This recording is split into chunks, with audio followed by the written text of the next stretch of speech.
Yes. Welcome to the everybody has hosted something hour. Yeah, just close up. Welcome everybody to BSUP episode 24.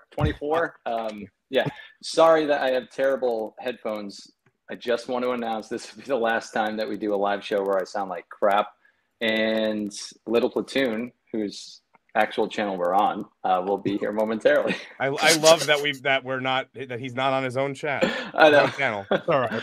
Actually, we'll have to kick somebody to bring him in. Yeah, well, we're actually going to have to kick someone to bring him on, but the actual host of the channel. I don't think that may be a first in the history of YouTube, where we have to kick somebody to bring the actual channel onto the channel.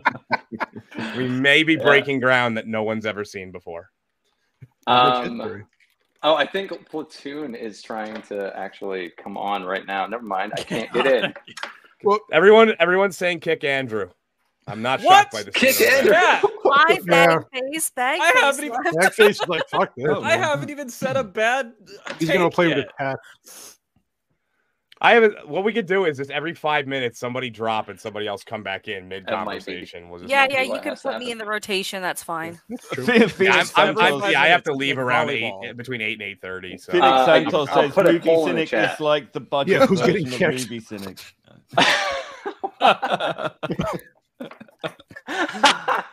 Well, apparently, there has been a vote for me to be kicked. So, God, locked out of my own fucking stream. This is going we have broken new ground.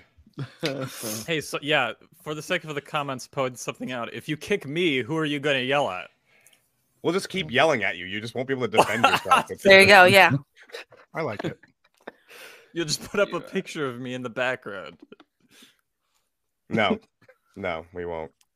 We'll put a cardboard cutout of Andrew. I don't actually know who is the background at the moment. It's been so long since we've done one of these. Is that Michael Myers? Yeah, it's Michael Myers on the phone. Still Michael Myers. That goes to show you how long it's been. He's ordering pizza, man. Don't disturb him. 3 months since we did Halloween, but okay. I could change my backdrop and try and find my old Halloween stuff. Oh wait, that's the Batman. The Batman. Godzilla. Okay. Batman. What is the that? Batman? That's Godzilla, because that's Rodan up in the corner. Godzilla -1 was movie of the year, so throw a little Godzilla love up there. No choice. Did you see -1, by the way, Platoon? I have seen -1. Yes. And your thoughts? I haven't heard them if you've been on the stream. I haven't. No, I thought it was really good. I was discussing it on Open Bar yesterday, and it didn't occur to me that because the release schedule for -1 is so weird, it hasn't actually come out everywhere. So I was like, oh, fuck, I'm just going to spoil away. And I woke up this morning. It's like, oh, you need to be more careful about spoilers. They're only just released here. And I was thinking, and my immediate response was, it's been out for 3 months. Oh, no, it hasn't. Shit. Oh, well. Don't worry. They yelled at me for saying that Godzilla attacked Tokyo when I was on. And I was like, are you shitting me? That has happened in every Godzilla movie ever. I watched Chato's review, and I didn't notice it was a spoiler review. So I just had it because I liked listening to his reviews, and then I was like, wait, he's giving a bit too much information. I was like, oh shit, the whole thing's You'd think it would be taken for granted that Godzilla would attack Tokyo, though. Well, yeah, they were like, oh, that Dark Hour guy just spoiled the whole movie. I'm like, everybody knows he's going to attack Japan. It's in the commercial. It happens a lot. Someone on Mr. Brown's chat who got really annoyed that he spoiled the ending of John Wick 4, I think 7 months after the film released. And hasn't been back on the stream since. Like, what an absolute wanker. Anyway, a John Wick film of all films too. Yeah. I know. He kills people. Yeah, John Wick kills 1,000 people in for a really, really long time, and then he doesn't actually die at the end. So it's nothing. Anyway, on Godzilla -1, yeah, like really good film. A couple of major contrivances that you do have to hand wave away, like. You have to hand wave away the fact that the Japanese and American governments aren't involved when really they should be. And you have to ignore that if they know kamikazeing its mouth is successful. Spoilers, by the way, guys. Then they should have just done that straight away. Also, kamikaze if you ignore all of planes. that, then it's a really, really brilliantly strong character film with, it really, really fits in the period of history as well. One of the best film, if not the best film of the year, it's certainly right in the top 3. Mind you, I can't think of what other films come close to it, so probably the best film of the year. Kamikaze planes don't have ejector seats. Well, but it, they was installed mod- it, one. it That was wasn't the a point. kamikaze plane. Right, that was the point. Yeah, it was a Yeah, but modified. the plane. Oh, okay. They modified it to act as Yep. a kamikaze plane, but it was not one. Got you. My problem with that is I wish so. The whole thing was that he was extremely gung ho about completing his kamikaze mission after all these years. I kind of wish that the guy who was, I don't remember the names, but the mechanic would have like rigged it so the prep lever would have also ejected his seat, and he kind of wasn't told about that. I think that would have improved the end a little bit, but it's such a small detail. It's still in the top 2 or 3. Well, the way they did it, though, I think it was quite deliberate. He said, and there's another thing I have to show you. Then they cut away so the audience doesn't know what the last thing he has to show him is. So the audience doesn't know in advance. It's not telegraphed that he's going to actually choose life as opposed to choosing, death in honor and sacrifice. But if you know anything about that period of Japanese history, it's, from what I understand anyway, pretty accurate in terms of the the amount of war, grief, and shame of failed kamikaze pilots who were stigmatized for decades. Even though they acknowledged they lost, they still looked down on the people who they perceived as being wishy-washy traitors. This whole coming to terms with what you had to do, with what you had to sacrifice, and choosing to live with whatever comes out of a war is a really powerful story. And Godzilla is a minor bit part in it, which that's all he really needs to be. Yeah, that's when he's working his best too, like as a character. I think it's going to be great. Like, wait till Godzilla X Kong, the shippers one, comes out, and just doing a side-by-side comparison is going to be fantastic. Yeah, I'm not going to do a video on Godzilla -1 until that comes out. I'll probably combine both. So it's like, here is a really, really great film with Godzilla in it, and here is Godzilla X Kong. And they are not comparable in any conceivable way. No, they're not, absolutely. But in my video for Godzilla -1, I did talk about the fact that the current Hollywood Godzilla movies do have some of the charm that, if you're a fan, they remind you of the and I was corrected on the pronunciation of this, the Showa era, more of the fun aspect of I don't know, the fact that they're monsters, they really play up the kaiju.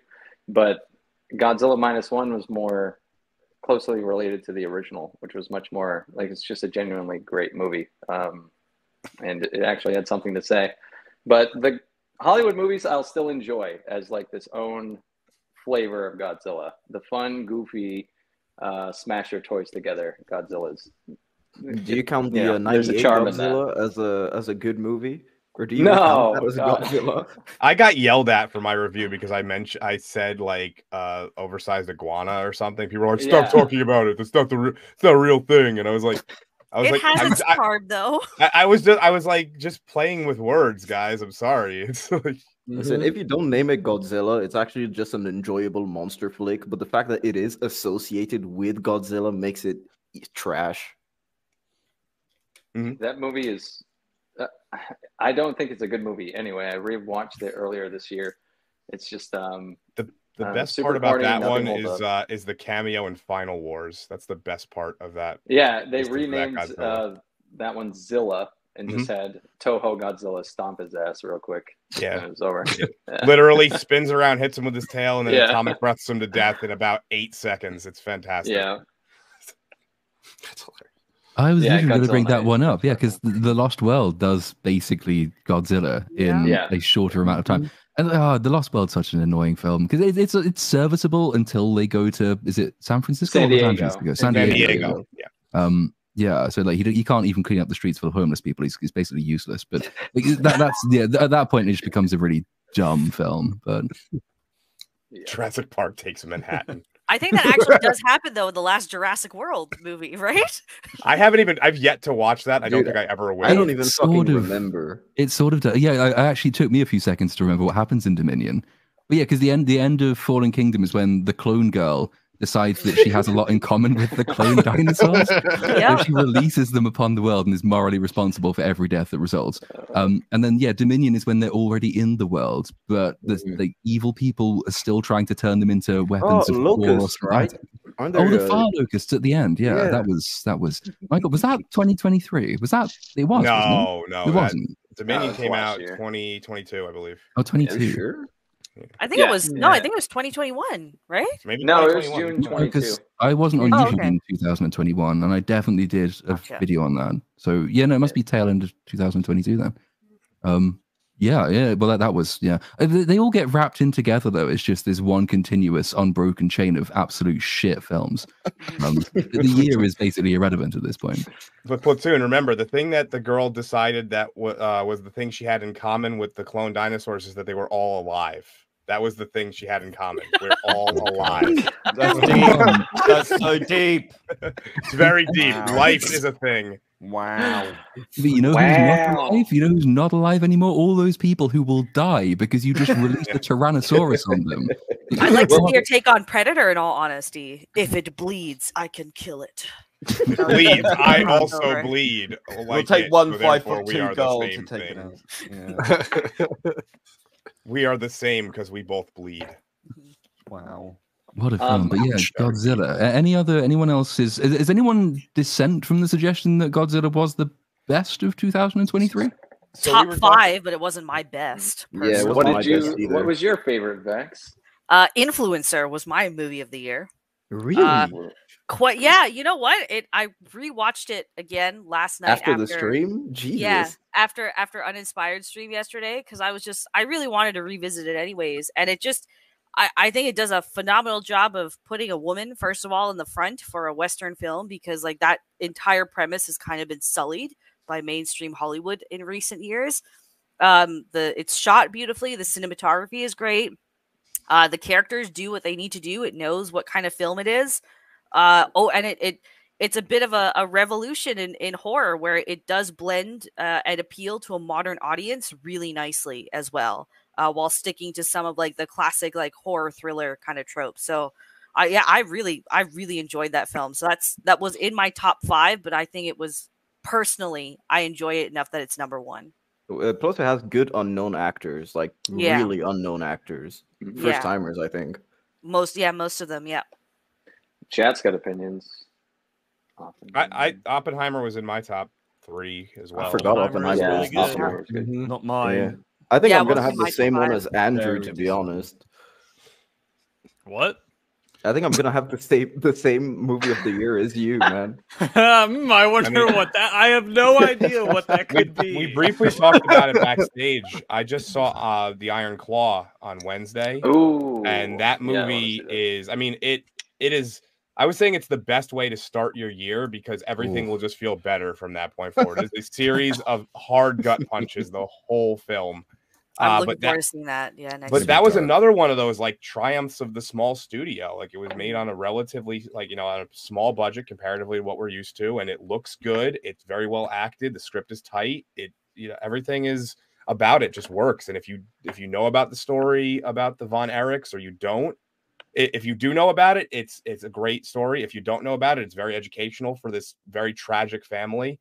And a lot of people think of it like, it's a movie about pro wrestling. No, it isn't. No. It's not. That's a backdrop, but the story is really about the drama of their lives. See, that was my takeaway as well. And I was thinking, there's a degree of gay to which even I won't stoop. So like, wrestling films, nah, I'm probably going to give that one a swerve. But if it's a character film, I might check it out. I still have to see Oppenheimer, though. I have this huge list of things that I need to catch up on. Which is unfortunately the pitfall of doing 5-hour videos, is that you don't have any time to watch good stuff. So I could add, is it Iron Claw? Is that what it's called? The Iron Claw. I don't think it comes out in it comes the out UK next month for in like the a month. Yeah, so you got some time, Platoon, don't worry. Or India. Yeah. Or I don't suggest India-ing it. It is actually kind of a relatively dark film, and I don't mean just the source matter. It's source material. It like visually it's kind of dark, so if it was recorded like in Game of Thrones last season, you might not see it too well if you were doing it that way. Okay. So Vex is Influence, Dark Hour is Iron Claw. Andrew and Uninspired have the same one. Is that by any chance a Spider-Man film? I have no idea. Lucky guess. Maybe not. Perhaps. It is possible. Okay. Well, why don't you just tell us, guys? Dude, Across the Spider-Verse for me is number 1. Subjectively, of course. I don't think objectively it's the best movie of the year, but it's probably the only movie I watched 6 times the first week I saw it. So that just takes the cake for me. Wow. Yeah, dude. Like I watched it 6 times first week. I ended up dragging my brother along too. I was like, "Hey, you need to see this." He's like, "Why?" I was like, "It's just peak. Trust me." Is that how he talks too? Yeah, you said FNAF was peak too. So Yeah, I don't you know, said Andrew. FNAF was FNAF peak, bro. is Miles Morales like is over. peak garbage. It's just so.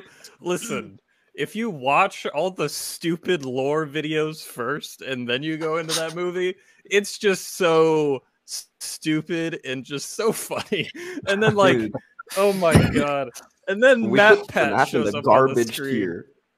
and then I just hear a bunch of like women screaming behind me. I was just like, what is this? Why is there like a fan club of like of this guy that does FNAF videos? It was so bizarre. I'm the just Mighty imagining 87. I'm just imagining being like watching Across the Spider-Verse, and there's 2 Andrews behind me because he dragged his brother. And I'm just like, I do not like the thought of that. Be like, oh my god, there's 2 of them now.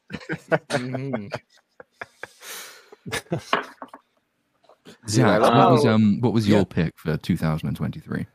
Definitely Godzilla -1. I took my my son to see it. He loved it too, and he knew nothing about it. So I think it covers all of that. And I think it's almost the year of the underdog film because I also loved The Holdovers, and Sound of Freedom kind of took over for a while too. I don't think it's a top movie for me, but it's a movie you sort of cheered for, and so another underdog film. So this year we saw the big films like Indie just tank, and these small films kind of took over, and I think that's a good trend.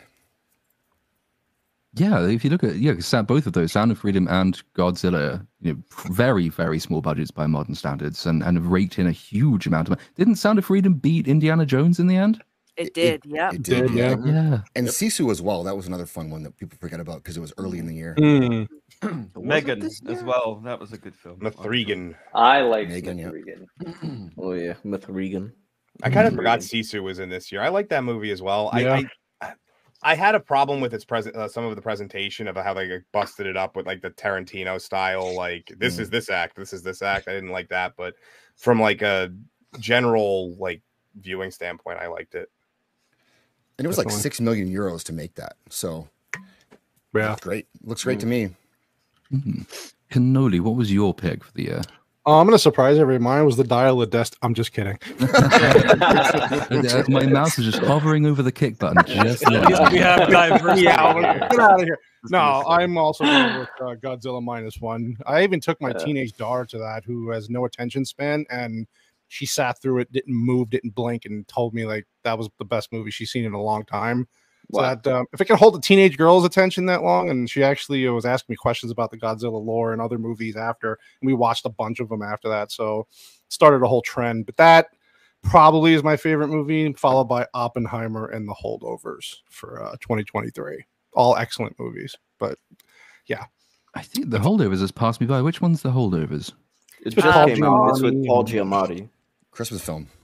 Yeah. Basically takes place in the 70s. Paul Giamatti is like a hard ass teacher at this boys' boarding school, and he gets stuck looking over kind of the holdovers, the leftover kids for the holidays, and becomes just a nice little character study flick. Yeah. Great.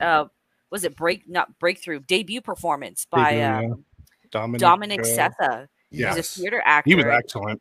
Yeah, wonderful performance. It was just nice to see an actual good script, well acted. Yeah. Nothing, over the top CG. I was just like, wow, this is what I used to love about movies. And me and Miss Sassy watched it, and we were like, wow, this is fantastic. And of course, Vex recommended it. And thank God she did, because I didn't even know this movie existed until she told me to watch it. It's crazy because The Holdovers didn't really last in cinemas. I think it spent a Right. month, and then it's already out on digital. It's been on digital for, I think, 3 weeks already. So that's, I don't know where they're trying to get their money from. It's pretty is shame. it contend for Oscars though now? I don't think so. Well, No? Golden Globes or whatever the hell's coming out.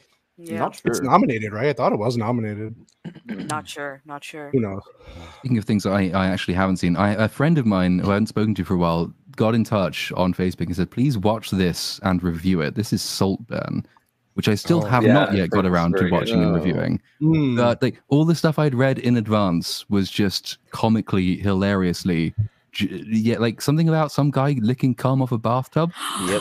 Yeah. Yeah. So That I movie talked is to Saltburn. I talked to Stupenzo about the movie because he said he watched it. Sounds like something like Happiness. You know, ever seen that film? So Stupenzo said he watched it and he said, like, yeah, everything you've heard about this movie is true. So, and he said it was like the most gratuitous, hateful thing he's ever seen. Vex just got interested. Right now, yeah. Well, I might have to look that one up then. It might be a second channel video for Saltburn. Normally you have to go to dodgy websites to see people looking up cum, or go around Proby's house. Otherwise, speaking of Profit Being, what was your pick of the year? I had a couple that really stood out for me. No One Will Save You. Oh, that was the last 10 minutes ruined it, but leading up to that, phenomenal. I don't know. I think it kind of worked. It was kind of wacky from the start, and then went all deadly serious and quite alien. I mean, it's one of the most brilliantly realized alien abduction kind of things I've seen on screen for sure. I agree. And it was without barely a word being spoken, and the lead actress was actually intensely good. She managed to fulfill that role with such dedication and such kookiness to her performance, but it was brilliant. I was stunned by how amazing she actually was. And she's going to be Abby in season 2 of The Last of Us. No way she's Abby. That's Caitlin Dever, right? Really? Is her name? They're casting her? Dude, then that means that we're getting a normal Abby. We're not getting swole Abby. She might put on weight. They haven't started filming yet. She could get no way, bro. I think Caitlin Dever was in a show. I think it was called like Last Man Standing. She was in that. She was good in that show. It was a sitcom. So. Wasn't that show? That wasn't the one with Tim Allen that eventually got canceled because he's Tim Allen. Yeah. Like people didn't like him, like because of his opinions. It was a good show, so I recommend it. It's funny. So yeah, that's probably my favorite. It was so unusual. That and Tetris, I thought, was phenomenal. Oh yeah, I forgot you were telling me about Tetris. I still need to watch Tetris. Everyone, like I would never have guessed that would be one of the best movies of the year. If you told me there's a Tetris movie coming out, I would have been like, what? That'll end up being one of your top 5s. Dark Hour. Really just story aside, the way it's shot as well, and how they've chosen to edit it is. Like you don't see a movie done like that anymore. It got to the point where I thought people were trolling me. They were like, "Yeah, Tetris, it's a real good movie." I was like, there's some really good performances as well. Like Roger Adam is what's his name? Was it Maxwell? Maxwell, Robert Maxwell. Is really really good performance. You wouldn't guess it was him under all the sort of the Fat Man prosthetics, but like, the whole film. Yeah, I wasn't expecting to like it. I've never got into Tetris. Tetris bores me. I don't have the patience or the autism for it. Maybe so, because I haven't even looked into it. How do you make a Tetris movie? Like, so it's not like a video game movie in the way that Mario is. It's about the origins of Tetris. So because it's an incredibly dramatic story about how that game came to the fore anyway. Being created in the Soviet Union behind the Iron Curtain and the war over the rights between the Americans and Maxwell, whose Mirror Group was getting into games at the time. And it's really like gripping stuff, really good, entertaining. There's some funny jokes. There's some really like down to earth, serious stuff. It treats the Soviet Union pretty accurately, and then it's not like this comic villain thing, but it is quite clearly repressive. I'll definitely check it out then. Yeah, definitely. I only watched it because I think Morta said that EFAP was doing it, so I watched it for that, not expecting to really give a shit, and it turns out it's a really really good film. I just assumed it was like about someone building a wall, and they kept getting to a certain point and it fell back down. No, seriously. Like everyone was like, "Oh yeah, Mario was like whatever," but Tetris is Cocaine Bear might be one of the most. Cocaine Bear might be one of the most underrated films of the year. I hated it. Absolutely loved it. Cocaine Bear was the only Yeah. movie in February that was any good at all. No. I mean, it depends how That movie seriously you slapped. took it. That's really what it was. It was, and how anybody could take a movie seriously that's called Cocaine Bear, I don't know. Well, that's the thing, is that it had some good moments, but it was surrounded by fucking boring moments. That's the issue. The kids were doing crack. That's funny. What are you Not talking about? More. You needed More more. of it. Yeah. Okay, it was one of the most more kids controversial doing films crack. of the year, I guess. I know, but there's 7 days in a week, all right, and they're all That's what I taken was by saying, someone. too. We only have so many days. Yeah. Also, neither of us are around tomorrow because Cynic has some kind of sex party thing that he has to go to. So. Nice. Does he have his own hero-gasm going on up in Vegas? Nice. It's a bunch of YouTubers. Right. YouTube-gasm. I'm fairly certain he's the only YouTuber located within the confines of Maine currently. So That's probably be a very boring party if that was going on. Yeah. It's just gonna be me On the left subject and of good right. things, I think the only person left is Romeo Tango N-word Zeta, who I don't know if I've actually streamed with you before, but welcome if I haven't. And what was your pick of the year? Good one. Well, thank you very much. That's very kind of you to welcome me, and I feel intellectually inferior already. All right. I have nothing really particularly exciting to say because my favorite film was Oppenheimer. It was a very busy year, and my visits to the cinema were very selective. And yeah, Oppenheimer was tops for me. Although I must say, Godzilla -1 has not been released in New Zealand yet, probably because we're a nuclear-free zone, so it'll probably end up being banned. But yeah, Oppenheimer just for performances, cinematography, and story. Which you couldn't hear because it was all mumbled and had music all over it. Oh, That was the very It's most on a known laptop, thing. probably. I'm gonna bet. Oh god, Well- like you've never watched a movie on your laptop. I mean, really. I didn't have those problems, but I mean, if you did, I sympathize. Well, empathize, maybe. I don't know. Something thighs. It's Swollen thighs? usually a given with like Nolan films anyway that the soundtrack drowns out half of the dialogue, but I haven't heard anybody else complain about that. Not like with Oppenheimer as much as with something like the Dark Knight Rises when they have to read it, or Tenet was Interstellar, the worst. or Tenet was Tenet, bad. yeah. Which is but no, Oppenheimer is high on my list of things I do need to catch up on. I just didn't have 3 hours spare while working on 5-hour videos, sadly. That's a good mix of stuff. Cynic, did you have a different one than Godzilla, or was Godzilla yours? Up until November, like Talk to Me was probably my favorite movie of the year. Nice. It's we were having a conversation about it yesterday a little bit on Uninspired Stream. I was defending it against Jedi Brooks, who's in the chat right now. But I thought it was an excellent film, so that was I'd say You're probably defending it Oppenheimer because you're in rounds the out movie third. too. So Yeah. You are the Yes, we determined he is in the movie. If Show you the guys- picture. The chat needs context. Yeah, send it to Platoon. And Oh my God, pull it that up. is great. I can't on this fucking iPad, Okay. but you can send it to me. I It just want is to point out rather Bagface uncanny. is defending Tenet, by the way. I don't know how I feel. He about is, that. yeah. Everyone kept talking about Talk to Me, and I was watching it. And I messaged Jay at Uninspired, like, this dude looks familiar. Like, I can't. Oh my God, it's Cynic. Platoon, I sent it. Yeah, Platoon, I just sent it. Wait, so what am I pulling up here?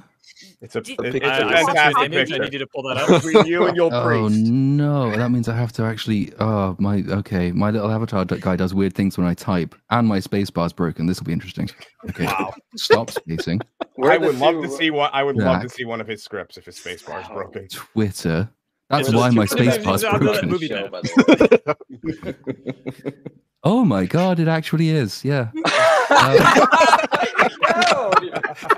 How do I present this? I've not. Oh Save god, I it? don't know how stream thingy works.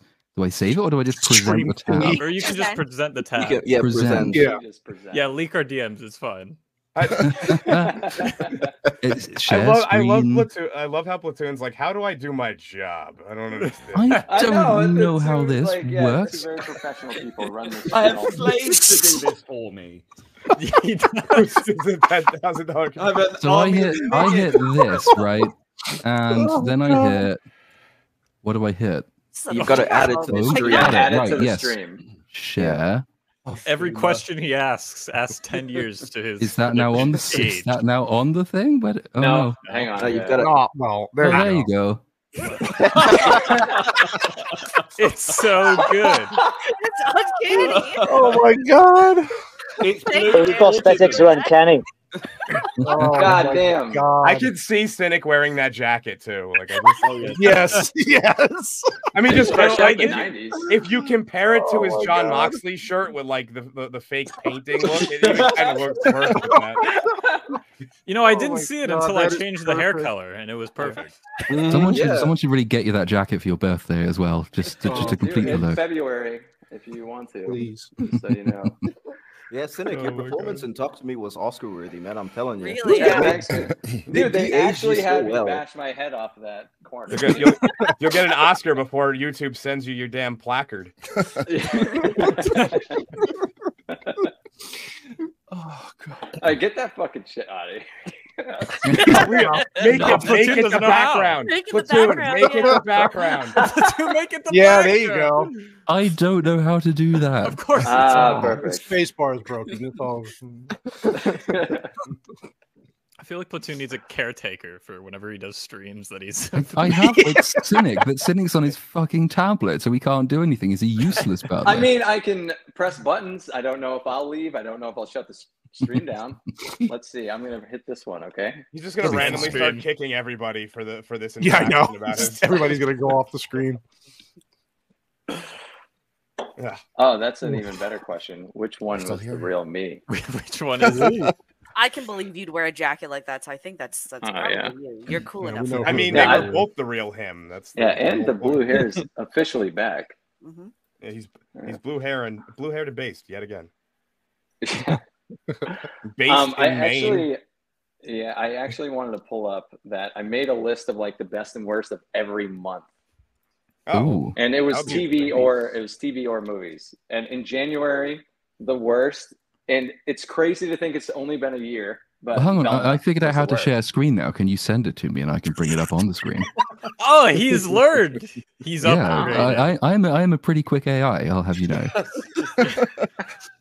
It's like in a video game, and he just learned a new talent tree. It's crazy. It's the Matrix. Yeah. Back in January, Velma came out. Oh, that's a no. Then you can't send I, it. Yeah, I, Velma, feel, that I was feel like fun. that was That's last too bad. like 2 years Oh my ago. God. Yeah. No, I don't actually. I wrote a list and actually like fucking make something to present. Platoon. Oh, God. Velma was great because you got to the end of 2022 with She-Hulk, thinking, yeah, that was fucking awful. Well done.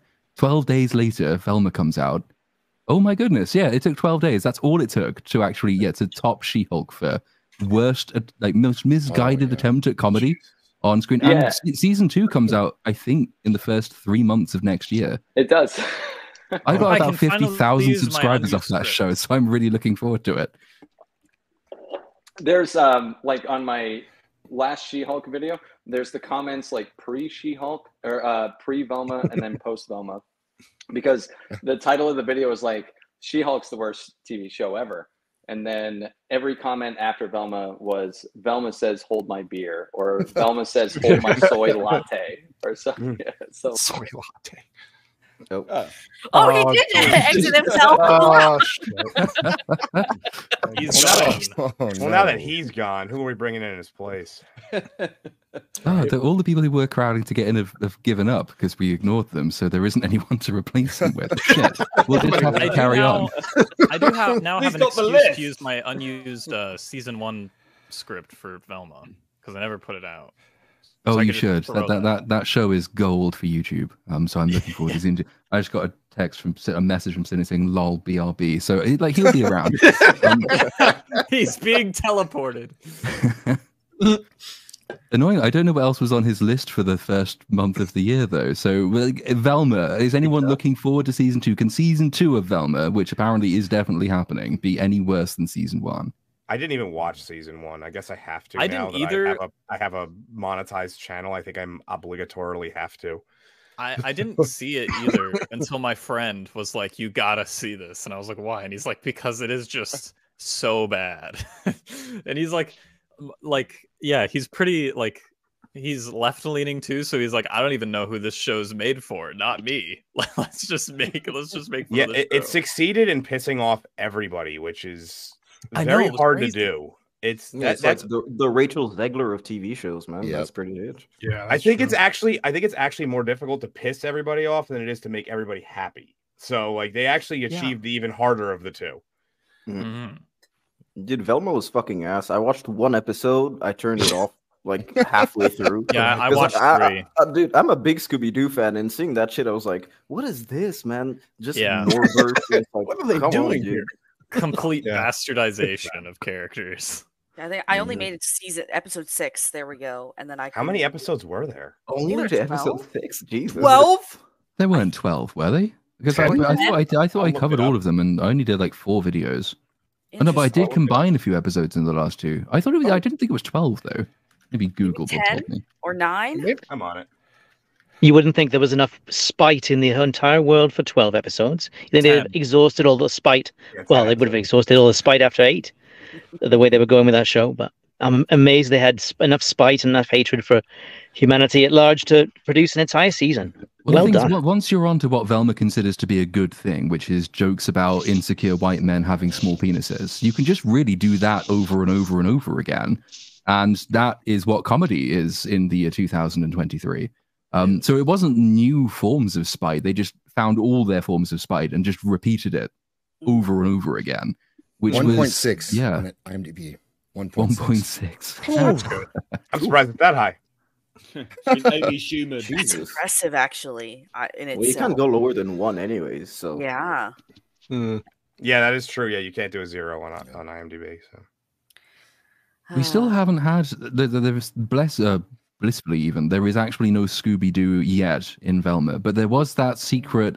What was the evil villain's plan? She was taking people's brains in something. The project was called Project Scooby, I think it was, which is as close as Scooby-Doo actually got to being in the show. So they haven't yet raped the dog, but there is season 2 coming, so I'm sure they'll find a way to do that. Oh, we're still talking about Velma.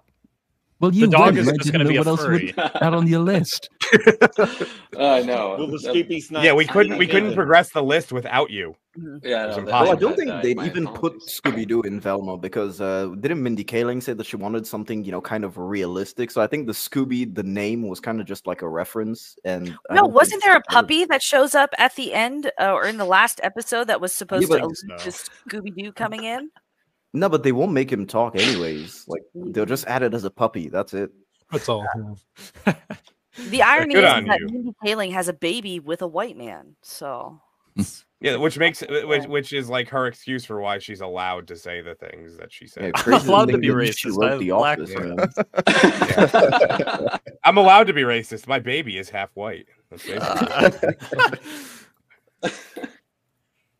Anyway, what was the next thing on the list, Cynic, so we could stop talking about this piece of shit? Well, the worst, I mean, we went over a few already. Like the best for January that I saw. And again, this isn't like a best and worst list because Vex actually clarified with me yesterday because we haven't fucking seen every movie or TV show of 2023. It's not an actual best and worst of. It's your favorites and least favorites.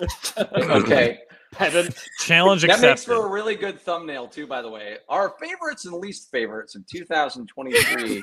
Well, no, because, Specifically the ones as that we soon have as you say like this is the best film, some absolute wanker will say, "Oh, but you don't spend enough time on the indie circuit where there are brilliant that's films." actually exactly what Joe Russo did say.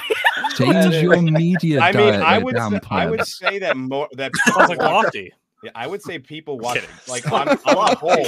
I'm kidding. I would say people on the whole watched way more indie films this year than like ever before. Yeah. So yeah. But anyway, the best of for January that I saw was Megan, in my opinion. But we already kind of talked about that. But like, I love that movie just because of the fact that I'm a huge. I love the horror genre. I love the slasher horror genre, just as like a niche subgenre. And then there's a subgenre, which is like the killer doll slasher horror movie. And Megan was tops for that. I really didn't anticipate it actually being any good. I thought it was going to be just a total schlock fest. Did you watch both versions or? Yeah, I watched the unrated. Like they really didn't add too much, in my opinion. Did you? No. I only saw the theatrical version. Yeah, the unrated really didn't do anything. They added a little bit of blood. Did you guys ever see like the Alien versus Predator movie that came out, like the first one that was made by the guy who made like Mortal Kombat, the Paul W.S. Anderson? In like 2004? Yeah, that one. Yeah. Okay, yeah. Well, they did an unrated for that too, but all they did was add in some CGI blood, like after. It wasn't some unedited. So it actually looked worse because you could tell it just looked like shit. It looked fake. So that's kind of like what Megan tried to do with the unrated one. It was made to be a PG-13 movie, and it's fine. It functions as best because it's not a movie where it's about the blood and guts. It was actually about like I really like the modern interpretation of like the killer doll motif. So. I thought it was pretty good. And AI, of course, you know. Yeah, and AI. Yeah, that was the way of making it modern too. Was the way they incorporated AI. A lot better than like Mission Impossible, for example. Platoon did it a lot better. And it had a woman. I enjoyed Mission Impossible, up, which was just unusual in Hollywood. Yeah, it was dumb fun. Yeah, I enjoyed it. I enjoyed Mission Impossible. I didn't dislike it. No, was it a fantastic movie? No, but. I forgot that a movie came out, honestly. Damn. Came out in like July? It was in that. It was right before. Spoilers. Let's not talk about future months yet. We're not on those months yet. Yeah, we're in January. So. Spoilers. It was squeezed a bit by Barbenheimer, but the big no, it would have. I think I said this on Open Bar. The film would have done better if had it been a good film. It wasn't a good film, so it didn't do particularly well. And like certainly after Fallout, which was a good film, reverting to the mean of the franchise, lo and behold, brings mean results. But we're skipping ahead to July. We're still only on January, aren't we? Yeah, this was just my personal like worst and best. But so we can move into February. I don't know if you guys remember this movie, but my selection for worst was Ant-Man 3. That was February? That was February. Back in the old day. Kicking off phase 5 of the MCU in staggering fashion. And really did start as they meant to go on. Yep. Ouch. I think 2022 was kind of the beginning of the end, but a lot's happened in such a small amount of time. It's hard to remember. Like that year, 2022, people still actually had some hope for the MCU, or at least I did, and I felt like like there was a ship that still could be corrected. And not anymore. And I think Ant-Man 3 was the final one. It was the final one that one opened to like $108 million or something like that. And was the first one that was actually like, it didn't break even. It actually lost money in theaters. And that was the total take in the end, like in the 300 millions. Yeah. No, I think it ended at like a little over 400. A little over 4. But yeah, this was supposed to be the palate cleanser for them because they're like, okay, Wakanda Forever ends phase 4 and Ant-Man 3 kicks off phase 5. And it was just like, it was fucking worse. 476 million. Yeah. Oh. I think so close against the $200 million budget. So it like was getting close to possibly breaking even and just stopped. Yeah, well, right, because then you have to factor in few months. Like it becomes this measure stick. It's like, will it get better than Ant-Man did? Ant-Man is the acknowledged worst in the MCU in terms of box office. Oh no. Since then, it's all been downhill. So Ant-Man's actually the fact that Ant-Man is probably one of the better performing superhero films of this year is quite something. Yeah, I think that's an indictment on like the superhero genre too, because it's like that. People stopped seeing them as individual IPs and started seeing it as a collective genre. And so like overall, like if you want to get granular and call it like superhero fatigue, whatever you do want to call it, like they're fatigued of bad movies within that genre. So they just don't want to see that genre because they consider it like, well, that's where you go to see shitty movies now. And so like, even though Ant-Man sucked, it impacts like every other superhero movie, regardless of the genre, or regardless of the IP. And I think they all just have these compounding effects because like after that Shazam 2 opened and you combine that with the fact that like DC basically abandoned the DCEU and then Ant-Man 3 sucks and it just no one wants to go see it. And like Morbius opened to $40 million last year. And then this year The Marvels, which is a sequel to a $1 billion franchise, opened to 47.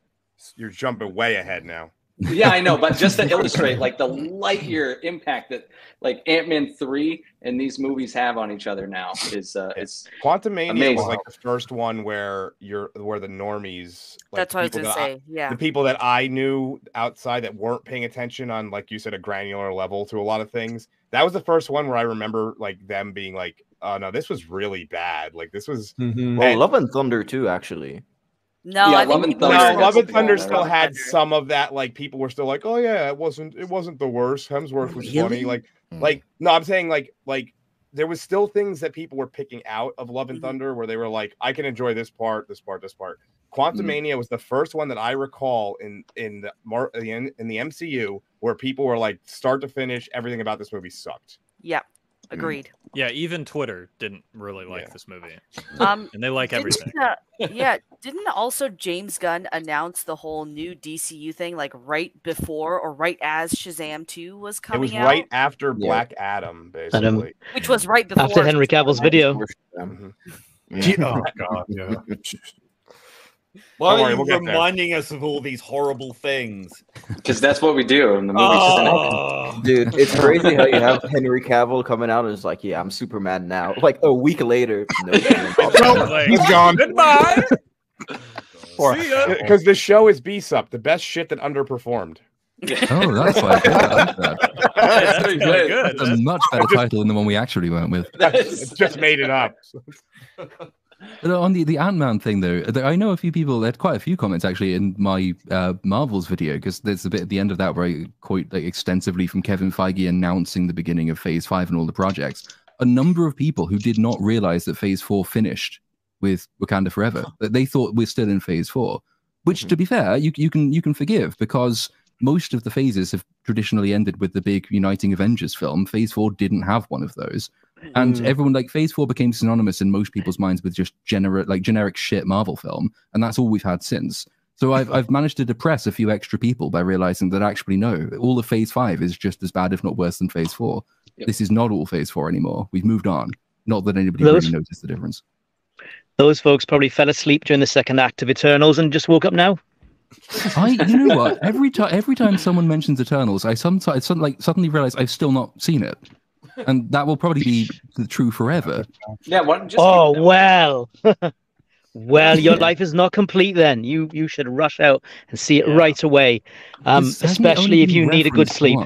In like any other Marvel product, I think the only other Marvel thing to reference it, is She-Hulk, when it's just an Easter egg on She-Hulk's web browser about the giant statue jutting out of the ocean, which you think would be a pretty important thing. But that's exactly why you must watch it before you watch She-Hulk.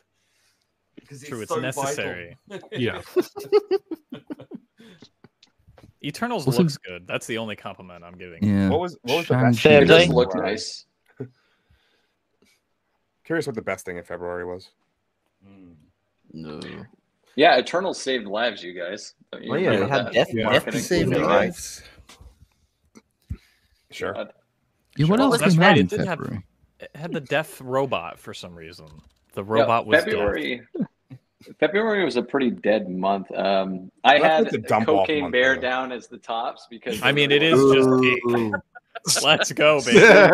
Dude. Look, it's got cocaine, it's got bears. That's all you need. I just Googled TV shows released in February 2023. One of them is Planet Sex with Cara Delevingne. All right. I haven't seen. Cocaine Bear, goodbye. That might rock up the list for some people. Dude, still go. When was Picard season 3? That was the beginning of the year. Was that February? Beginning of the year. That was end of 2022, I think. Oh, maybe it was. Yeah.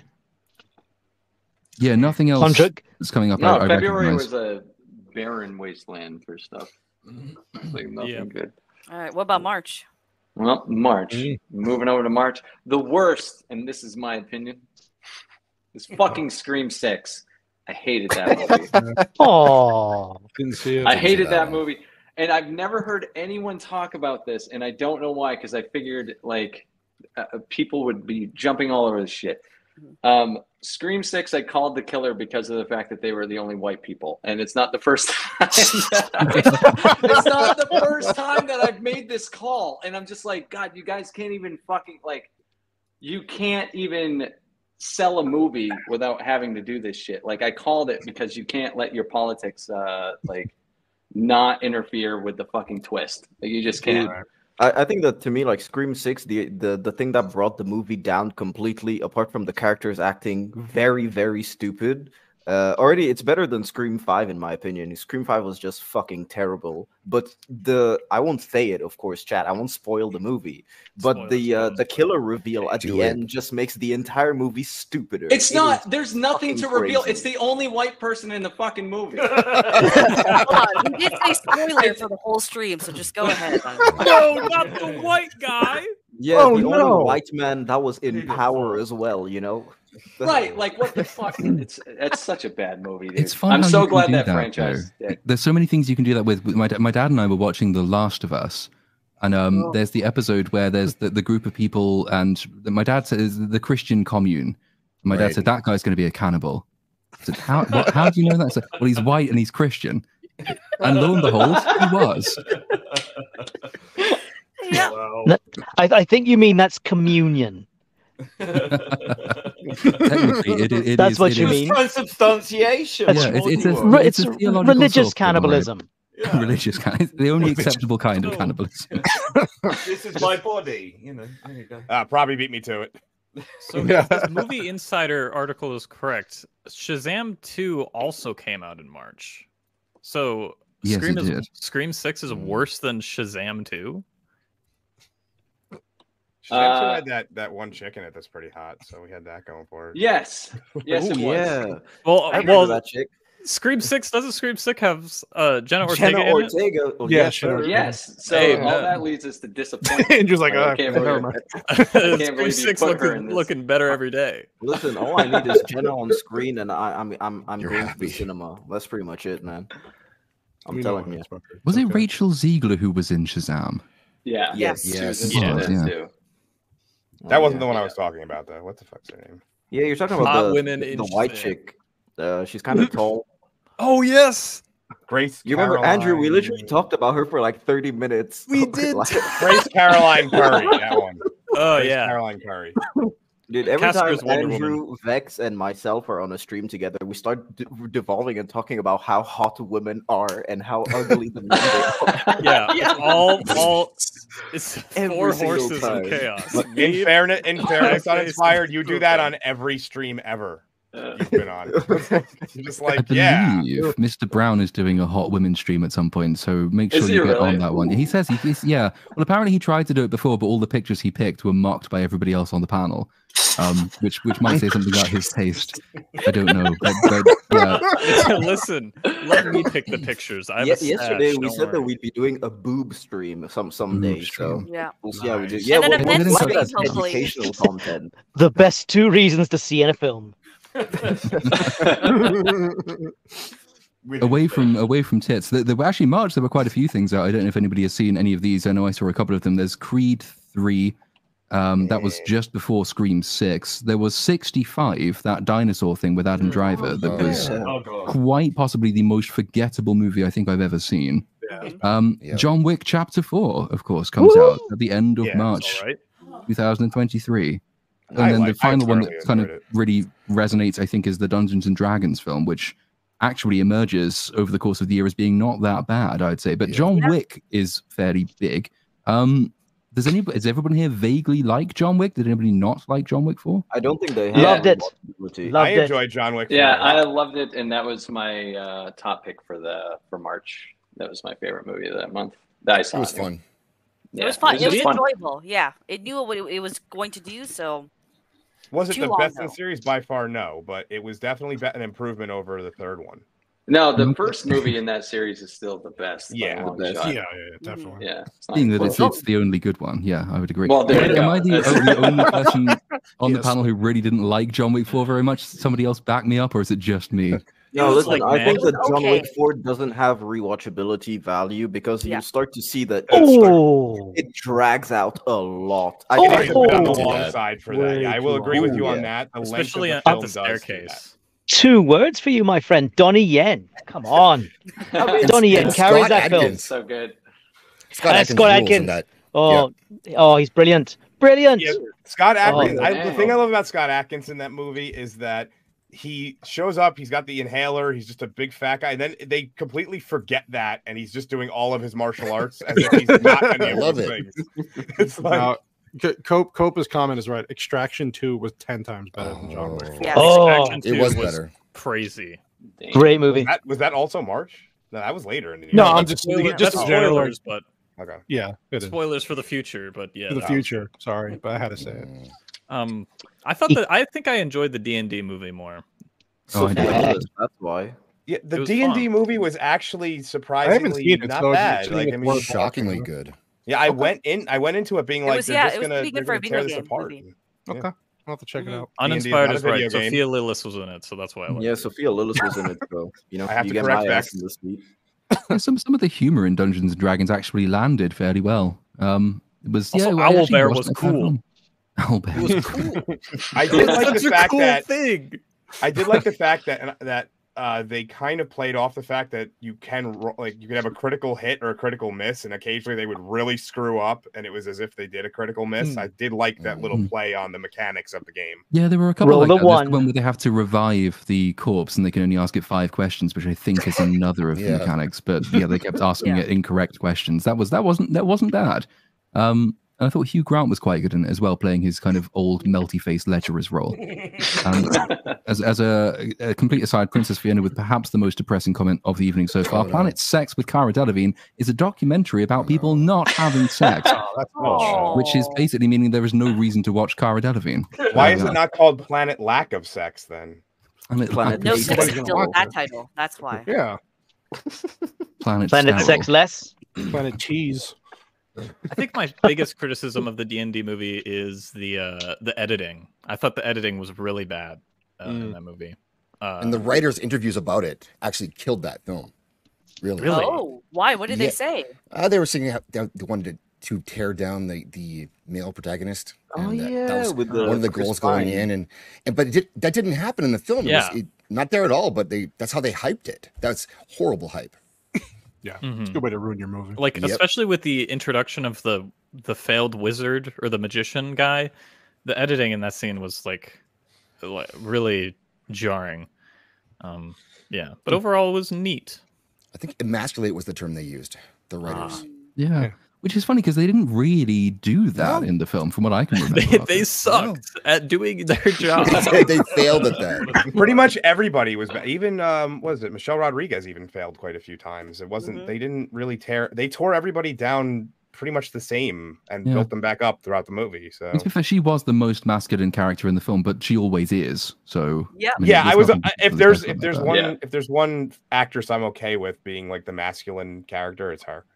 Yeah. She plays herself, I think, in every film. It's fine. Also, a random Bradley Cooper cameo as a tiny dude. Yep. Oh As the yes, midget lover. Yep. yes, it was. Yeah, no, I might actually rewatch that film. Well, yeah, I'll play Baldur's Gate 3 and rewatch D&D and see if it makes it any better. I've been putting off like Baldur's Gate froze and crashed on me, and I lost all my progress, and I haven't gone back to it just because it's so depressing because I can't recover it. So yeah, but no, I'd be up for rewatching D&D. Anything else in March that caught people's eye of the list that we had? No. It wasn't a Knock at the Cabin in March. Ooh. I do not know. Knock at the Cabin. That's a good question. You remember? Yeah, it every being time I there look for up these, like it's over box office weekend, so it technically opened at like the end of September or something. But it's 99.9% of its life was afterwards. Yeah, Knock at the Cabin was in February. We have February. It says. Yeah. Damn. Mm. Yeah. I was gonna say, wasn't Tetris in January? Forever ago. Yeah. Was it? I thought it was last. Yeah, we year. just talked about it. Yeah, I thought Tetris was the because that was the first Or wait. movie I think I saw this year. Tetris was in March. Oh, okay. That was the best of March then for me. Oh yeah. Good movie. Yeah. Wait, it says. Wait. Oh, that gave me the games release. No, not the games release of the movie. Yeah, it was March. He's like, yeah, but in June of 1984. I was gonna say 1979 or Hey, whatever. why are we talking about this movie? What was in April? April. There's Well, one a lot huge was film in April, which was the Super Mario Brothers film. I had that as worst. Worst? Yeah, I was actually disappointed in the Mario Brothers. Yeah, I would say worst based on disappointment alone. Yeah. Yeah, it had potential, but just didn't crack anything. So is it not worth me watching at this point? I still haven't. Listen, just go watch Wreck-It Ralph if you want an actual story about redemption and video games. That's what I'd have to say. Wreck-It Ralph is pretty banger. I say watch the original Super Mario Brothers movie and just have fun with that one. With John Leguizamo. Yeah. Yeah. Who's still mad that they didn't cast him? Do you to play really go to Italian? a Super Mario Brothers movie? No, I didn't. No. No, I think. Did you really go to a Super Mario's film for plot twist? Sorry, go ahead. No, I think there's a delay. It's fine. No, the Mario film. I didn't hate the Mario film. I just thought it could have been so much more than it was. But I would be reluctant to call it the worst. It's just that I can't think of anything else that was worse. So it was all right. Yeah, it was just okay. That was it. Yeah. The fact that it was so Exorcist. Yeah, the fact that it Renfield was so out in mid was a April as problem. well. Oh, Evil Dead Oh, Rise God. was in April. That's probably my favorite. Yeah, Renfield was really disappointing to me. really disappointing. Yeah, I was so Nick looking Cage is forward the to only it. good thing about that movie. Yeah, and he was hamming that up to 11. Yeah. Mm. The me, it was- Covenant was out in April, though. Yeah. I was going to That's say that. pretty That's good. the one, too. Yeah. That and Yeah. Sisu were both out in April. Yep, and Evil Dead Rise was also very good that month. Yeah. Yeah, Evil Dead I Rise had- was Oh, my the mother favorite. character was the best thing in it. Everyone else, I couldn't. Yeah, give the a mother shit character was about. fucking She was awesome. she was amazing. There's Yeah, I a had movie called Sisu and Oregon Evil Dead Trail. Rise. Oregon Trail. That was out in April. Never heard of that one. What a title. Oregon Trail, huh? Oregon Trail. Not Oregon, Oregon. Yeah, well, Like, yeah. are we You talking sound like Oregon? you're saying the same thing twice. I know. It's Canadian accent. I don't know. Canadians. It's not Oregon Trail, it's Oregon Trail. Or I swear. Oregon Trail. Yeah. All right, what about May? Yeah. Stream Yeah, killer. what else do we got? There Yeah, was sorry, yeah. Oh, 'cause there was the owner was Return of the suggesting that Jedi. Peter Pan and Wendy might have been in April. Oh, If God. that's That was true- April, technically. Oh, then that's the worst by far. I know, but the Mario one I had written Oh, down come just on. because like I was excited. Really? I gave that movie 3 tries before I finally decided, all right, it's just not a good fucking movie. You watched it 3 times, man. Mario, dude? Yeah, like I love Mario. I get that. What do you want from me? I tried. But if we can only have 10 people on here, and I think I invited like 13 people. So we're gonna do the first rotation. If Cannoli, if you could just like get out of here, that'd be awesome. Yeah. I'm not fucking off. Wow, this is cutthroat. I would love it if like Cannoli got up and like did the walk. I can like, drop out for a bit. like Bigfoot and slowly got like real fuzzy in the background. Yeah, That'd be fantastic. Yeah, that's fine. I'll fuck off. No, I'm just kidding. I appreciate it. Yeah, go ahead and bring the next guest in. I will check you all in a little bit. Bye, Thank Cool. No, we love you, Cannoli. Thanks for stopping in. No, I we can appreciate it, rotate dude. you in and out too. I No do problem, enjoy dude. a good cannoli. Thank you. Oh, Bye. making That was a chat vote would delicious be really cannoli. funny. Yeah, I'm trying to. We're trying to bring in T- nerdy. Leave film the gun. girl, some, a little bit of bang You know- face in here. Let's see.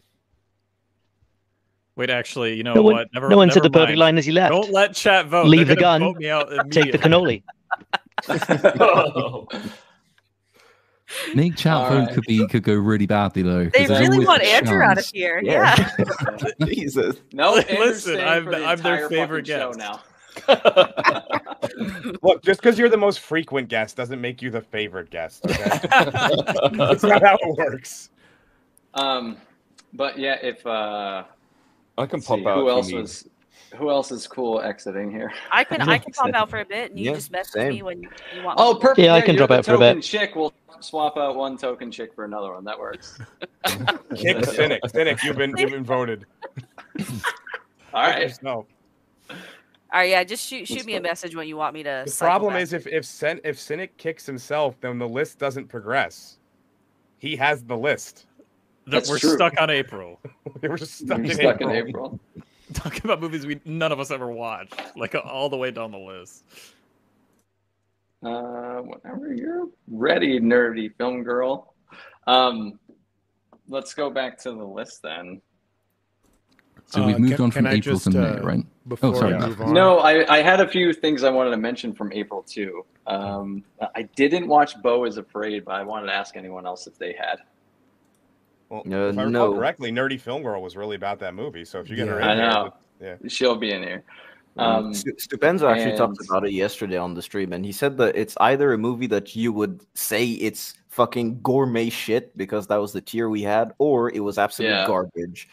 He says just depends on your opinion because he just says the movie is absolutely crazy. So I don't even know what the fuck. We put it in gourmet shit, I guess. Garbage or gourmet shit? I don't know how I feel about that. Maybe it's a bit too rich. Yeah. Okay. Well, in the meantime, what was your what else was in that month? I guess until. Yeah. Well, I'll wait till Nerdy Film Girl comes back. She can talk about it. But I also had Renfield. Yeah. As the worst? No. Bad or good? I thought it was pretty good. Get out of town. But I heard everyone talk shit about it, so I wanted to bring it up. That was Awkwafina at the worst I've ever seen Awkwafina, and the bar is pretty fucking low. She was actually Dude, I'm not right. arguing with you about that. She is fucking terrible in everything she's in. Dude, Awkwafina has like one good drama movie, and that's pretty much it. The rest is just her doing shitty voice acting most of the time. No, for me it was a massive disappointment. I was really looking forward to seeing this film, and I knew it was going to be comical, but it was just silly. Not in a good way, just silly. And now that you're here, actually, could you tell us about Beau is Afraid, Nerdy Film Girl? I'm going to put you on the spot because I wanted to bring it up, but no one else has really seen it. Yeah, sure.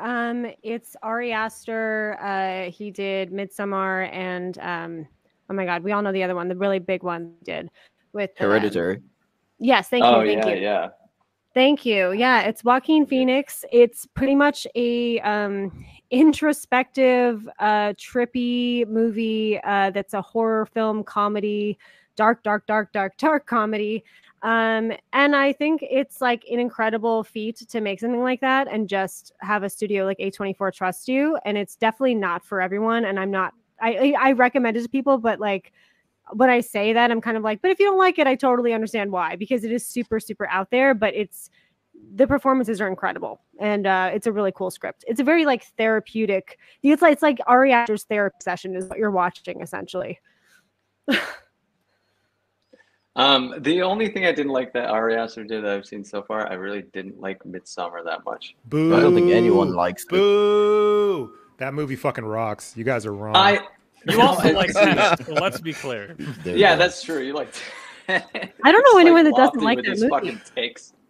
Dude, I don't know anyone who liked Midsommar except for Bagface. What? I don't know anyone that doesn't like that movie except for really across culture. Like I watched it for the first time this year, and it was just a few months ago. And I remember the first half of the movie, I was really intrigued. I said, "Wow, this is super interesting," and it really grabbed me. And then the second half, I was just like, "This is the most pretentious shit I've ever seen, and I cannot deal with it anymore." It just ruined a really intriguing story with like. Or potential for one, I guess, with just absurdity. I don't know. I didn't like how it ended at all. It's especially coming off the back of Hereditary, where you literally have like 4-hour YouTube video breakdowns of every single tiny detail that was put in Hereditary and how well that story is structured. And then after that, you get Midsommar, and you're like, what is this? You know, it's weird. I think if you go into it expecting just horror, I feel like it falls kind of flat.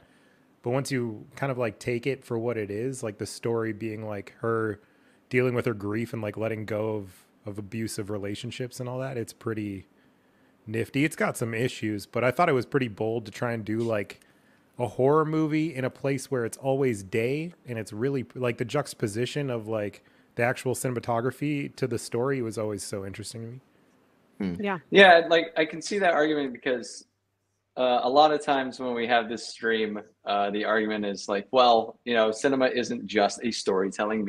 It's not just a story. It's a visual medium, so we can appreciate all kinds of things about film. I totally agree with that. But like with this, like it's a beautiful thing to look at. So I won't take anything away from that. Like Ari Aster's vision is amazing. But the fucking execution for the end of that movie, I was just like, I know it sounds weird, but I was just like, who does this guy think he fucking is? Like, like who makes this second half of this movie? Especially with the first half being so brilliant. It was such a great setup and everything. But no, that's all I got on Midsommar, bro. Because we got way off topic. That movie came out like 4 years ago. Let's move on to May then. The worst that I had was Little Mermaid. That's right. I did not like that one very much. Well, let's start with that one because everyone had something to say about that one way or another.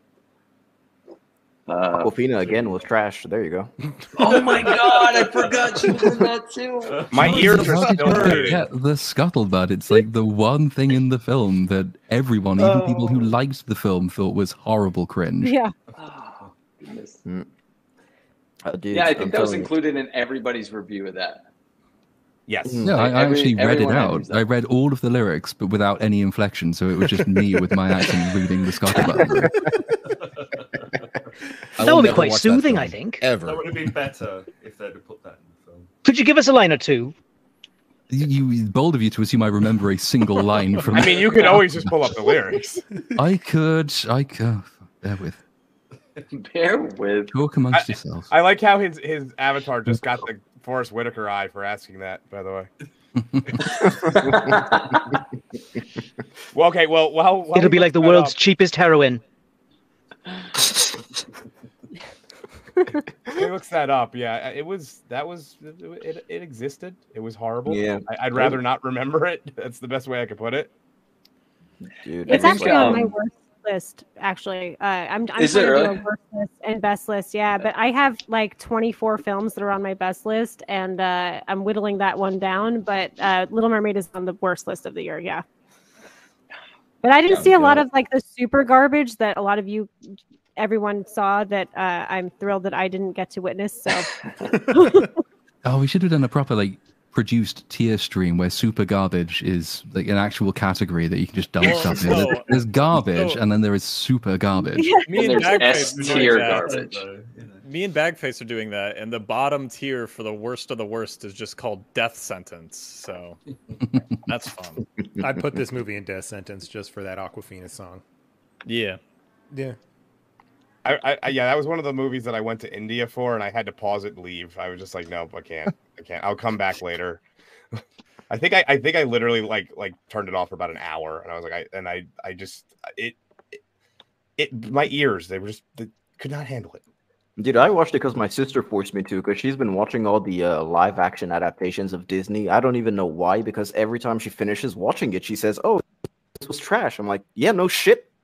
So I keep getting dragged to watch them, and oh yeah, my skin color. You also have to look like a fish, Vex. Don't forget, you have to have your eyes like 10 centimeters apart. It also like what's that about, by the way? What is that? To make her look more like a fish. Clearly. But that's her real eyes. That's not. That wasn't that's what they cast her because she's. Like, I swear they did something. That makeup department did not do her well. It was crazy. Well, they like CGI'd out like all of her like feminine features. It was like really weird. Plus the way they colorize it. Her skin looked like it was decayed. It was really weird. It was. They also like doubled, like almost, I think over doubled the original length of the animated version, and they didn't add like anything new. Like they tried to develop, what's the guy's name? Eric's character. Yeah. But everything they added just really didn't do anything. It was just kind of there. They took more away than they added, and they still added more runtime. They did. I mean, they took away the crab. Yeah, the crab. Well, he was kind of in it, but well, no, but he didn't fight the chef. He did not fight the chef. He did not. That scene was not there. Death sentence. Yeah, man, you can't fuck up with Sebastian like that. Sebastian is my boy. like the incredibly clumsy way they balked the entire love story, which is kind of the point of the entire show. From the prince trying to win the prince's affections without being able to speak, and then him in this version trying to win her affections even though she can't speak. And then you have to change the lyrics to the song to include lines like just use your words and ask her, or whatever the fuck that line was. And it's like, it completely misses the point of that entire scene. Also, the whole romance of the film has been lost. And I'm not even a big fan of the animated original because I'm not a girl. But, even you compare the two. When all of the songs they added, all the songs they added were awful, and like they always do that to try to get an Oscar nom. It didn't get nominated for anything, so it was like a total waste. Dude, they destroyed Under the Sea, one of like the best Disney animated songs ever. Under the Sea, they completely fucking butchered it so badly. It was horrible, so flat and colorless and lifeless. And they have her, the thing that pissed me off, which is a fairly niche complaint, admittedly, but because they have her duet that song, it ceases to be Sebastian trying to convince her of the merits of life under the sea, and it just becomes this generic Hollywood-style musical number, which doesn't have any message or meaning underlying it. It's just, well, that's the song that was in the original, so we have to do it, and she has to sing because apparently she can do that. So, yeah. It's weird that probably one of the best things about that film was Melissa McCarthy, and I never thought I'd ever say that about Melissa McCarthy. But Vex has a great point right there, by the way, if you want to toss the comment up. About consent. They added a whole thing about consent and what she did to Wonder Woman. Oh yeah, Wonder Woman. You can never forget. Oh, dude. But wasn't there a Fast X? Wasn't it the same year, same month as well? Fast X was May, yes, it was. I'll stand by that movie forever. That movie is fucking sweet. Dude, they dragged me to the cinema. They were like, "Oh yeah, come and watch Fast X." I swear to God, I've never had so much fun at the cinema because I was just laughing at every single thing that was on the screen. It's a comedy. It's like, oh, for sure. I think that people that were going to that shit expecting like a good action movie, no. Like Jason Momoa showed up drunk and high as fuck every day, and you can just taste it. It's so good. The thing about like all the Fast movies, like post, I guess it'd be 3 was when they ceased to be about actual racing and stuff. No, I'd say 4 is where it ceased to be about. Well, whenever the transition happened, I think the best explanation I've ever heard is that it's just D&D for jocks. And it's basically just them doing increasingly more ridiculous things and hoping they roll a 20. That's basically all it is. It's crazy because I've actually binged the Fast and Furious movies not too long ago because my brother-in-law loves them, and so I think I watched 1 through 9 last week or 2 weeks ago, and I'll still say this: Fast and Furious 5 is absolute peak, and yeah, man. After that, after 7, it just declines so badly. It just becomes shit. Which is the one where they go to space on the side of a rocket? I believe. Oh, that's 9. Yep. Yeah. That was the one I couldn't get through. I was like, finally, like, nah, I've checked out of this series. That was that's what it took to break you. I haven't seen any. Well, I don't even remember the last one I saw. Which is the one with the longest runway in the world? Oh, that's number 6. Yeah. I think 6 must be the last one I've ever seen. Somebody did like the math on that runway. It was like I think it was like 40 miles long or something like that. No, it's longer than that. So someone actually put it across the entire map of Europe, and it stretches almost from France to Russia. Wow. I think I enjoy it because it's literally just like all of them clearly are just like, I'm getting paid to hang out with my friends. Yeah.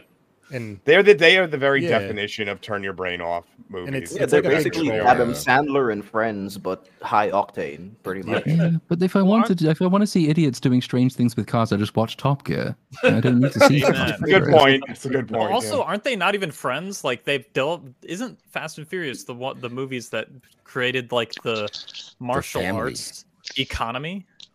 What the fuck? What? No, this is a thing. Like 2 people had like really big egos. It included The Rock. They were like, if you punch me, I have to kick in response. And like they had a whole like economy for that. So that already existed. It already existed. When did that show like up? Steven Seagal. Yeah, well, Steven Seagal's not allowed to get. He's not allowed to get hit in anything. Yeah, all of his contracts specifically state he's not allowed to get hit. And I'm pretty sure The Rock hates Vin Diesel. The Rock and Vin Diesel. Yeah, but they made up. They made up. Yeah, they kissed and made up. Yeah, but that's also why they eventually. That's why they broke off Hobbs and Shaw. and did their own thing. That way, they weren't in the same movie anymore. Basically, they were in the same universe, but not in the same. They had beef. Yeah, Those two. Can I just say that? I can be the only jacked bald guy here. How dare you? Can I just say Samoa looks nothing like that? Who looks Didn't nothing like Vin it? Sorry? Diesel just get in trouble for something? Like with, Yes, like for inappropriate Jesus touching Christ. or something like that. Or like, I think he Oh my God. touched Didn't he himself pull like a- inappropriately in front of someone.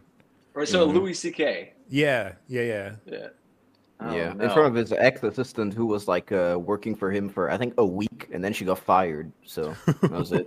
Well, she got fired because she wouldn't watch. Damn it. Good sign. I think Guardians was in April. Or May? No, that was Guardians, May. yeah. Well, we're on May, aren't we? So Guardians came out May, and did anything else come out Oh, May? did we say best of June? No, we're on May. How could we get to We- June? we're We're still still in May. Yeah. Where are we? Because Oh. we did worst of May, and now best Yeah. of May. Yeah, for like I'm I had pretty Guardians. sure Silo, the Apple TV show, came out in May. And if I'm right about that, then that is my best pick for May. Platoon had a best of pick. I Yeah. don't fucking believe it. Silo I thought was interesting, but I felt there was a major pacing issue with it. It lags in the dragged. middle. Like the middle third Yeah. starts. There's too many mystery boxes going, and they kind of lose their way. But the beginning's really good, and the end is really good. I agree. And it prompted me to pick up the books, and I've read all of them now, and they're pretty good. So yeah, I know it beats Guardians 3 because Guardians 3 was just like okay, Manipulative. Yes, Yeah, highly it's manipulative. Decent. I doesn't have enjoyed rewatchability. Guardians 3 at the time, but like in hindsight, I definitely see the problems with it. Yeah, Can I agree. I bring up? Sorry to go back. I know this is not the way, but like you missed my This favorite is the movie of the year. One of my top 3 in April was The Covenant. I don't know if anybody watched that. Yeah, the Guy It was Ritchie good, movie, right? wasn't it? Yep, I it could have was sworn good. somebody mentioned that. Oh yeah, okay, cool. Well, I wasn't here, so that Vex movie's brought that up. fucking sweet. There's a really good slasher film on Netflix that was released this year. I think it's a Swedish film, The Conference. Has anyone seen Oh that? yeah, I've seen that one. The one with the mask killer. Well, Yeah, I love the freaking mask. killer. It was Yeah, it's mad. like a baby, a huge baby mask. Basically, it's kind of weird. It looks like the mask from a Happy Death Day, but just massive. It's actually It was pretty good. Really good. It's quite funny, and the kills are just brilliant. Really inventive. Oh yeah, brutal. Highly recommend that one. Yeah, it's a good slasher. Cynic has reminded me that the Cleopatra documentary also came out in May as a late entrant for the worst of the month. Documentary. Oh yeah, well, the documentary in inverted commas. Sued by Egypt. Yeah. It was next so month- good. A whole country sued it. It was, yeah, that was special. Next month is going to be a fun one to discuss. I'm just looking at It has a it came out in June. 1.1 on IMDb. The Cleopatra. Just when you thought it was safe to listen to your grandma. Everybody better get ready for June because this one's going to be fun to discuss. It's like, I can't believe that was an actual, like, the standard of evidence for the entire documentary was, yeah, I don't care what school said, my gran told me Cleopatra was black. It's like, and it wasn't just a line, it was pretty much just the standard they went by throughout. But they're going to be doing it again, aren't they doing, who are they doing? They're doing some other North African adaptation coming up, I think. Hannibal. Hannibal Barca. Hannibal, that's the one, yeah. Oh, gosh. Which is going to be probably the same thing all over again, given that Hannibal was like Phoenician and not sub-Saharan, because good luck walking all the way across the Sahara to get to North Africa by that point. He was also 26, not 68, like Denzel. Yeah. I mean, Denzel Washington's always good to watch, though, isn't he? He's But great. at the same time, yeah, maybe it depends. Historical accuracy, if you think it's a good thing, then you can forego the good actors and actually, pick someone who looks vaguely like the historical character. But Does he need the money though?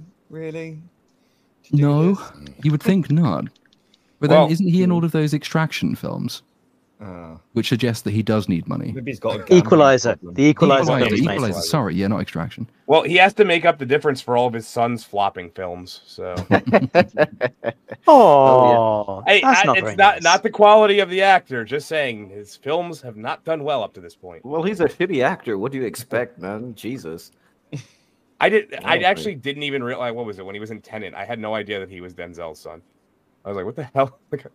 Well, they do. And then when I- Who is this guy? Why is he here? Like why? How did this guy get the job? What's going on? Nepotism.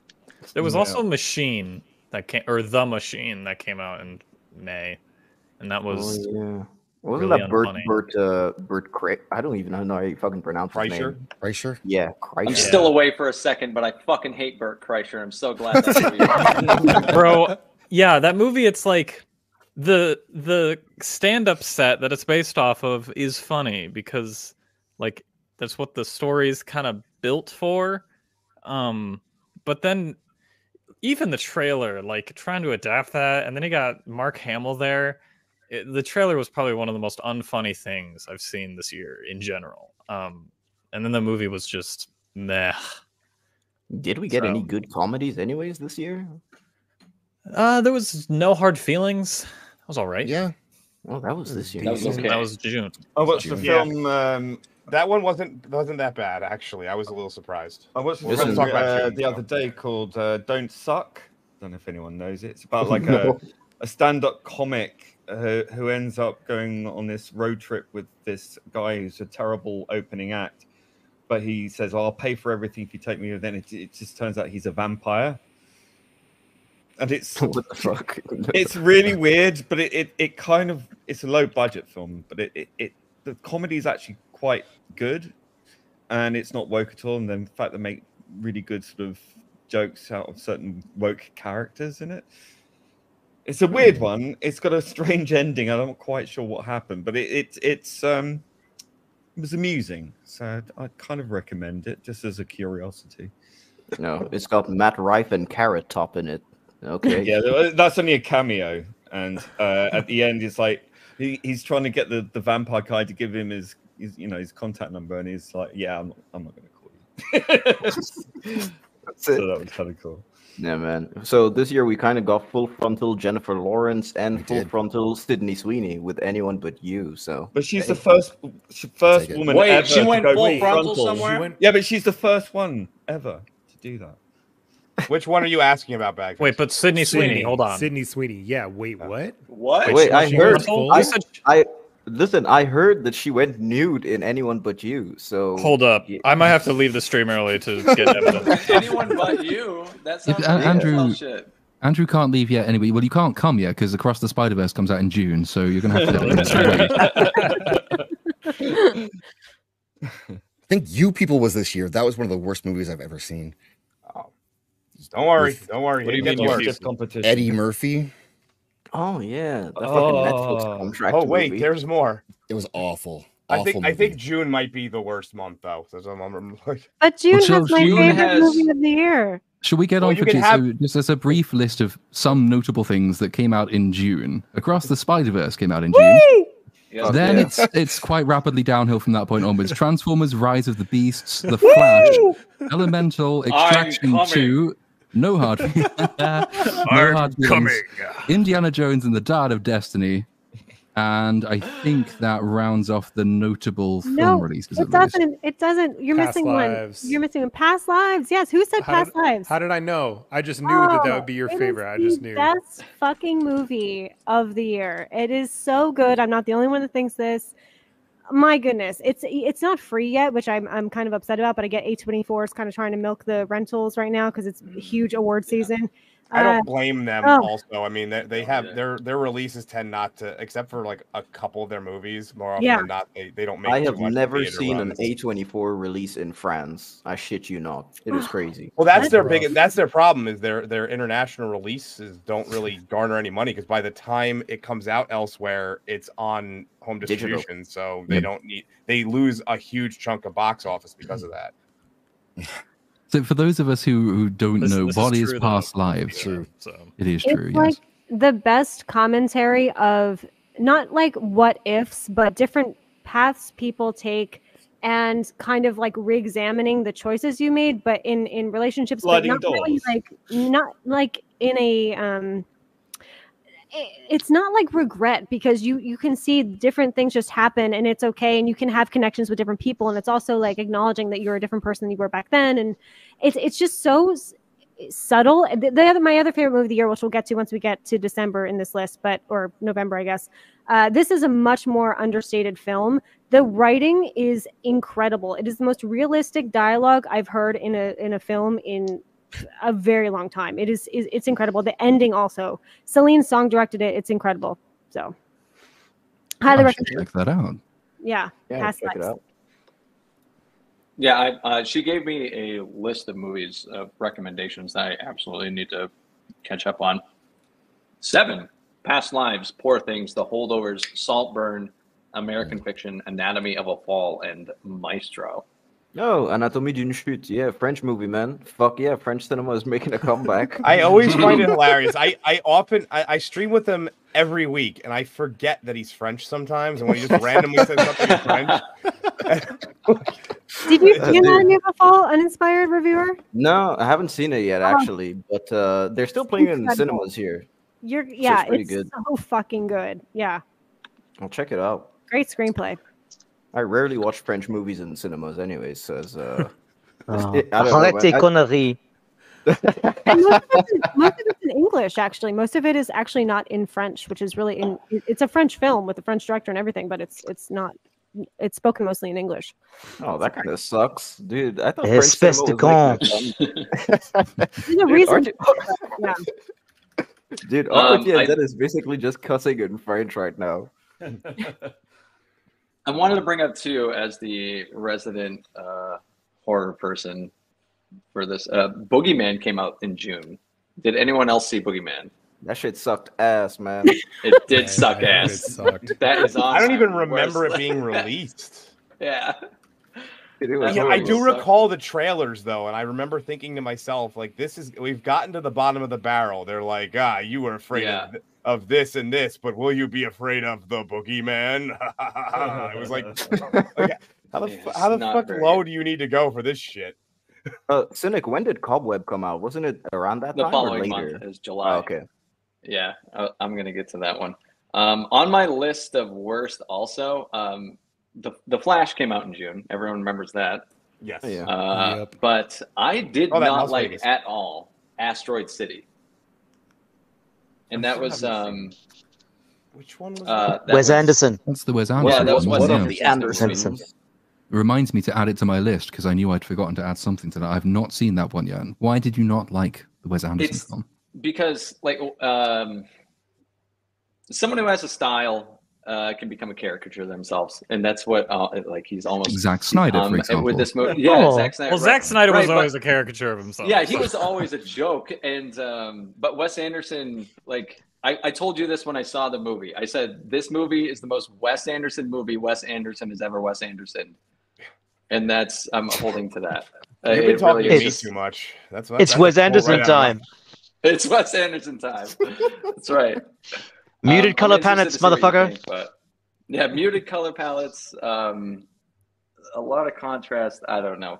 It's very It was just- introspective though for him. Like I feel like the whole movie is him being like, "Do you still like what I do?" And I'm not sure that you still like what I do. Because like that whole scene with I Adrian don't. Brody and him, like you know what I mean? No, I can understand it's not for everyone. I think Wes Anderson is one of those divisive directors too. You either like are super into it or super not. But it's like his existential crisis in a movie. I think. Yeah, which is fine, but I really do like Wes Anderson's earlier stuff. Yeah, I do too. Yeah.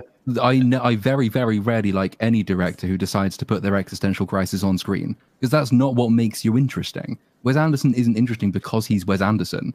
Wes Anderson is interesting because he applies his talent and his vision to an idea, to a story, and he brings it to life in a way that nobody else can do. But it's not Wes Anderson asking the audience to say, oh, do I like Wes Anderson or do I not like Wes Anderson? This is a movie about Wes Anderson. I'm going to wait for the biopic if he's ever famous enough to get one of those.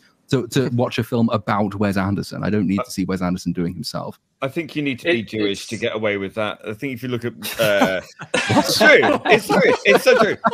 It's Woody Allen, Mel Brooks. They Mel do Brooks. these things, That's true. Yeah, there do are well. exceptions, and they do tend to be Jewish, so that's fair enough. But was that? Yeah, no, I don't know. I want to see Asteroid City, but maybe it's telling that it wasn't high enough on my list that I went out of my way to go and see it when it first came out.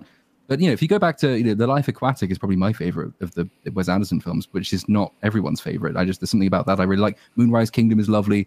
Royal Tenenbaums is lovely. All of those are brilliant films. But that's because they are telling some kind of quirky story, and they're not Wes Anderson filleting himself. Yeah, I agree. I think Wes Anderson has gone downhill after Grand Budapest Hotel. I think that was his last movie that I really enjoyed. Then after that, it just became, like, as we said before, a caricature of himself. Andrew, are you wearing the pedo sweater? Yes. Okay. Just listen. BSUP's back, baby. I gotta wear the OG. Yes. Well, it kind of goes with the moustache. Yes. June was a busy month, though. So yeah, the Transformers thing, which no one else decided to review but me. So I started. So this is my choice, probably for worse, because it's the only film I think in the entire year that I started and didn't finish. I remember you saying that. You even offered to give me your script. I remember that. Yeah, because I was scripting as I was watching, and then I went on this long tangent about crabs. And what? I got to the end of it. Is that the joke? Is it the joke where, like, evolution, like everything? Yeah, like, the carcinization, I think it's called. Like, nature repeatedly attempts to evolve crabs, which I think I got onto because my script asked the question: how is it that machines which lived and like were born and evolved on a completely different planet took on the shapes of Earth creatures? So I went on this long tangent about carcinization and crabs. And at some point, I lost why I was doing it. And so the little section just closes with, you might be wondering why I'm talking to you about crabs. I've actually forgotten, but it's more interesting than this film. So you should have just continued to write this script about crabs and then, like, transitioned back into Little Mermaid or something. Like, that's what you should have just did. It was like, that's how forgettable this film is. I'm going backwards. I hate Transformers at the best of times. Transformers is shit Gundam, and I don't care. But that film was just, there was something about it. I think the fact that every single cliche and stereotype was in it in the first 10 seconds, nothing about it makes sense. The giant fucking planet-eating thing, which I don't know. It was just bad. Whereas like Indiana Jones, at least I had some fun with, because it was really fun to tear that shit apart. The Transformers film, it wasn't even fun enough to do that with. I am a Transformers fan, and I couldn't stand that movie. And it was just, basically, I love Beast Wars. That was my favorite Transformers. And they completely underplayed everything about the Beast Wars. They just combined it with the existing Transformers movies, and it just got folded in and forgotten. It should have been its own standalone thing. They had its own, its own separate set of movies. Well, it's crazy. Yeah, it was a massive bait and switch, dude. Yeah, like everyone shits on Michael Bay, but Michael Bay without, like, Transformers without Michael Bay just sucks fucking ass. It's crazy.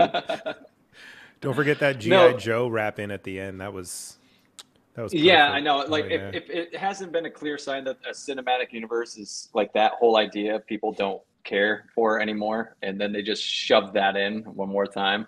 Like, hey, Transformers, we're gonna have a cinematic universe too, with like all the Mattel toys, like the Hasbro cinematic universe. Hasbro, yeah, the Hasbro cinematic universe. That's right. And that was the only one who reviewed it, so I was left out in the wind to deal with all the autists in the comments sections, and like you guys didn't have to. There are some fucking really hardcore Transformers fans that will Big Monkey movie cynic. You don't understand. Didn't I leave a comment under that video taking the piss out of all of those comments, like with a parody comment about like how all art is subjective and you're just a hater you got attacked, and everyone took it seriously. Yeah. Yeah, that was reviewing a Transformers movie is like a social experiment. I didn't even know that. But I could have told you that. I should have warned you about the fandom of Transformers ahead of time. Yeah, it's intense. Can't be as bad as the Doctor Who fandom. It's kind of like I don't want to call it American because it's a Japanese property, but it's kind of like the American version of that, where it's like something from your childhood that like people still think is the same as it was back then, and it's clearly changing. Yeah, I mean, the movie was a giant bait and switch anyway. Yeah, it's called Rise of the Beasts. They were barely in the movie. And the only time they were was when like it actually proved that Optimus Primal, it's like a better leader than the actual main Transformer of the entire series, like Optimus Prime. Yeah, that movie was such a fucking drag. June was a massive month for movies. But, a massive month in the sense of a lot of release things came out. So much shit. We haven't even really talked about The Flash or Indy 5 yet. No, I'm waiting for that. I know Zach's has to time travel. He's gonna go see Iron Claw, so we gotta enjoy it. Enjoy it. Yeah, Zach, I'm excited, dude. Zach, message me after you've seen it because we're gonna talk. Don't worry. Oh, cool. Yeah, Yeah, I'm looking forward to this one. So I'm a wrestling yeah. fan from back in the day too, so this is a great one.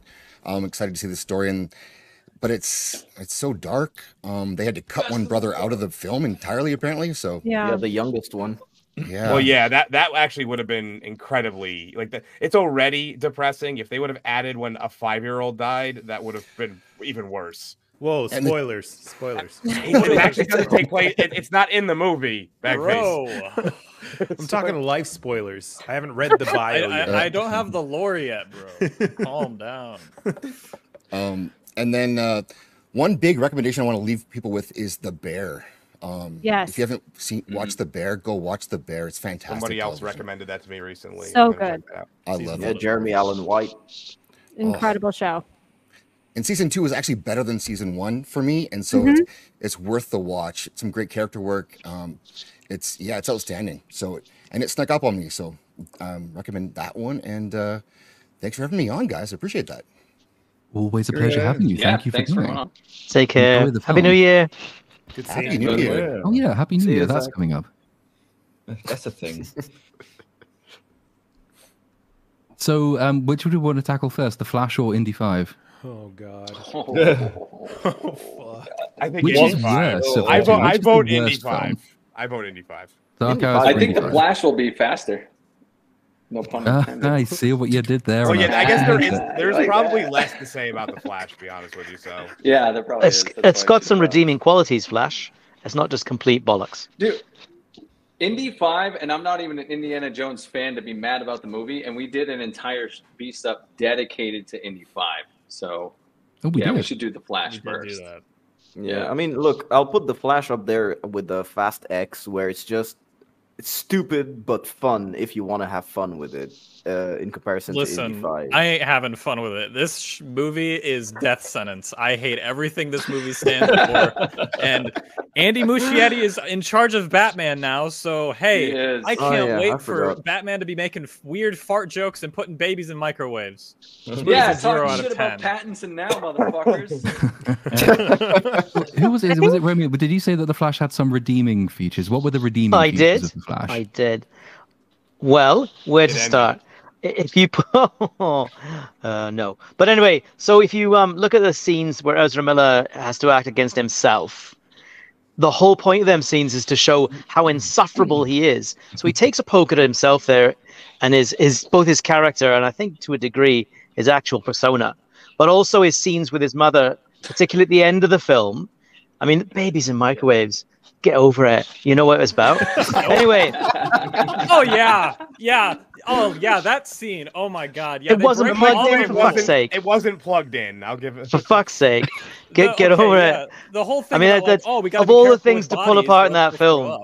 up. That's the one. That was bizarre. But scenes with his mother were quite good. And I love Nicolas Cage as Superman, so I just can't get away from that. It's a bucket list moment there. See Nicolas Cage as Superman, even if the CG was a bit sus. But That's the only reason it was there. Was that, well, the film doesn't stand on its own merit, so let's just chuck a load of cameos on the screen right at the end in the least satisfying way. That's So you some get people key saying, jangle in "Oh, did there." you hear that Nicolas Cage was in it as Superman?" And then people will go and see the film, and they'll have to sit through all of the rest of it before they get there. it was Yeah, that was for that specifically put in 5-second for thing. me, and I'm okay with that. I mean, a lot of it was shite, but I didn't mind The Flash. I thought it was reasonably well intentioned. It didn't have any particularly strong messaging aimed at any particular group. It was big, it was dumb, it was stupid, and it was all right. It's enjoyable. So that's my take on The Flash, and I will now step aside and let the savaging begin. Have people say nice things about the films. Just before we do get onto the shit about it, I will just take a brief moment to thank Grendel Vivat for gifting 20 memberships. Thank you for that. Oh, well done, sir. I propose at roughly the halfway point of the year, we might take a quick hiatus and do some super chats, but we'll get through the Flash and Indie first and finish the first 6 months of the year, and then we will come on to those. But thank you very much for those gifts. That was very generous. I'm kind of with you though, Romeo, on I thought Ezra Miller's performance itself wasn't bad.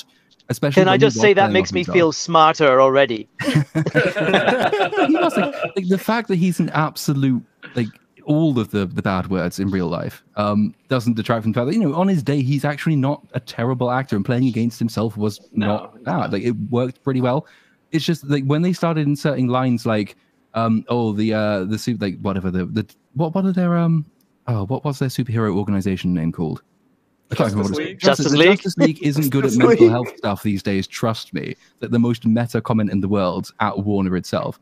So you're not gonna excuse your real life antics in that degree, but like his acting was okay. It's just everything else about the film, that the fact that it makes no sense. As soon as you start delving into time travel by explaining it via spaghetti, you've kind of started to piss me off.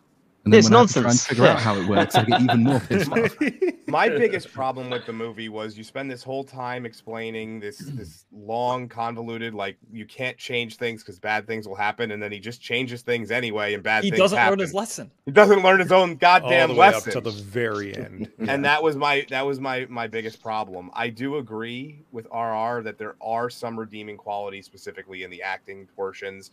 They didn't go total like the way Supergirl or Superwoman, whatever you want to, I don't remember which version how they said it, but she wasn't done the way I expected.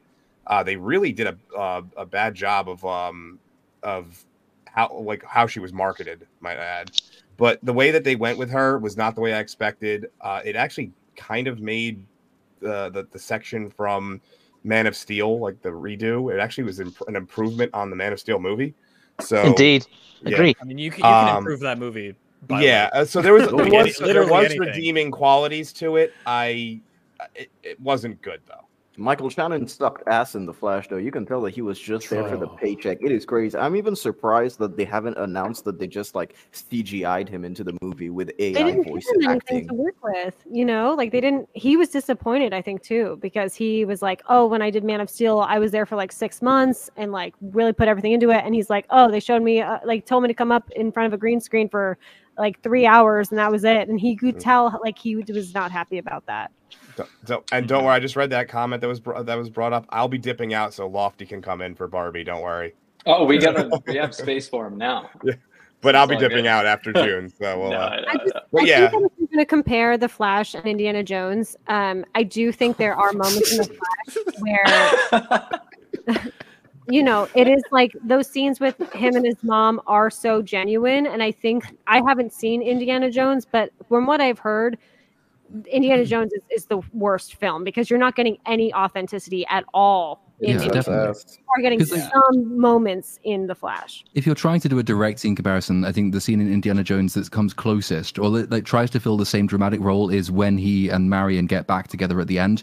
But those two just do not compare. The one of them does not hold up. At least The Flash understood that there was some emotional core there somewhere. It just really failed to make much of it. Whereas Indy just thought, well, we have to have it there, but we don't really know what it is or why it has to be there, or even how to work it into the script. So it means nothing. But the Flash would have been better if it had done more of that and less of the stupid multi-dimensional time travel nonsense. The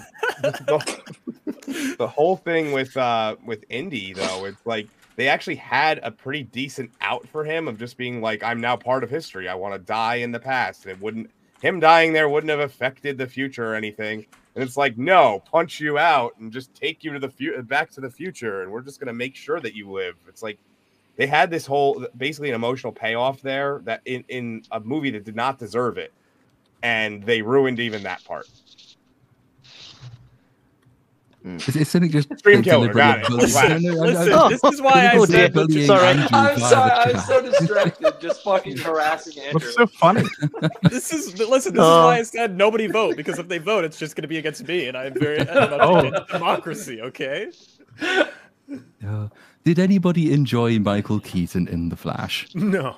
I did. No, I actually thought I did not. I thought I was going to like him a lot better, and it just reminded me of a better time. Is all it did. Yeah, I think that's what it was there for, though. Really, wasn't it? Like, I thought there were one or two scenes where when they showed him like patching himself up after the first fight and actually kind of enjoying it as a way of conveying that this is a man who thought he'd retired but didn't realize what he was missing and now has realized that. I thought that wasn't terrible.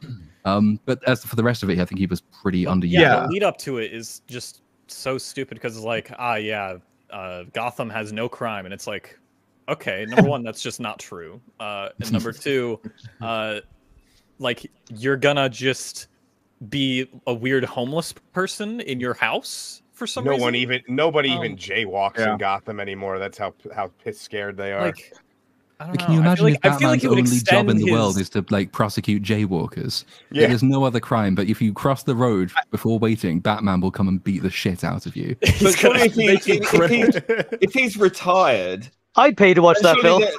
if he's retired, surely there would be a ton loads of crime. That would because they know actually- he's retired. That version would actually be a great questioning of his motivations. If you, Feels if like it a was just South like Park as episode. as the crime gets lesser and lesser, at what point does Batman like stop trying to stop that crime? Like, how menial does the crime have to It's like a become? before he's kid. like, I'm It's done. like a 12-year-old that's like sees the no diving sign at the pool and dives anyway, and then the kid just it's like a horror movie. As The he's kid comes out of the diving, water. just the bat like the grapnel gun grabs his feet and pulls him back out of Yeah, the it's water. playing just like the Batman music. Dun, dun, dun, dun. hangs And hangs the him kid's up just- the kid's just hangs dead. him up from like the light post above the pool and is like, and that's what you get, and just runs away. Wait, it pops up in some classroom, says, "Don't run with scissors," and it's just and like the kid that- is just terrified. That TikTok video with the Batman and the guy Batman catches this guy watching a Batman movie on Pirate and he smashes up the TV. Have you seen that? There's like a 4-year-old who grabs a lollipop at like a candy store. He just rushes in and just knocks him on his ass. Like, All these better films we're constructing than The Flash. Yeah, I was thinking that. I'd pay to see any of those films. I thought the best part of when I get Batman was when I the get funding. oh shit. Let's go. I thought ahead, the best part of Keaton's Batman was the Batcave. I thought that was pretty cool. Yeah, Batcave was nice to look at. That was a nice throwback. Real question though, if they didn't drop him in the trailers, if it was a surprise, do you think it would have gone over better or worse? I think it would have. I think it would have actually gave the movie legs. I think people would have been like, "Oh, did you hear who's in it?" Like, I can't. But then they tried to do that at the end, and it didn't work anyway. Now that Well, they did it with Multiverse of Madness. We didn't know who was going to be in that. Illuminati. Well, they told us that. Well, we knew Professor X was there because they used his Yeah. voice. But the other ones, I think it might have been worse because with the Illuminati, they introduce them and then they kill them off like both literally and like in character. And this is what this movie did with Batman. Honestly, I think saying, "Hey, Batman's in this," kind of like dampened the hit of him just being like a loser. Yeah. So this he just died like a bitch to some no-name he was like, fucking... yeah, and Flash was like, "Oh no, you gotta save everyone," and then he was like, "You already did," and I'm like, "Okay." Did he just I dies hope all out of you die fucking nowhere? Yeah, in the middle of like a Minecraft flat world. Yeah, but the alternate reality in this movie, the Batman stuff, was extremely boring and forgettable. At least the Illuminati stuff was retarded, but also like mildly entertaining to watch. You know? It was so bad it was funny. It wasn't like hours and hours of film, and it's which you have to- memorable. Yeah. And they didn't CGI in a fucking fan cast. They actually just grabbed the actor and put him in on green screen still. But, whatever. I'll take that over Nick Cage. Yeah, and then using George Reeves, who killed himself because of the role of Superman. Yeah, that's nice. Thank you. Nice. Oh, yeah. Yeah, also don't forget the director saying, like, yeah, the CGI looks bad. It's supposed to look like shit. I thought that was a pretty interesting I'm argument. going to assassinate Andy Muschietti. Dude, if Andy Muschietti like, dies. Hey, I don't want to be. I don't want to. Well, look, isn't that okay? Look, he's both dumb and he's being honest because part of it is supposed to look shitty when they're going through the time warp stuff. It's supposed to look the way it does, but the other CGI in the other scenes is terrible. So that's not supposed to look bad. Like, so time dilation looks like really rubbery PlayStation 2 character. I guess. I mean, I'm willing to look past that. I had a problem with the other CGI, like with the flat and that white empty like void of a nonsense space that like didn't even exist when they were fighting towards the end. Like that CGI was terrible. The entire final battle, because it's well known that flat surfaces are easier to animate, but Jesus Christ, that was so. If you because I did, if you go and look in any individual like part of any individual shot, you find soldiers just running off into the distance. And tanks driving off in the other direction it's into like the Matrix. Distance. There's nothing like there. You spawn infinite where are guns you in the Matrix. going? And why are you going there? What is the plan here? Why have you just all spawned in this flat nothing void? It's like in the Lord of the Rings when they did the AI soldiers, but they forgot to. But they like before they added all the cool painted backdrops, they just like spawned a bunch of soldiers. Like there's documentaries of that stuff. It's really really cool behind the scenes of the Lord of the Rings. But that's what this felt like. It was like unfinished. They forgot to add a background. It's embarrassing. It's stupid. If the whole film had the CGI quality that they used for the Flash running and like the electricity running through his body, which looked really, really good. I mean, that's where they put the effort in, and it probably was just overworked. You know, we all know the VFX artist was overworked and underpaid, but and also the last minute reshoots and stuff without enough time to put the same care and attention and money in. And I think the Flash went through quite a lot of very last minute reshoots. So, but you can find a better way of doing it than that, surely. The CW show did. Yeah. And that kid wasn't even in the movie. That poor kid that played the Flash for like fucking 11 years. Oh God. Yeah. But the Nicolas Cage said he didn't even do half the stuff that ended up in the movie. No. Yeah. They just like 3D modeled his face, and that's it. The AI controlled his body. Yeah. That's a bold statement. Yeah. Oh man! And wasn't there a whole big secrecy campaign about the final cameo in the film? And they really tried to get everybody really interested in who the final cameo was. And it's just George Clooney there for about 2 seconds, and that's it. A guy who doesn't ever want to play Batman again, too. Like he specifically said that. He's like, okay, the feeling's mutual. Yeah. No one ever wants me to play Batman again. A Bat credit card. I was waiting the for fact money that That's why. all of that comes about because he didn't learn his lesson, because he thinks, well, okay, I can't change the major thing, but I'm gonna change it in a different way to exonerate my father, and expect a different result. And you've done pretty good work with the sacrifice when he realizes, no, his mum does have to die. That's good, but then you have to have him learn the lesson for it to really mean anything. If he goes and does the same thing again, it's just a pointless. It's almost sequel bait for a sequel that won't happen. It felt like sequel bait. Is it a possibility that that's what it was supposed to be? I reckon it probably was, just because James Gunn didn't know what he was doing at the time, and nobody knew where they were going at the time, and all of the cast were desperate. Like you had Dwayne "The Rock" Johnson coming out, basically campaigning to be kept on for the Gunverse. So yeah, I wouldn't be surprised if they all thought or hoped at least they'd get another film out of this. Clooney. Yeah, maybe Clooney could have just been in it as like another. Not Batman, but like just Bruce Wayne or something. They just keep bringing back Batmans to kill them. That would just be it. Yeah.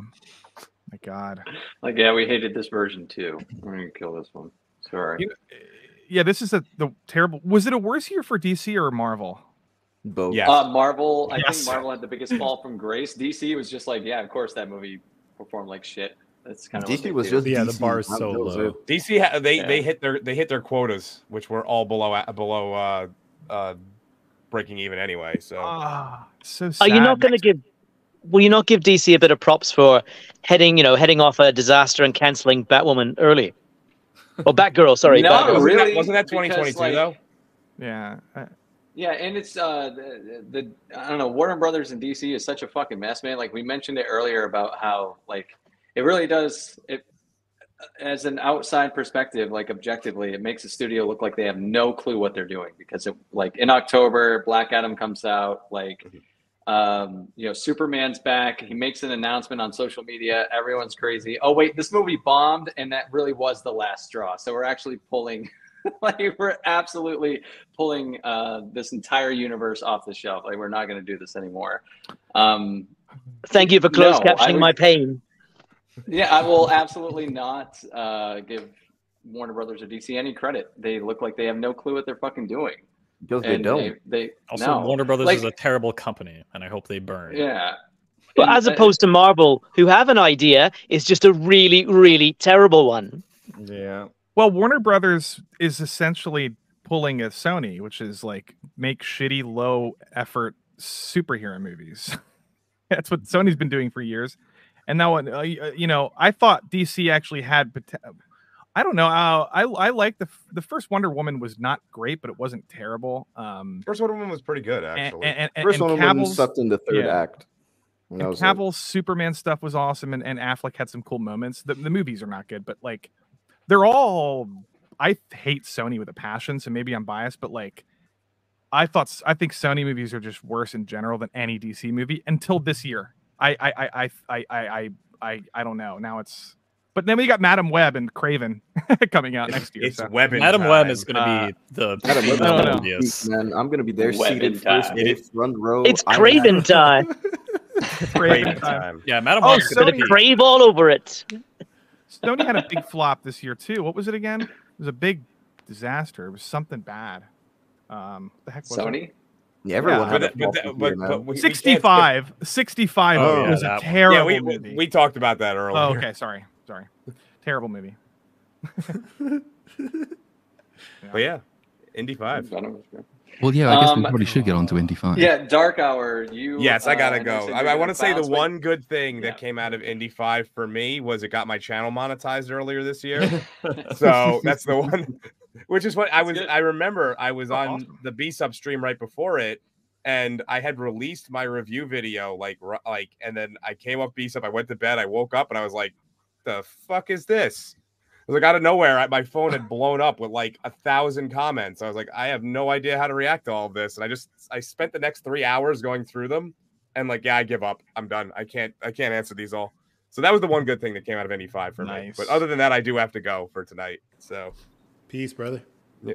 I just one thing I want to say. Tomorrow we have me and Uninspired will be interviewing Kevin Altieri of Batman the Animated Series fame. He directed the first episode of it and 22 additional episodes, and he's going to be on my channel, and we're going to be doing an interview with him. And anybody who wants to check that out, please come do. Yep. Yeah, I will be in the chat. That is super cool. So, awesome. If you want to shoot me a question for him, Cynic, just shoot it to me. I'll get it. I'll read it out for you. But I'm gonna head out, and you could replace me with whoever you want. But I'll catch you guys later. See you, Dark Hour. Thanks for stopping in, man. See you. Take care. Now, what other Joe Rogan lookalikes do we have? We don't, but we do have Vex Electronica come back in though. Oh my god! Close enough. Email Joe Rogan. Wow. Yeah, she doesn't quite look like Lofty. Can I ask you a question? Yeah, what's up? Do you just sit behind your VCam and just shake your head so the dreads move? No, this is my mouse, left and right, left and right. It's not my head. I'm too lazy for that, dude. I was lean gonna back. say, I was like, you're looking up and down a lot. I don't know why. No, I don't do that now. That is the sexiest Smurf I've ever seen. Oh wait, blow my screen up. Blow my screen up for a second. This was the best moment of the year, in my opinion. It was. Wait, see, You'll have to I don't know if you could. I don't. Oh, I have to do that. Oh shit! How do I do that? Okay. You forgot it. No. Layout. There you go. All right, that Avatar 2 made more money than 9 Disney movies, despite being released in 2022. Dude, I was writing that in my next script. Oh, really? Dude, yes. It's wild, man. So I have that article. It's 283 million. It beat Quantumanium, Dial of Destiny, Marvels, Haunted Mansion, Wish, Boogeyman. All those Sorry, movies, Lofty, can you remind us, like, what is so great about that film? By the way, I just wanted to troll everybody. Don't worry about it. Again. I just wanted to troll you guys. You realize we've got like 7 months of film left to go, right? We can't get onto Avatar now. Yeah, let's not do that.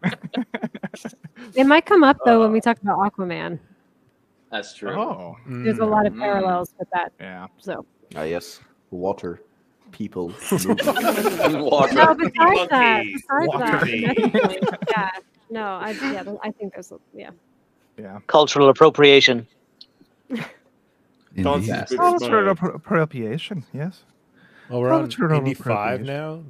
I don't even. Yeah, we're still in June. You know what? So Indy 5 was great because you got Mads Mikkelsen in an SS outfit. I think that alone elevates Indy 5 from shit tier to like good tier. Boo. Confirmed Nazi. He's never been in one before. He's, right? A confirmed Nazi sympathizer. We borrowed it from Prince Harry. Wow. Oh, Stream Killer, big. All right. Yeah, goddamn. But is there anything to say about Indy 5 that hasn't already been said? Is it everyone's worst film of the month? Yes. Of the month, yeah, probably. Yeah, definitely.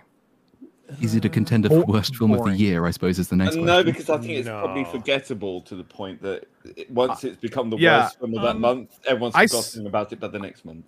I saw it way after everybody else did, and I was like, I actually thought it was going to be worse. I thought the movie was just like a 3 out of 10 or something. Like it was just like below average, boring, predictable, stupid ending, but it wasn't like Rebel Moon tier horrible storytelling. You know what I mean? It had stuff in the movie. It was competently made. Yeah. Like that. And the movie, first like, 20 minutes was awesome. Yeah. I thought, but I mean, the franchise is dead. The guy's 89 years old or something. It's. I mean, I'm just comparing it to. I don't think it's like a 0 out of 10. Like I think it's probably like a 3 or 4, maybe. I don't know. So it's just not great. It's not great. There's a reason. There's a reason the first few minutes are the best, and that's because it's the closest thing to an old Indiana Jones film. Yeah. Right. But then you jump forward to a hard cut forward in time, and he just wants to kill himself. No one wants to see Indiana Jones as this old, demented man. It's weird though, because it shows that the people that made the movie had the capability to make an Indiana Jones movie that felt like Indiana Jones, and then they don't. It's really weird. Yeah, like it's there. They can the first do it. 20 minutes felt like the really writing. manipulative in terms of the music that they use, because like a bunch of like consecutive things would happen that are really, really stupid and it doesn't make any sense, and then it's like, hey, is this really stupid? And then the theme da da da da da da da would just play overwhelming. It's like, okay, I guess we're buckling up this time. I guess this is Indiana Jones. I was gonna say the first 20 minutes weren't even that good. Like they didn't really remind me of old Indy, just because it flips on itself like every other minute as to what is going on in this universe. So like the train sequence of the first 20 minutes is a perfect example, because absolutely nothing makes sense in that scene, and then playing into the rest of the movie. So like I couldn't even appreciate the very little drips of old Indy in that opening scene. Well, I guess to me, it's I the also closest thing to an old Indiana Jones film. It's not of the same caliber at all. Like the whole thing makes no sense, as you say. Like for example, he runs to get a car to chase a train that's in the station. When he runs to chase get on the fucking train. What are you doing? And the villain gets bodied by a fucking, what is it, like a sign or something on this train that's going like 100 kilometers an hour. It was so funny that I actually risked my channel getting yeeted from YouTube just to include it in my video while it was in the cinema. Just having a way to introduce. I don't even know who is this person. I feel the actual Nazi sympathizer. There you go. What happened? Wait, I have to go backwards because I missed it. I missed that too. What was that? I didn't see the comment. Oh, he called you a Nazi for chat moderation. Oh, okay. Me? Somebody. Yeah, Platoon. Oh, Platoon. I don't know how this fucking program works. You think I moderate my own chat? What? No. Guys, YouTube deletes comments all the time. There's other people in this. I'm a mod too. I didn't delete it, but I have a team of excellent moderators who probably found you insufferable. So take that as you like it. Gosh, what a low bar for Nazis we've set. Everybody That's terrible. punch a Nazi. Everybody punch a Nazi. Let's go punch some Platoons and some Mads Mikkelsens. I think it's also in comparison to, Kingdom of the Crystal Skull, which even though it's a lackluster film, it does give you an old Indiana Jones, and you have the entire sequence where he's in, I think he's at the university with Mutt, and they're on the bike, they're getting chased, where it's all practical effects with an old Harrison Ford. If you're trying to put that in comparison to what we see on, I even forgot the fucking name, Dial of Destiny, there you go. It's like... I've already seen this, but better also. So there's no point in me even enjoying this because it's just CGI garbage. Yeah. Yeah, but the nuke scene in Kingdom was worse than anything in this movie. The refrigerator. It's worse than anything in most films. Yeah, it's like the worst thing ever in any movie ever. The nuke scene in that film is the closest that film gets to being as bad as this film. I mean, I don't know. I don't think it's as bad as an old man dribbling out the words continental drift and then somehow ending up back in ancient Rome. That's worse. He looks up at him. You didn't account for continental drift. It's like, oh my god. Yeah. which ultimately actually doesn't change anything. Like they just want to throw that in there for a bit of contrivance. They But want it to feel smart. right, it doesn't actually do anything. It was the biggest word that the writers knew at that moment. Oh like, my "Oh, goodness. I I don't just learned about understand what this. Didn't say the continental drift in the 2,500 years since the time they go back to has been about 3 inches. So apparently moving, but also the portal's in the fucking sky. So continental drift makes no goddamn difference because the continents don't extend to space. Yeah, and what about the revolution of the Earth around the sun and the galaxy? Well, so that would have moved. Yeah, just fuck everything else in the known universe. But like, what even happened? Like, as it was happening, it didn't make any sense visually. Like, there was this like clouds that like opened up, and they just went through. What was it? The dial points to just a thing that just exists in the sky apparently, and no one has ever flown into one of those before. Right. It's a thing. It's not even like a wormhole. It's a thing. But then you like the reason they're doing that, and then you realize Indiana Jones in that moment, the moment before they're going through it, when he's trying to stop Mads Mikkelsen, in that moment, Indiana Jones is fighting to save Hitler. This is not what Indiana Jones should be doing. No. Yeah, man. I guess you could say I just read this comment, so I'm gonna steal it because I'm a stealer. Indiana Jones is kind of like a failure of a franchise. There's really only like 2 good movies out of 5. That's not good. It's not a good track 2 record. great movies out of 5. Two great movies. Jurassic Park is the same, guys. Same thing. Well, Star Wars is the same. Star Wars has 2 great movies, 1 movie, 2 movies, and 4 oh my fucking god movies. And then 1 See, good I've been show. saying this forever. Star Wars sucks. Well, that's Empire is the only good Star Wars movie. I'm sorry. The first one is good. Empire is brilliant. Return of the Jedi has some really good moments, but as a film as a whole, not particularly good. No. And then the prequels are. The prequels are so bad. Prequels. I can only The stand prequels are just full of Revenge. memes. That's it. Yeah, the Revenge has the most memes. That's the only reason I watch it.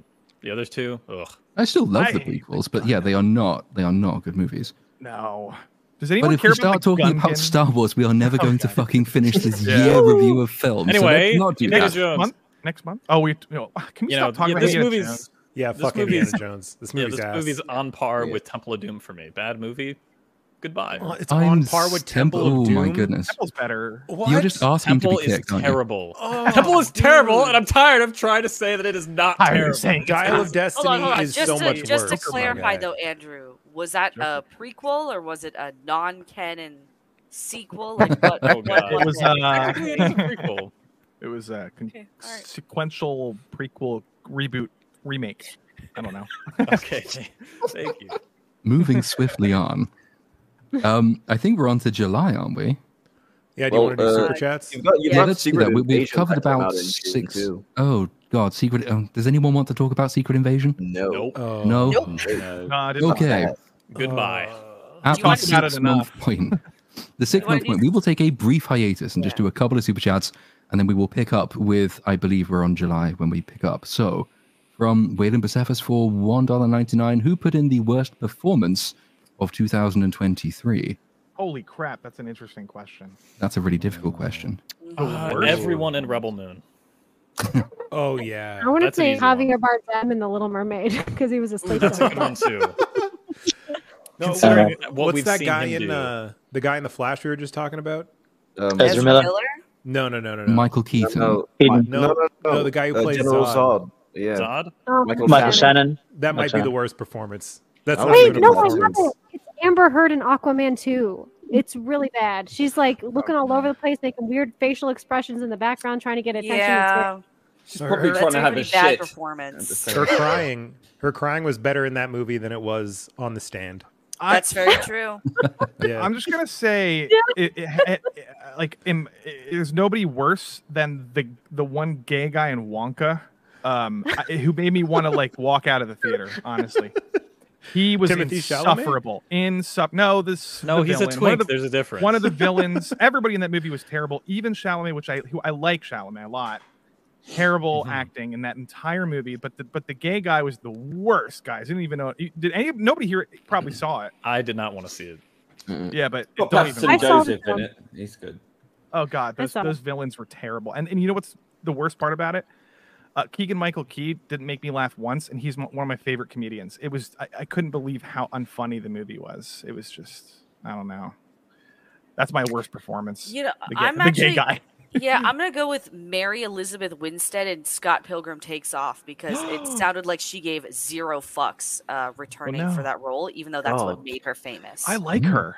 Damn Dude, it. Can we double that with Mary Elizabeth Winstead in Ahsoka? I was literally just about to say, there's a thematic. What about anyone in this Rosario Dawson in Ahsoka? I think Mary Elizabeth was worse than Rosario. I'm going Lucy for Sabine, Liu? though. I think Sabine's actress was the worst Actually, of all yeah, of them. Sabine. We forgot about Sabine, yeah. Yeah. Lucy Liu and Natasha Shazam. wants it. I forgot That about was the main character. Oh shit. The main character was a terrible person. Well, there you go. There's a good list of terrible performances there. So, next up, Paolo's TV for £5. Hello, will BSUP be returning to the regular Monday nights at 10 p.m. slot in 2024? Also, Little Platoon, great co-hosting last night on Open Bar. Thank you very much. As for when BSUP returns regularly, I don't know for sure because that largely depends on Cynic, but we will endeavor to get back to a regular time at the earliest possible time. So yeah, watch this space. Don't know if it'll be Monday, might be Tuesday. Who knows? We'll wait and see. Dragonpool Z I like that name, for $5. What do you all think of the One Piece live action? As a manga/anime One Piece fan, I thought it's pretty awful as an adaptation with a lot of problems. Who here has seen the One Piece live action? I have. Yep. I've seen he's right. He's right, but he's right. The second half of his statement is correct. It has a lot of bad, poorly animated, poorly adapted story moments from the anime. Is they crunched too much. They got rid of things. They messed up characters. But I liked the show anyway as a live action thing by itself. Everyone loves it. Yeah, I think it's great. I got through about episode 4 or 5, I think, and I gave up on it.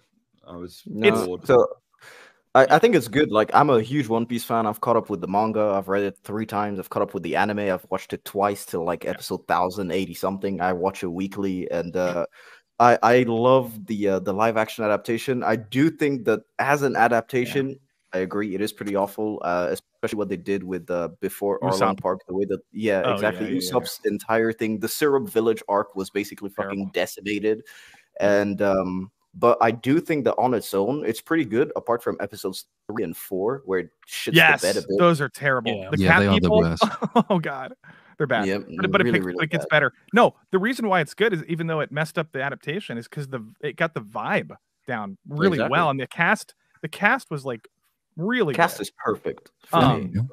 They it's like some shows like Game of Thrones did this really well. They like really tried hard casting the show. They didn't just like pick any random person because of like a checkbox or something like a quota thing.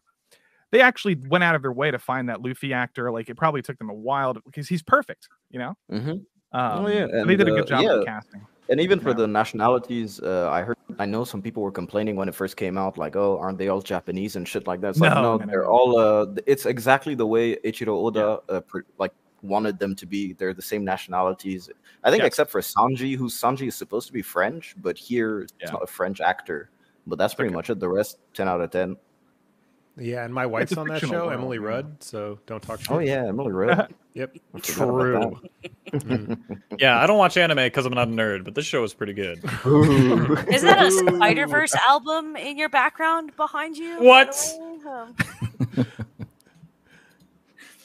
Yeah. Sanji really is good. Perfect. Sanji's perfect. Sanji's perfect. It's He's probably incredible. the best show from 2023 that I watched this year.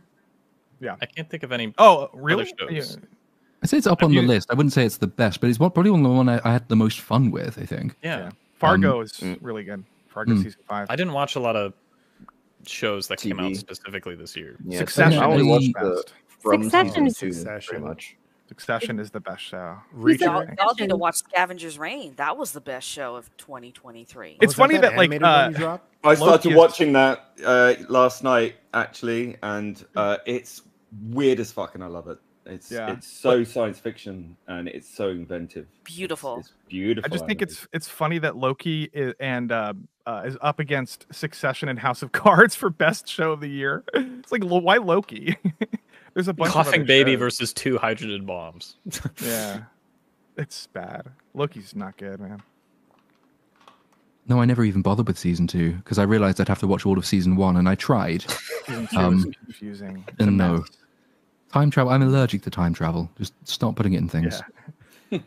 Peter Pidrak for $4.99. I heard of Mr. Brown. You were back. Missed the start. 15 minutes behind. Merry Christmas, everybody. Merry Christmas to you. Don't worry, though, because we're already halfway through the year and we've been going for over 2 hours, so you're barely late at all. It actually took Merry us longer Christmas, to get the Peter. stream started. Did any? Sorry, yes. No, but it won't fit in with the super chats. I was going to ask if anyone watched the sequel series to Justified, but that would probably take too long.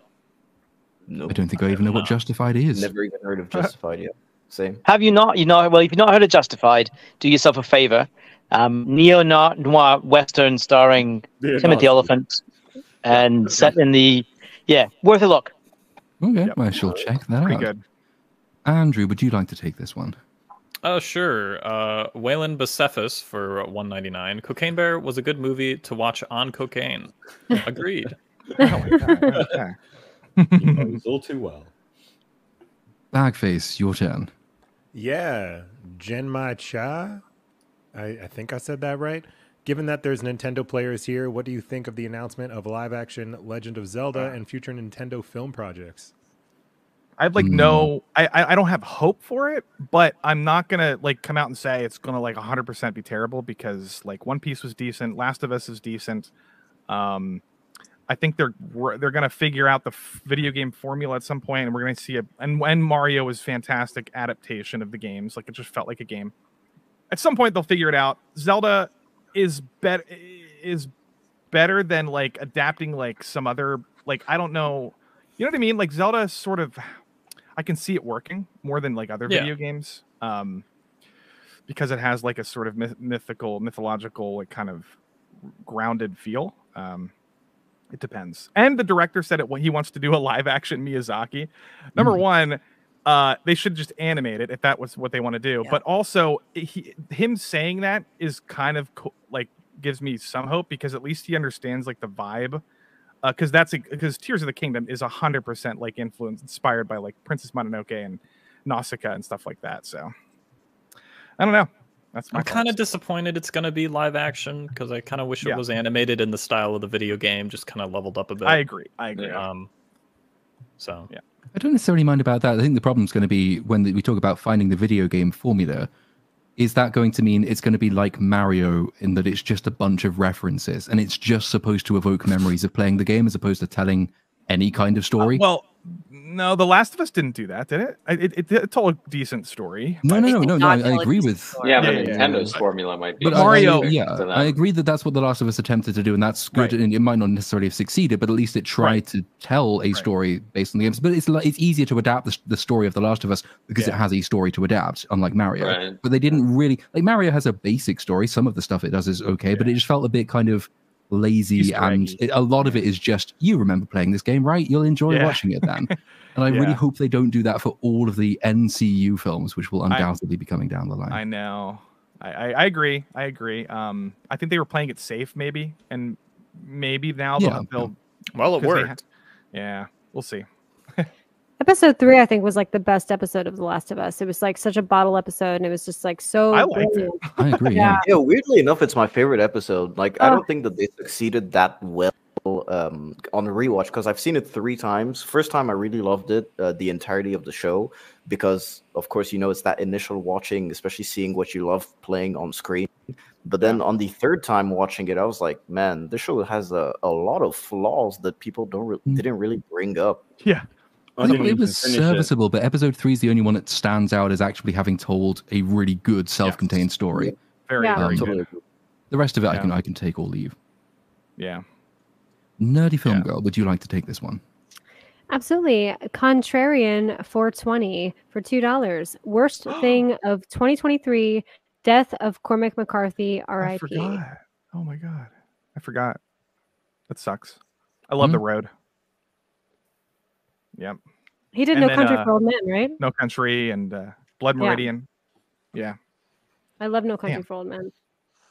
Copa keeps telling me to read Blood Meridian, so I might get on For me, that. it was the death of Geordie Walker, the guitarist from Killing Joke, one of my absolute favorite bands. Yeah. Then I'm going to get this wrong. Mangarereri for $10. It's like you purposely tried to pronounce it incorrectly. If you can't pronounce it correctly, at least make it a joke. That's the rule. The Little Platoon, did you get a chance to check out Blue Eyed Samurai? I heard it's pretty damn good. No, I have not yet seen it. I have also heard that it's quite good, so I will add that to my list, which is growing by the second. Yeah. I feel bad for you. I hear it's good though. Pluto's the best anime of the year, though, in my opinion. But I hear that. I think I'm the only person who doesn't think Blue Eye Samurai is all that good. I mean, it's like all right. No, I see the fan base is pretty divided on. I haven't seen it yet either, but it seems to go either you love it or it was okay. This person's joking with us. It's like a creepy Mona Lisa. Well, Larry does this all the time. Larry always does the time. Larry's great. Thank you, Larry. We love. I look at your face, your stupid nose, your big nose, Mona Lisa nose. I think it's an improvement on the original, personally, but I hate that fucking portrait. So.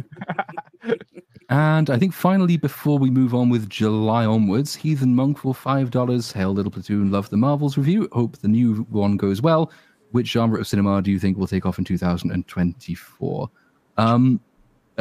Video games. Sequels. It's going to be sequels. More sequels sequels are the dominant one. Prequels. The westerns are going to come back, probably. I think Western's going to have a comeback, this year. Are there any? I don't know much about upcoming westerns. Which are the films that are due for release? So there's another Yellowstone season coming out. Then there's like a prequel. The two Kevin Costner movies, right? Yeah, Kevin Costner has a two-parter that's coming out in summer 2024 as well, which is just straight Western. Yeah. That was this year. The Old Way, Nicolas Cage. No, there's a couple westerns. I think horror is going to be interesting. We got Nosferatu next year. We also have M. Night Shyamalan, and then Jordan Peele's was delayed. There's a bunch of horror coming out.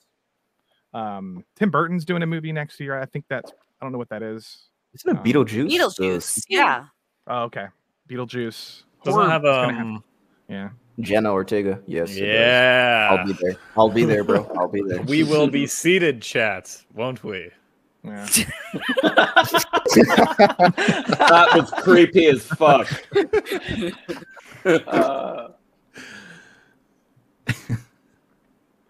Yeah. Well, my pick is video games, just because there's everything video game is coming out next year. There's so many. It won't be fantasy though, because Rings of Power 2, season 2 even is coming out. So yeah, that'll be fun. Isn't season 2 of whatchamacallit? Oh, my brain's farting. Arcane. House of the Dragon. Arcane comes out next year. Oh, Arcane. Oh yeah.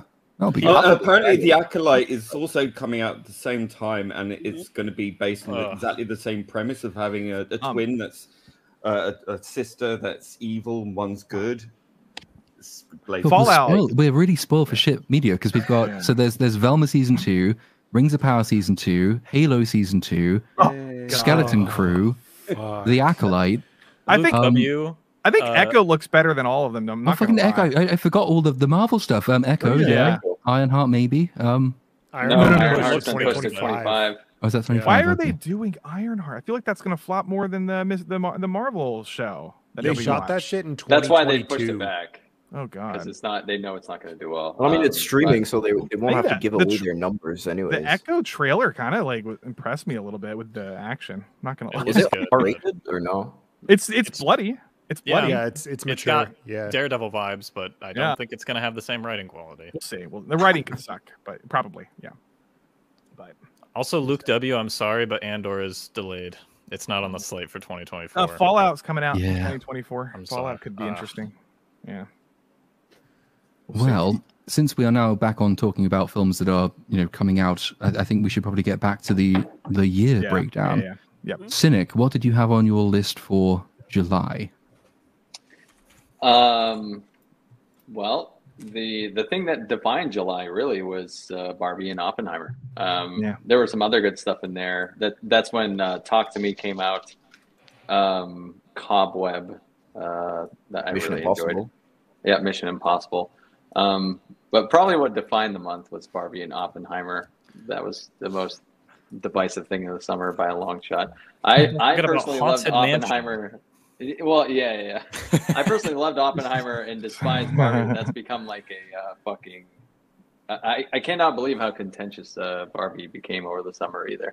Come on, don't you want a Mojo Dojo Casa House, man? Well, I'm not going to lie that here's the best part of the movie. Everyone agrees with that. But, yeah, first 20 minutes are good. Then gave me a good Billie Eilish song, and that's it. Barbie's good. I've watched it 3 times. Everybody, when that came out, everyone had optimism for theaters, and then it just died after. Yeah, yeah. Everybody had optimism. Dude, wasn't there what's it called? Paw Patrol? Weren't they trying to do that? Saw Patrol. Yeah. Saw Patrol. Yeah. They fucked up. Oh man. Is there anything more to really say about Barbie? I feel like we've all kind of talked about it to death. Yeah. You can die in a hole. I can feel lofty not even wanting to talk about it. I just changed my thing. I'll talk about it. Oh, okay. Please go right ahead. I don't really. Oppenheimer is my favorite movie of the year. So, Barbie was just exciting for the memes, and the parts of the movie were entertaining. Oppenheimer is amazing. I've just watched it again in 4K. I'm like, dude, that's crazy too. When that movie came out on DVD, it sold out everywhere. Yeah, crazy. Physical copies gone. Yeah, I think that speaks to the demand for physical media, but also like they're just not making as many anymore. Because like Walmart and other places don't even do that anymore. Expensive as fuck too. It is expensive on. Yeah, I'm trying to buy like vinyls that I like from movies, and the Oppenheimer one's like $100+. Shit. Jesus. Yeah, dude, it's expensive. Oh my goodness. Great score though. It's amazing. Oh, everyone's all you could hear. up, So yes, it had to be. Hold on. Yeah, man. Look, I'm Barbie. I am Knuff. Don't you know, man? Jesus. Hold on. Okay. There we go. Can you feel the energy? Feels so good inside of me. I love the paper. I don't think that's the line, is it? I made it up. Okay.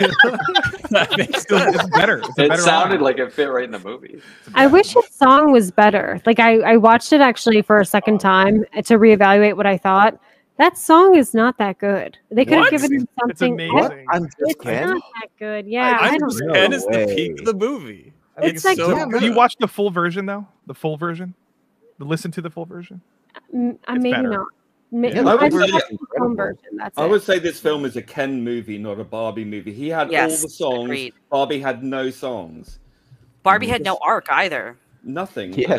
She did. It just was like it wasn't as interesting as Ken's. You know, it's like, I have a vagina now. It's time to go see a gynecologist. Hey, nice. Sorry, a what ecologist? A gynecologist? A gynecologist.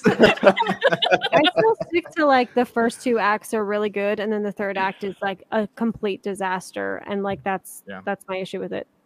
Is it a vaginoplasty if she's a doll? Vaginoplasty. Trying to put that out there. Yikes. Yeah, Sound of Freedom was in July as well. Insidious, The Red Door too. Insidious. Oh my goodness, Insidious, The Red Door. Yeah, so I still haven't seen Sound of Freedom, but I saw Insidious, The Red Door, and that movie was that might actually be the worst movie of the year. Is that in July? Yep. Was that really all the way in July? It was. It was I don't remember mid-July. a single point of that movie. Moist Critical hated that movie with a passion. Oh, dude, it was worthy of hate. I pay for Regal, so it's like $25 a month, and you can see a movie every day, and it's and that's the only fee you pay. And I still hate that I went to see that fucking movie. I didn't like Cobweb, but I think you did, so that came out. I did like Cobweb quite a bit. Yeah, I thought Cobweb fell apart in the final act. Yeah. I'd rather rewatch *Malignant* if I want to see some weird lady killing. Yeah. Like that one. If you're gonna give me a lady with creepy long hair, like every other horror movie you've ever done in the 2000s, like at least do like cool visual action, like *Malignant* had. She was bending over backwards and breaking her bones and stuff. awesome. My favorite part of Cobweb though was were the parents. Yeah, like, that was where the really Good interesting acting. stuff was. Yes. Yeah, that was a lot of fun. And what do you expect from Anthony Starr? I think he's just typecast as the fucking amazing. Homelander dude now. He is amazing, man. He's so good. Do you know he trained his jaw and his eyes to do Homelander the way he did because he needed to be able to have this like fake smile, and he'd like trained to do it. And if you look at him, you can tell he's smiling, but he's actually like it's like hide the pain Harold, like there's pain behind his face. Wow, it's funny. Speaking on Sound of Freedom, that was the only time I can remember since I was a kid where I've been in a movie theater and every single seat was occupied. Actually, no, Endgame. Endgame was the last time I was in a movie theater and every single seat was occupied. No Way Home was like that. Yeah, me, it was No Way Home, actually. That was the last No time. Way Home was like that. No Way Home wasn't like that for me at all. No. Oppenheimer was like that for me this year. Oh yeah, Barbie IMAX, sold out 70 for millimeter. weeks. Yeah, it depends. Yeah. Shit, when I went to see Barbie, it was like that too. Fuck. Yeah. I feel like living in New York, every theater for the most part is always sold out Yeah. with something. So, but just the population is so big.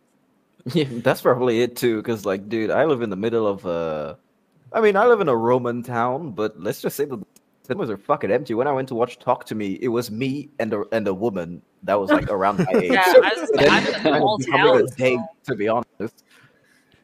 Yeah. Well, yeah. Then Mission Impossible was there. Impossible. Mission Impossible was I didn't mind that movie. I liked it, and then everyone's like, I "It's liked terrible." it. I'm like, "Well, when I say I like it, I didn't mean it's amazing. I just enjoyed watching it." And then You had a good I feel time. like that's what I mean. Like, I don't know what people were expecting. Like, the story wasn't as good as Fallout, but to it me, had it's a just the really first act entertaining. that was weak.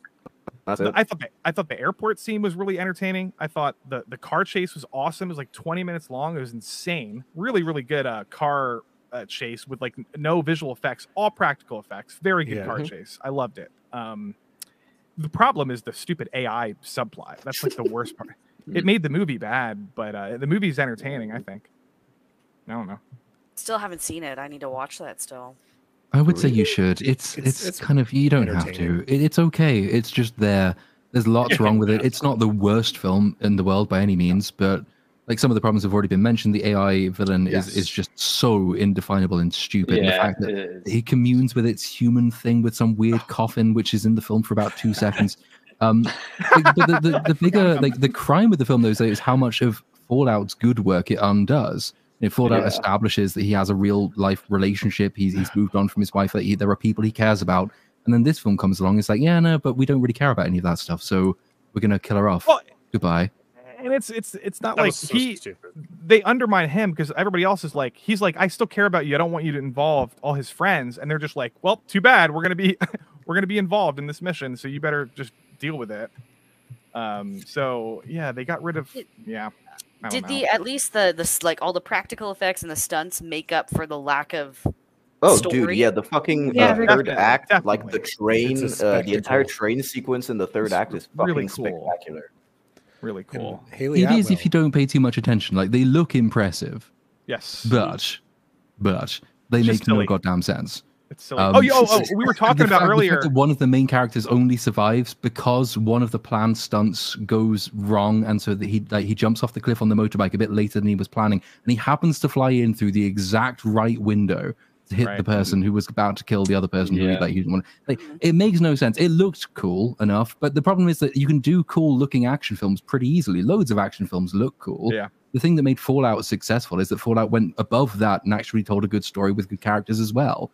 And this film was just a reversion to the mean of Mission Impossible. Earlier, we were talking about the train scene in Indiana Jones. It's like you said something about like getting on the train was just like a convoluted, weird thing. I thought this movie, he could have just got on the train easily, but they made it too complicated. And you know what I mean? Like the other girl got on easily with you know what I mean? I just feel like he could have just got on.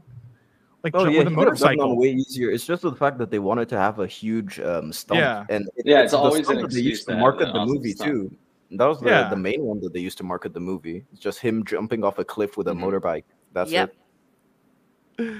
Yeah, I always think it's funny how none of the technology ever fails. It's always completely. It's like pinpoint accurate, except where they need it to, because the reason that she gets on the train so easily is because the face mask generating machine works. Right. And then they realized in the writers' room, but hang on a minute, we can't do the cliff jump thing if it works. So they just said, "Oh, it's just broken now." Oh, it broke. Oh, okay, that's really convenient timing. Dude, my phone doesn't even break like that. You should have better technology than that. Like, come on.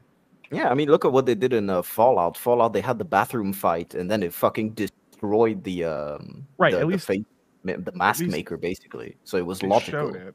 Yeah. Here it's just, it doesn't work anymore. Fuck sequence. Just boom. Oops. Yeah. But yeah, I guess that was it for July, maybe. I don't know if you guys saw the Resident Evil CGI movie. No, I skipped that. I couldn't. It is fucking trash. It is terrible. Didn't Witcher season 3 drop in June, July, like in 2 parts? Really? Yeah, they split the season in half to try and build some hype. Oh, hold on, Witcher season. While you're looking that up, there's a movie called Spec Ops Lioness with Zoe Salonda came out in July. I wanted to watch that. Is that any good? People that have watched it have told me it's actually pretty good. Morgan Freeman, Nicole Kidman, Tyler Sheridan. Holy crap! Lance really rates it. Yeah, I've heard it's really good, but that's I can't say for myself. Maybe chat knows. We'll see. Has anyone seen They Cloned Tyrone? That came out. No, I heard it's great. I'm meaning to watch. Yeah, I heard it's pretty good. Yeah, it's nice, but I mean, if you're smart and you watch the trailer beforehand, you probably can guess the twist at the end easily, which really annoyed me though. I haven't seen the That's trailer. interesting. All I know is Witcher season 3. Everybody forgot. My mom even forgot about it, and she loves The Witcher. I gave up after season 1. She didn't even watch it. Yeah, season 1 wasn't very good. Season 2 was even worse, and I just didn't bother going. Henry Cavill couldn't even save that show for me. That's how bad I thought That's it was. how bad it is. Wow. The funny thing with The Witcher 3 is that I can't even tell you if I have watched it. Like, I can't tell you I haven't watched it. I genuinely don't remember if I've seen it. There Which you go. means it made no impression at all. That's terrible. You sound like my dad. He just forgets everything he watches. I'm like, Dad, do you remember this scene? And he's like, I never watched that movie. And I'm like, Dad, it's The Dark Knight. You watched it in theaters with me. I remember. I was next to you. Dude, I'll put a movie on for my dad, and then like 30 minutes into the movie, he's like, "Oh, I think I watched this already." I'm like, "What the fuck?" Dude, my dad watched The Whale, and he loved it, and it was like really, I loved it too. But we sort of bonded over that movie because everything about it, the music, everything. And he's a theater actor, so he loves like movies like that are like stage, like theater stuff. Mm-hmm. And then a month later, he forgot he didn't. He was like, "I never saw that movie." And I was like, "Yes, you fucking did." He has like a brain rot or something going on. I feel bad. To be fair, there was a lot of garbage that came out this year, so I would understand if you forget one of those pieces of garbage. Yeah. Man. Is that it for July then? Yeah, I guess so. All right. Yeah, I guess that wraps up July.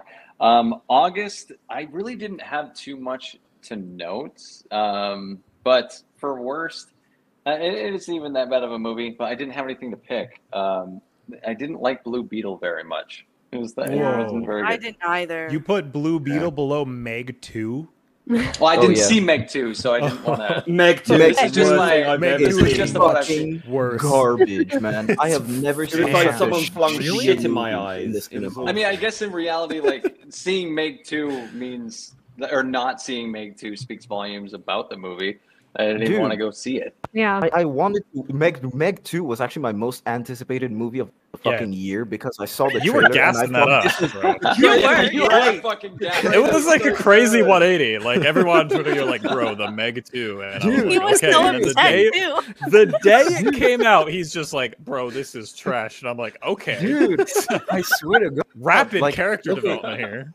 Dude, I'm telling you, it's from the trailer. It looks like you're gonna watch a Piranha 3D or Piranha 3 Double D type of movie. And then I went to the cinema. What I have is fucking underwater, but worse. I mean, there's literally a scene where Jason Statham, who's like, I don't know how many kilometers underwater, and he's like, oh, don't worry, if you just rid your sinuses of air, the pressure won't do anything. And you can leave the fucking confines of the underwater base and swim. And it's like, what the fuck is this bullshit? And it's only in the last 15 minutes where you're promised what you saw in the trailer with giant octopi, sorry. Then you've got fucking weird dinosaur creatures and shit. But the Meg 2 was fucking trash, man. When you look at what happened to that underwater sub that got crushed, under that water, that little mini sub. Remember that news story? And you look at this film, you're just going, bollocks, utter bollocks. For a PG-13 movie, Meg had a lot of people being eaten by sharks. I mean, it was crazy. Holy shit! Yeah, I was surprised by that. Last Voyage of the Demeter was August too. Sorry. Yeah, I wrote that down too. I wrote that down as a disappointment. Yeah. It was really competently made. Like everything kind of, I don't know, like story wise, like the setups had payoffs and everything, so it was like well done, but it was still just kind of boring. It felt very like a just sanitized by the numbers movie in that way, and I was really disappointed in it. I hated the way they set up a sequel at the end. Like, this guy's going to go and kill Dracula, and it's like, but we'd never heard of you before or since, because it was not mentioned in the novel, which is obviously, you'd think they would have mentioned him. And they all didn't leave during the day. That was like the biggest problem, because I think the chapter in the book that they turned into a full-length movie just takes place overnight. So that makes sense that like they're being tormented by Dracula. But like they had like three mornings of opportunity with the sun out. It takes months to travel that far in a ship from Transylvania to England. That will take right. That just specific chapter though is just that one night of when they're being, and so they decide. So then there's like during the day, it's like they could have just all left because Dracula can't do anything during the daytime. You know what I mean? So it was just that was the dumbest thing I've ever seen. Yeah, I said this yesterday on stream when we were doing the horror stream. I think the BBC show Dracula, it's only 3 episodes long, but the second episode is basically just the Voyage of the Demeter, and it covers that until the last 5 minutes where they basically just fuck up the end of that show. I do think that it's a good, it's pretty interesting. So I hated it. I watched the second episode and I was out. I didn't even bother watching the third episode. It was the same with War of the Worlds. The third episode is trash. That's why. Yeah. Absolutely awful. Oh, the BBC War of the Worlds was terrible. Oh god, I think I watched all of it as well. That was, yeah. Oh well, you went one more episode than I did. That's for sure. Good god. Nerdy film. TMNT was also in August, I think.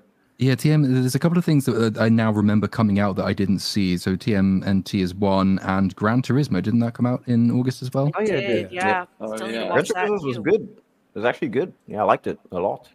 Mutant Mayhem was fun as well. I thought it was neat. There's one movie I know no one saw except for Nerdy Film Girl. Just because I watched your review, or I think I watched you talk about it, Strays. Oh I yeah. still haven't watched it, but apparently it's funny. It was like the only comedy that existed this year. That, and I didn't see No Hard Feelings, which I want to see, but yeah, Strays. Yeah, I don't need to defend it till the day. It's much better than the trailer was, and the comedy with Will Ferrell and Jamie Foxx is really good. The voice acting is really, really good, and that's what makes the movie. And there's a lot of heart. And Will Forte is like the best villain ever because you fucking hate him, and it's so good. So, but yeah, it's Is it worth it? Should I do it? It's free. Yeah, it's fun. Especially if you're an animal person. I know you're an animal person. So yeah, absolutely. It's not as dumb as it comes off. I was very surprised.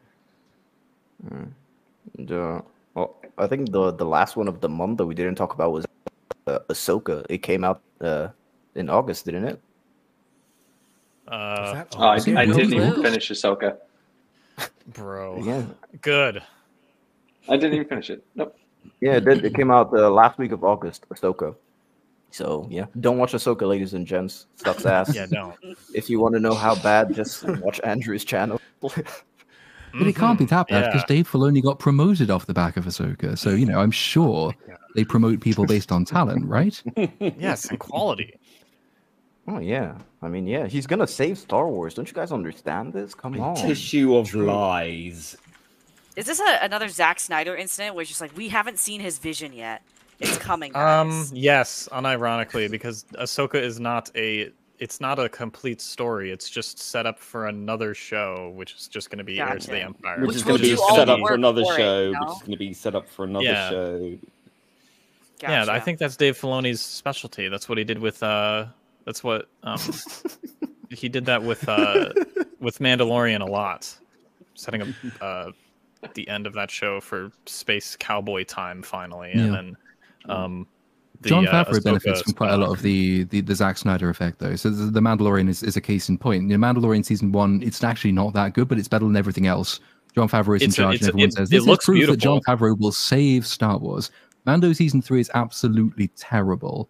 And all the people who began by saying Jon Favreau will save Star Wars said, "Oh no, but that's because Kathleen Kennedy, the mystical witch creature, she got in, like she interfered with Mando season 3 in a way she didn't with season 1. That's why it went bad. Because once it's an article of faith. Once you've ascribed to these people the ability to save the franchise, they can't possibly go wrong because that means you made a mistake. It's not that. It's that Jon Favreau is not probably that good at what he does. So and Dave Filoni certainly isn't. He made Iron Man, And he made Iron Man too. Chef and Elf are great movies that Jon Favreau's made, and I think the Jon Favreau thing is so fascinating because I don't understand how someone that's so talented just is now making such garbage, and it's crazy to see something like that. Yeah, I mean, Jon Favreau Lion King, a quote unquote live action. So it's like it's not. He doesn't have this unblemished record of success. He's occasionally good, and a lot of the times he's really not very good. Yeah. Swingers. Love Swingers. Swingers. He wrote Swingers. Swingers is the better version of La La Land. You can fucking fight me for that. Does it actually then just sound like maybe Jon Favreau is just under the thumb with Disney, so he doesn't really? Nah, he's just lazy. No. Like you can really tell from behind the scenes stuff. Like, especially in what's the episode that I skipped? The one with the one with Lizzo. What's the number of the episode in season 3? I want to say it's episode 5. 5 or 6. Yeah, I think it's 5 though. I finally went to rewatch that because as soon as I saw Jack Black and Lizzo, I just turned the episode off and skipped to the next one because I knew it was just gonna be filler. But he has a line in there where he's just like, like they're talking about politics and like the issues in the show, like setup could be really interesting with the character development of Din Djarin. And then to solve all of these like political issues with the one guy who's evil, they just shoot him or someone, and then Bo-Katan says, "Ha, politics." So it's clear that like he is completely uninterested in doing anything remotely layered at all, and he's just lazy. I think he's just playing with action figures. In his defense, it's that they will say either it's Kathleen Kennedy or it's Dave Filoni who got more involved in season 3. But season 3 is the worst show you can use that argument for, because season 3 is all about Mandalore being set up as this analogy for Jerusalem. And it's Jon Favreau quite explicitly exploring his Jewish roots. It's the most Jon Favreau of all the Mandalorian shows. Yeah, so it doesn't work in that way, I'm afraid. I would believe if it's like it got worse because Dave Filoni got involved, only because that has happened in the past. Like Rebels is okay, and then season 4 happens. Specifically, like conveniently, the season that Dave Filoni gets more involved in is conveniently the same season where time travel is introduced to save his OC.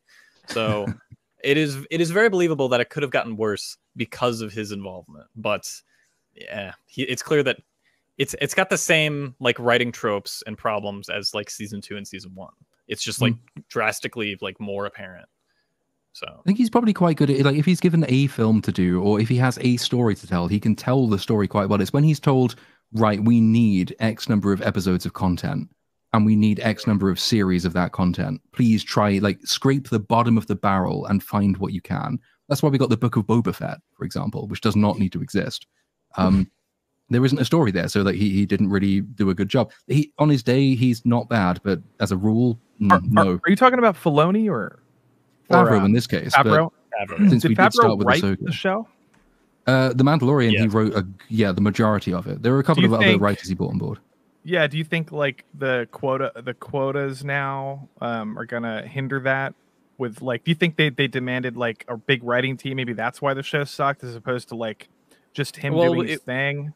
I don't know. Well, one of the main advertisements of the show was that it was Dave Filoni and Jon Favreau. Like it was just them. There was no other writing team. So like he was kind of like cast in the role of like, look, we got this guy to do this. And it was very like, even like Kathleen Kennedy said, like, yeah, it's all them. So I think like if they're ever going to bring a big writing team into it, it's probably going to be season 4. And honestly, it might get better. Maybe. No, I don't That's know. if it gets a season 4. That is true. Which we can hope it doesn't. But Ahsoka's getting a season 2, isn't it? So yeah. Normally. I can't wait to relive trauma. It's great. No, I love that Thrawn is the most incompetent bad guy of modern media.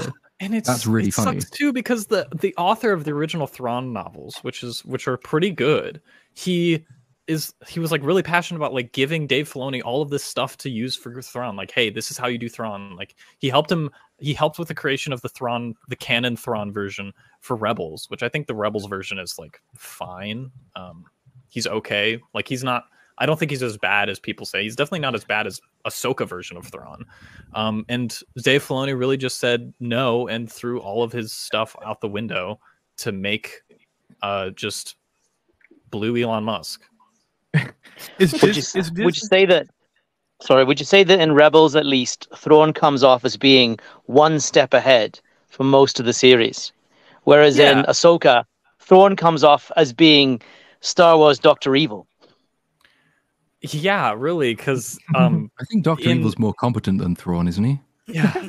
Well, he does feel smart. He is smart in the Rebels show, and like there's some good scenes about how he like analyzes art that cultures create in order to understand them, to find their weaknesses. He does a lot of like, culture is very important to him in terms of finding weaknesses in a culture to bring them down. And then like Hitler. Yeah, a little bit. And like a lot of the charm. Vex is turned on now. A lot of the charm of Rebels Thrawn is just all gone because he's just like, wow, like he's just kind of like a posh loser. Just he talks smart, but it's just like he's like just shoot lasers at them and they'll smartness. Die. It's a guy who shoots himself repeatedly in the face and then says it's all part of my plan. Don't worry, guys. I meant to do that. Yeah, it's just wow, absolute crap. Anyway, I Can think I that's ask a more question than... about Disney? Oh yeah. That you guys have an opinion about? Well, yes or no? Are they putting out any content at all that's at all not like like anything creative and not part of some franchise dump of just like low IQ garbage? Or like Disney, because I had this discussion the other day. I'm curious if you guys agree. Compare Disney to Apple or HBO Max or even Netflix. I think Disney is like pure evil what they're doing, because if you think of what Apple's doing, Apple just funded a big financial loss with Killers of the Flower Moon, and even some of their television shows are sort of like interest, like Severance, for example, is a very artistic show, very creative. It's not like, it's something that Disney would never do. Tetris was Apple, wasn't it? Tetris was Silo Apple. was a good adaptation. Foundation is pretty shit, but at least it's it's an attempt to put something on screen that hasn't been done before.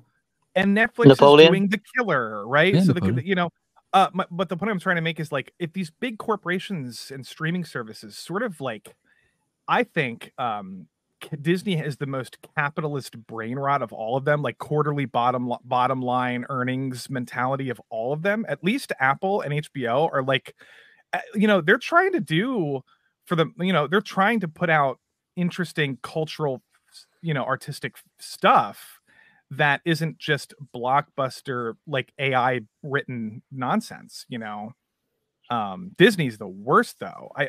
Does that make sense? Yeah. Yeah. I agree with you. And I think the interesting thing is like, I always forget that Disney owns Fox Searchlight and like a lot of other smaller companies that are putting out really good stuff, but we never associate it with Disney because it seems so far out there to us. Right. Like they're just funding it, you know? Yeah, they buy it. Like they bought Avatar. Disney's not responsible for the success of Avatar. That was James Cameron. Yeah, same with the stuff like No One Will Save You. All the stuff that they're dropping on Hulu right now is basically what they acquired with Fox. Yeah. That's it. So they haven't had any input in it for now. I kind of fuck with the creator. I know no one else does, but I enjoyed that movie. It's beautiful. I felt Disney. The creator was like Rebel Moon in a way where it didn't explore anything interesting. It had so much to explore and it just didn't do anything with it. To me, it feels like there's a cut that is good. Of the creator, where I don't think there's a good cut of Rebel Moon. I feel like when the extended cut comes out, it's just going to be worse and longer. No, so like Zack Snyder's Justice League, which is worse and longer. But I think in terms of like cultural value when it comes to films, I appreciate movies like Fight Club, Pulp Fiction, Shawshank Redemption. 2 of those, by the way, were financial flops. Fight Club and Shawshank. Flower Moon was a flop, and everyone's like, "Oh, they should never invest in these movies anymore." But it's like, well, fuck that mindset entirely. They want the award. That movie's fucking incredible. I think, I think these streamers have an obligation to fund artistic movies and stuff that's that actually has cultural impact, and not like the fake cultural impact that sells Funko Pop figures, but like Fight Club quality. I thought Killers of the Flower Moon was really good, and I know a lot of people like it, and I think it's going to have a longer, influence in terms of like cinema over the years than anything Disney's put out. Give it like 2 years, and maybe more people would have finished it, and then we might be able to say that it's not as bad as people were saying. It's not as tedious, for example. But you're right, but like it's easier to do that kind of thing, which is it's kind of like artistic philanthropy. Easier to do that if you're making money guaranteed on your massive established IPs. And it's harder to do that when you're not, because if you're Disney, for example, and you've taken some of the most beloved IPs in history and you've run them into the dirt, so to the extent that even Star Wars will lose you money, it's way harder then to take a risk and say, well, we're going to do art house, or we're going to take like an auteur's vision and we're going to just rely on it being a cult classic in a few years' time, and if it fails, oh well, we've added to art, because they haven't got the money to be able to afford to do that kind of thing. Yeah, I know what you're saying. I don't know, because like I'm looking at Apple's whatever, they're like a $3 trillion company, right? So I don't know how much these movies really matter in the grand scheme of things. Maybe Disney, it matters a lot more. Would you say that that's probably the case? Maybe so for Disney, and the movies are a bigger part of Disney than they are of Apple. Like if you look at Disney's main revenue streams, it's theme parks and movies. So it's always been a core part of Disney's production. Oh, and the theme parks are suffering because of the fucking movies. Yeah. So it's also way too expensive now. Yeah, that's true. But I feel like Disney kind of gets stuck in the role where they're probably not thinking about building their status in the industry anymore. Where like I feel like Apple can take these risks regardless of their financial situation, because they're like, we have to build a good base of content that like people know is associated with Apple, where Disney's past that point now. I feel like they're, you got to remember, this is new for Apple. Apple hasn't really done this kind of thing before. Apple's trying to make a name for itself in a brand new marketplace. And it's using, it can afford to take massive losses because it has the tremendous success it's built up in completely unrelated mediums, even not media. Apple without the iPhone would not be now experimenting with streaming, but Apple has the iPhone. It makes loads of money. So it now wants to establish a broader cultural footprint, and it approaches media in the same way as it approaches mobile phones. It's more innovative. It's more of a startup company still in mindset, whereas Disney has been banking on its past successes for decades, and now it can't do it anymore. And they've run out of new ideas, and they aren't thinking like a newer company. And so all they can do is just recreate the stuff that was successful in the 1950s, and to ever decreasing returns as well. It's a bankrupt company at this point in every way. It's kind of what Apple is doing in their iPhone market too. Yeah. It's like the exact same thing. It's like they are making the same phone over and over again and hoping no one notices. But this time it's blue, guys. Yeah. It's working because people think it's like a status symbol now, like having an iPhone. Yeah. You know? Oh, it 100% is. Do you guys think Apple and like would be considered Hollywood in like if you were to decade? Maybe no, not. no, like I just don't understand people that have Androids. Like I watched. Oh, sorry. Go ahead. No, I just don't get it. Like, and it drives me insane. have an You have to Android. do like, well, Dude. but doesn't it take you like 3 steps to do the same thing you can do Probably. in 1 step on an No, iPhone? probably. Honestly, not, because hate iPhone's been Android. fucking bringing in, like, iPhone's just been copying Android for the last couple of years, man. I mean, look at the fucking USB-C cable. Apple is like, oh yeah, look. It's They our only new did that because they innovation. were legally Yeah, obligated to do it. Yeah, European No, I laws agree are like, yeah. So I don't really see it, man. Like, I don't know. I went with an Android phone for the first time last year. I went with the Nothing phone. It's a beautiful phone, but I just can't get on with that software. You know what? Once you're used to Apple, you can't. It's hard to switch. It's That's so much precisely simpler. why. Yeah. That's works. You're in the ecosystem. I have a I Google know, Pixel. but it does work. It just does work. Teenagers and old people are just keeping Apple afloat, basically, with how simple their UI is. That's true. Yeah. Platoon, were you on that panel with I'm Drinker? for it. That Hollywood worst year panel. That you know what I'm talking about? Like the worst. This is the worst year for Hollywood. There's Critical Drinker and a couple people. Oh no, I think that was the week. Is that 2 weeks ago? I think that It was. might have been a week. Yeah, because I there's like a discussion happening on Twitter around that, and then people are trying to some because they're trying to distinguish Hollywood and separate it from like indie films or whatever, and it's like, well, what exactly is Hollywood? Do we count movies like The Killer? Because in my opinion, I just wanted to say this because we're talking about this year, and they were saying it's the worst year ever. I think Gary said this too and stuff for Hollywood, but maybe financially. But in my opinion, there's a lot of good Hollywood movies out this year, and I don't think it's any different than any other year. The only difference is that every year, for the most part, we have like 2 to 4 very, very competent and sometimes great blockbuster movies, and this year we had like none. Like we had Oppenheimer and Barbie. That's it. Yeah, I think that's a big difference between other years. But other than that, like if you go back to 2019 or 2017, there was just as many terrible movies. Yes. And some people, like I said, I was arguing with people, and they're like, some people have a different definition of Hollywood. Like they're like A24 is not Hollywood. It's an indie studio. But I'm like, yeah, it actually is Hollywood. Like it's the same. Like, you know what I mean? But it's breaking into Hollywood as opposed to being established Hollywood. I think people use Hollywood interchangeably with blockbuster and also with the film establishment. So like the recognized companies, Universal, Disney, Warner, all the rest of those that have been they are the studio system. And there are other newer companies which are breaking into that ecosystem. A24 is one of them. Apple increasingly is doing that as well. There are plenty of them doing that, but they tend to be dropped out of the Hollywood definition because they are breaking into it. So they're not synonymous with it. Well, if you're talking about Hollywood having probably one of its worst years in recent history, I'd agree with that take, because Hollywood is being used almost synonymously with blockbusters. We're talking about the pop culture films, the things that everyone sees. Indie films is another matter. Indie films are not Hollywood according to that definition.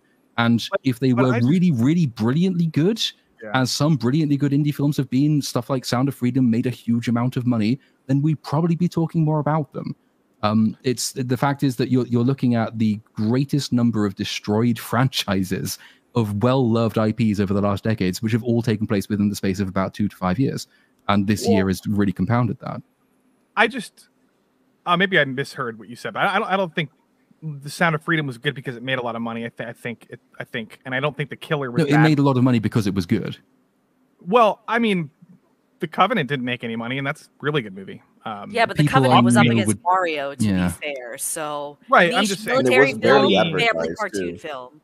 Yeah, but like box office and popularity doesn't mean anything really. Like I said, Fight Club flopped, Shawshank Redemption flopped, Assassination of Jesse James didn't make any money. Like there's a lot of happens all the time. If I look back at 2023, it's far more difficult compared to even like the other years that you mentioned that also had a lot of flops to just be like I have to actually sit and like go through my IMDb ratings and be like, what the fuck was good this year? Like it's one of those. To be fair, a lot of them haven't come out yet, right? Like, has anyone seen Dream Scenario? It's really good. Nicolas Cage just came out on digital. Poor Things. I don't think, has anyone seen Poor Things or Maestro, or has anyone watched Anatomy of a Fall or Zone of Interest or any of these movies? All of these things came out like in the last 2 weeks on digital, mostly. Yeah. Because People haven't had time to watch $20 to these movies. But there's I don't know. There's a lot of good movies this year. Blackberry, Covenant, Beau's Afraid, No One Will Save You, Past Lives, Maestro, The Killer, Boy in the Heron, Iron Claw. That's fine. But then, I mean, like, if you want to go down the increasingly obscure titles, I can go down and find increasingly obscure or awful movies that will balance all of that out. You can do that The biggest box office draws nominally, the things that define the franchise entertainment, sequelitis, the things that almost everyone has heard of and would really love to be good, i.e. things they are familiar with that they want to continue, that's all been shit. You've had one or two new films breaking in which have been good, and I think we've mentioned a few of them, and you've just mentioned a few of them, and that's also good.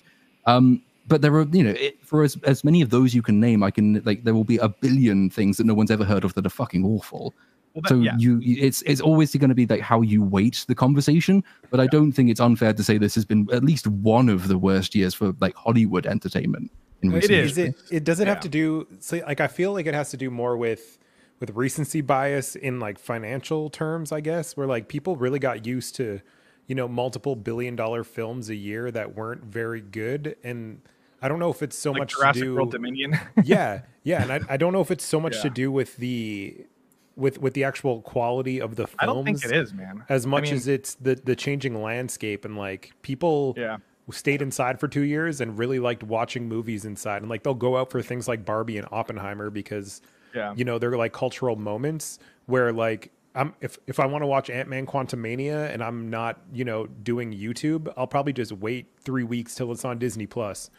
Well, and I feel like that's most people now.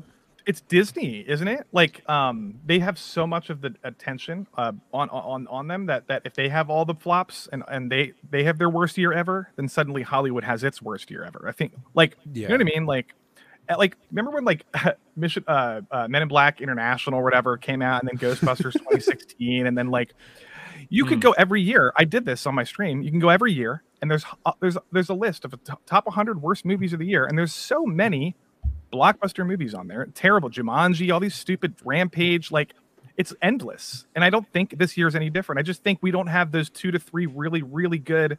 Guardians was the only one. Imagine that's kind of a useful example, isn't it? In that one of the you can say, Guardians probably is one of the better blockbuster films of the year, but Guardians 3 compared even to Guardians 2 is bad. It's not a good film. The best the superhero genre can come up with is mid at best. I didn't like the second one, but I like the third one. The second one is bad. Of course, the second one's bad. That's kind of the point, though. The second one's great. Y'all are tweaking. I gotta head out, everyone. I'm just letting you know, I'm just gonna head out. I just want to say my second favorite of the year before I do. Poor Things is incredible. If you haven't seen it, it's amazing. Emma Stone's. How's Mark Ruffalo? They're all so unhinged. It's brilliant. I mean, my goodness, it's so fucking good. Are you a Yorgos fan? Yes. Have you seen his other stuff? The Favorite is amazing. The Favorite's incredible. This is if you like The Favorite, take this, and it's skyrocketing. It's so fucking good. Yeah. Okay. So you'll love Poor Things. Thank you so much for having me on this stream. I loved chatting with everyone, and I'll see you all soon. Thank you for coming. Have a happy year. Bye. Bye. Take care. Bye. Shall we move on to September? I think we're on September. I've actually lost where we are in the running. September. Yep. I came back just in time, I guess. Wake me up when September ends. Bad month. I didn't have anything good marked for September, but I had a few bad things, and it was all horror. No, I actually said Saw X. The Nun 2, is that one? Is The Nun 2 on your list? The Nun 2 is on the worst. That film is so awful. It's so bad.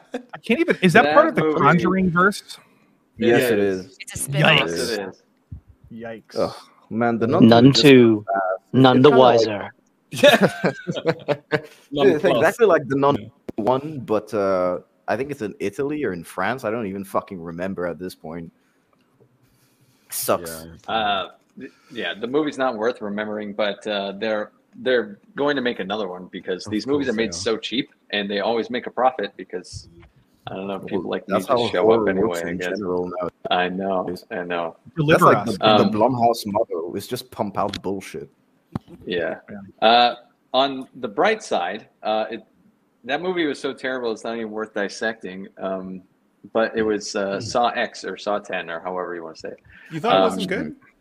No, I liked that. Sorry, okay, that was actually a positive. I forget. I almost forgot about that one. That there was a positive. And someone said One Piece too, but I didn't. Right, I did didn't One see Piece that. That's but- the end of August, I think, which we might have missed. But One Piece. Oh We yeah. talked about it though. Way. Yeah, earlier. One Piece we good. mentioned One Piece. Yeah. It One was Piece good. really, really good, really fun. Go watch. Goodbye. No one will save you. Great film. That was. I love that movie, man. Oh, I love Visually it. amazing. Was that movie good? It's Yeah, it amazing. was. It's It one of was the best really alien good, yeah. films I've ever seen. It's really personally. unusual. Absolutely. Yeah. It's quirky and it kind of sets you off kilter at the start, so you're not quite sure how you feel about it. But the central performance is so good. The visual effects are incredible. The aliens are the most alien aliens you'll see in live action. You know? Yeah, it's very cool alien design. It's almost a monster movie. It's actually a home invasion movie. It's got a lot of Big Twilight movie. Zone feels to it, so it Yeah. also feels like a callback in many ways. But I thought Yeah. just the last 10 minutes ruined the movie for me, in my I opinion. don't see how that would. I think that's setting up for perhaps a sequel. I don't Okay. think that's Here's a real why. Here's scenario. why. Because it undoes the world that it's already built. So, like throughout this entire time, spoiler alert. Uh oh, spoiler. again. Mute it for Whoa, 20 I seconds. don't want no spoilers. But like, so all these aliens come to Earth and they like take over they mimic humans as hosts and they get rid of the original copies, right? And one of what happens with our main character is instead of the aliens just doing that, they realize that she's gone through a lot of trauma, and that's the reason why she can have a happy ending compared to everyone else, is what's alluded to In the town, yep. So it's just That's like why if it's so you're going to- twisted. No, but why would you do it for just this one chick who had arguably a really bad history? But who's to say that Yeah. the other characters weren't getting molested or some shit as children? So it breaks kind of just the whole the Well, who's to aliens say are she's just the kinda only there for one? one There reason. could be. I see what you're saying. I loads see of what you're them. saying. But Yeah. we're following her story, not everyone else's story. But Yeah, but we again, see it's almost established everyone that in the town aliens at don't the end. care. Yeah, the aliens don't care, but suddenly they care because of this one chick who accidentally Well, killed they someone. as a connected kid? with her because they were too busy massacring everyone. But for some reason, she stood out, and they brought her on board, and she was still putting up a fight. I don't know. Well, there might be it's more a people quirky- like her. Maybe the aliens don't had know. traumatic childhoods. Come on. Well, she They did were all still pro. win. There you go. I'm sure there's more people like her. We just saw one little part of the world, right? Yeah. You know? Yeah, so maybe if they, Yeah, we they saw a do a tiny- sequel, maybe they'll explore that more. But Yeah. for me, it broke a lot of all the good stuff the movie was doing up until those last 5 to 10 minutes. I like Yeah. she got her happy ending, and it's not really a happy ending. It's kind of she's in a zoo almost, really. She's surrounded actually Well, kind to of her, it Twilight seems Zone. like a happy ending, which is kind of weird too. 'cause, Yeah, it's to her, twisted. I like that. It's a happy ending, but with a twist. It's not quite happy. But in September, The Continental came out, and I thought that was one of the best things of 2023. I didn't watch that. I forgot about it. Yeah. Phenomenal Same, storytelling, phenomenal character building. It goes a little more John Wick in the third episode, but Okay. I thought it was just phenomenal, and it actually feels like you're looking into the past at 1970s New York. None of this kind of political bullshit is put in there as well. Right. Like it's just an enjoyable watch. When you say it goes a little bit more John Wick, does that mean we finally come around to using John Wick as a synonym for not very good? No, I mean Oh, it's not God. doing the action. That's all, because it's very just a character story up until the third episode. That's all. I can't fight with you anymore, Platoon. We can't do this. Can't do it again. John Wick 4 is amazing, man. Come on. Is that the next Ron. stream then? The next stream debate, John Wick 4? I'd watch that one. We still have to clear out what the fuck a prequel is before we get on to John Wick, but but that's for another stream. Yeah, it's for another. Oh, John this Wick is a definitely series is of a films. prequel, by the way. The Continental is for sure a prequel. But the whole John Wick films, what I've seen, I haven't seen the fourth one yet. They just seem to get less and less and less in quality. Yeah. I disagree. I think the action choreography they pay more attention and it gets better and better. I think the story, yes. Why did I enjoy it less and less? Well, because you only care about the story. Apparently, there's a lot of people that watch action martial arts films for the action. I mean, today I talked about I was drawn in with the action. You know, I know, but it's the same as the Avatar point. Yes, okay, you can watch it for the action. Would it be better with a good story? Yes. If it has a bad story, it is not as good. It's not to say you can't enjoy anything about it. It's just that a good story would improve the thing. I didn't say I didn't like it. I just found it was diminishing in return. I was literally screaming at my computer while Lofty was trying to argue Avatar, so we should not open that box. No. Speaking of terrible adaptations, I think also Wheel of Time season 2 was September. I didn't bother with that. I think Disparu probably went mad, but did anyone bother with it? Nope. I got one episode in, and I was like, "Who the fuck are these people?" I watched the whole first season. I couldn't remember a single thing or character that happened. So, yeah. I think September had my biggest disappointment, which was the creator. That was pretty big. Words of Paradise is right in the chat. What? Based. I feel like the creator is a movie that people will go back on and feel like it's not as bad as people think it is now. I don't know. I think if I go back on it, I'm gonna think it's worse because it's really not good.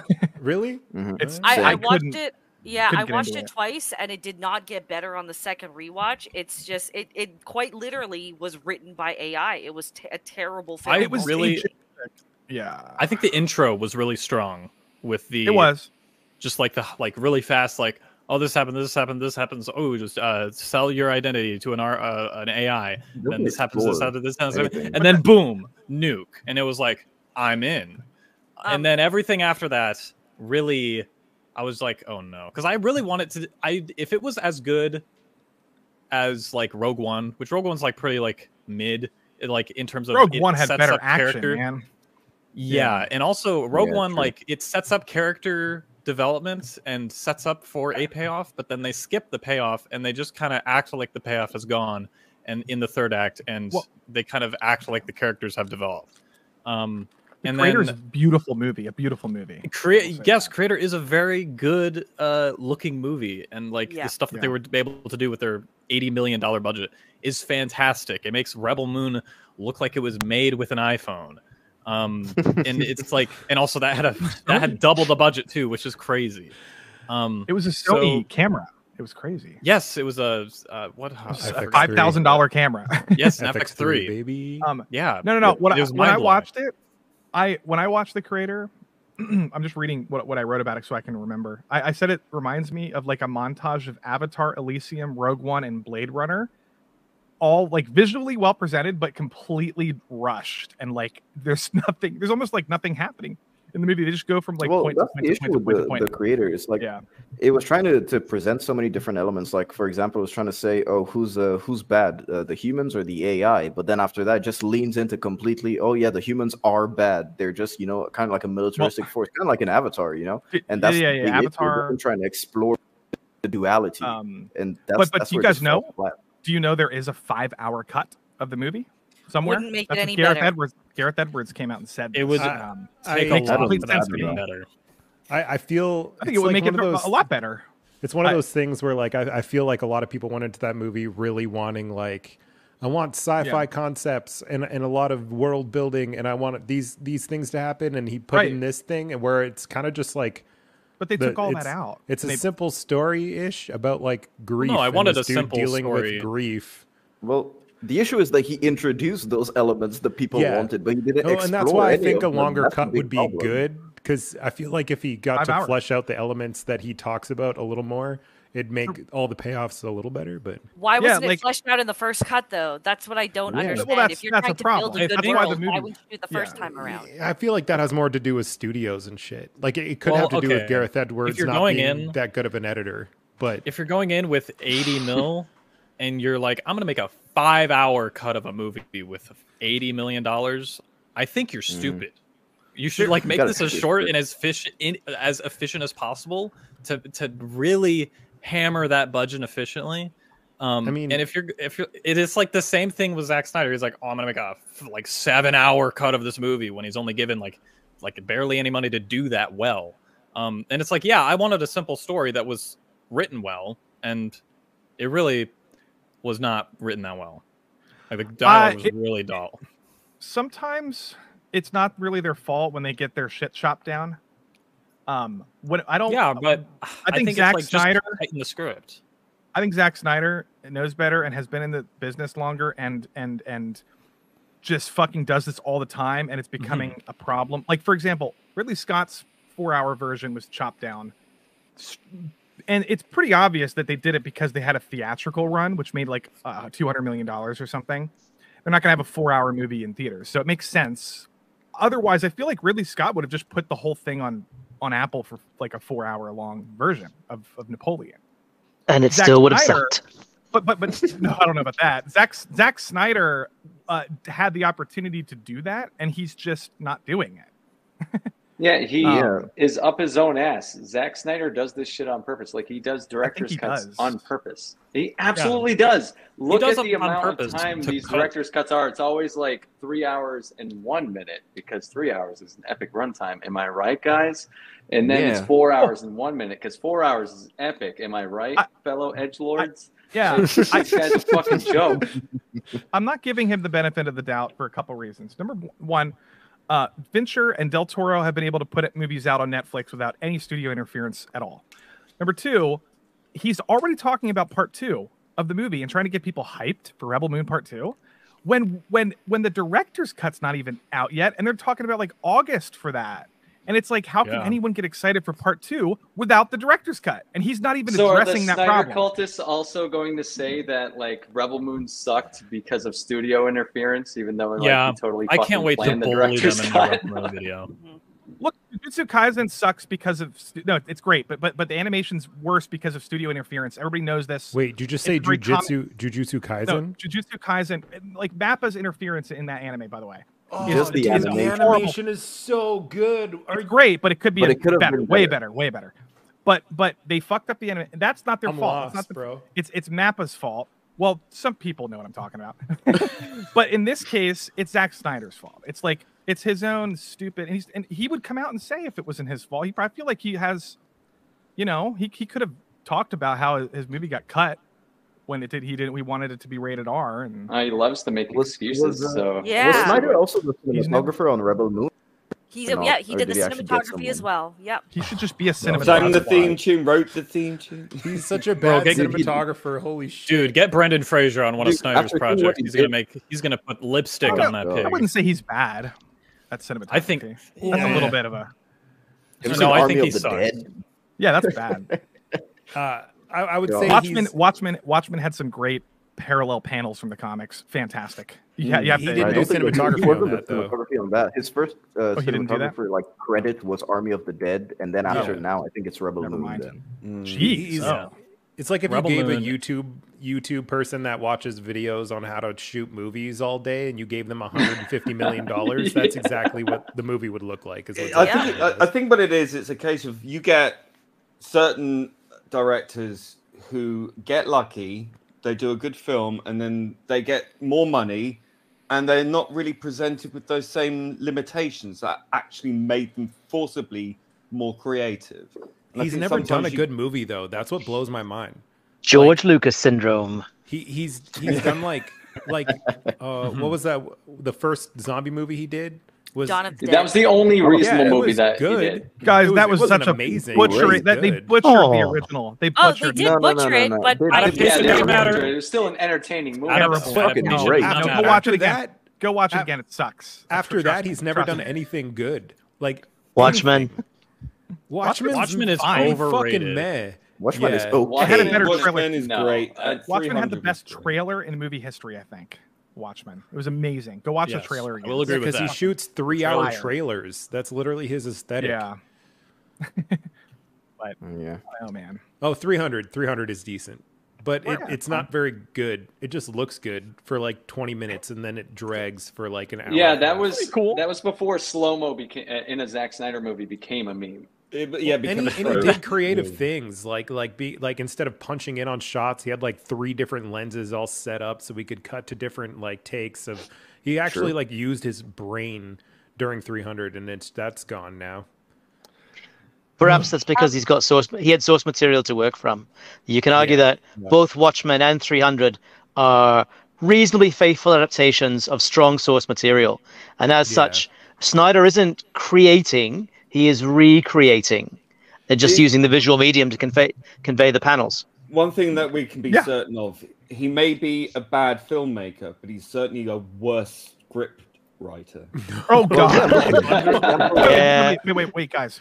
Should we wait for the fucking December to talk? Yeah, about I was gonna say, weren't we on like Yeah, September?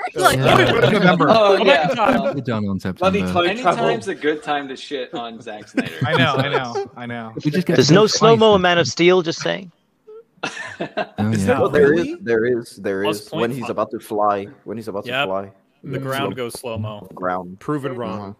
Thank you, Uninspired. But if we move on to October, my question for October is: did anything come out in October? Because I can't find anything. Yes, Scavenger's Reign came out in October. I'm really enjoying that, Vex. Thank you. Yes, Exorcist Believer, which was Taylor fucking Swift. terrible. Yo, that might be my worst movie of the year. Honestly, Taylor that might be the worst movie of Such the a year. bad movie. Yeah. Oh, the Eras tour. Woo! Eras Yes, tour. Let's go, baby. Listen, best There is movie a of the picture year. of me on Twitter standing in front of I thought that a was Taylor Spider-Verse. Swift standee. Listen, the Eras tour has no plot holes. It's a perfect movie. Exorcist Believer came out. That sucks. Can't prove me wrong. It's a 10 out of 10. When Evil Lurks supposedly came out in October. Yep.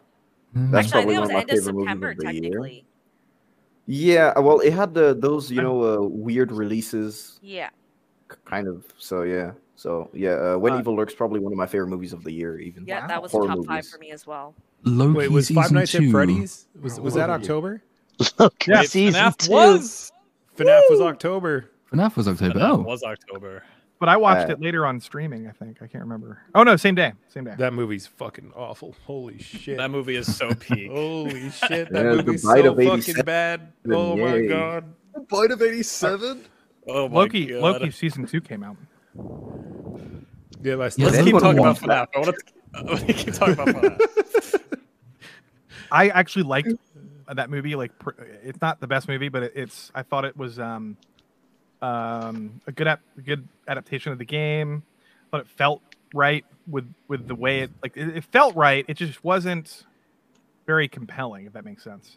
Is the game just boring shit with a bunch of dream Yes, sequences that exactly have what the game no is. purpose? There's no Yes. dream sequences. All it is Okay. is you're looking at cameras, security cameras, and making sure that Freddy Fazbear doesn't bite you. It's called Five Nights at Freddy's. So you had to do they had no choice. They had to do the whole five night day cycle thing. So he had to do the whole during the day boring stuff. Like, I mean, they could have made it better, but like people were like, why did they waste time? Like, that's the point of the movie. It's 5 days in Freddy's, and then during the day he goes home.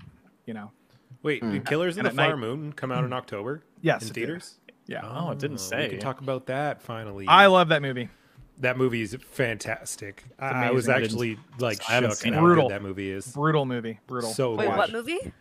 Flower Moon. Killers of Flower the Moon. Flower Oh, Moon. okay. I still hard to haven't watch. seen it, yeah. It's definitely worth the time. It's amazing. Yeah. It's very much I like don't The think I've watched Irishman. a Scorsese movie since The Silence. Yo. Well, that's why you missed The Irishman then. Yeah.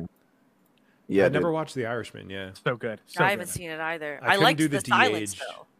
Silence is Yeah, same. incredible. Yeah. Liked it.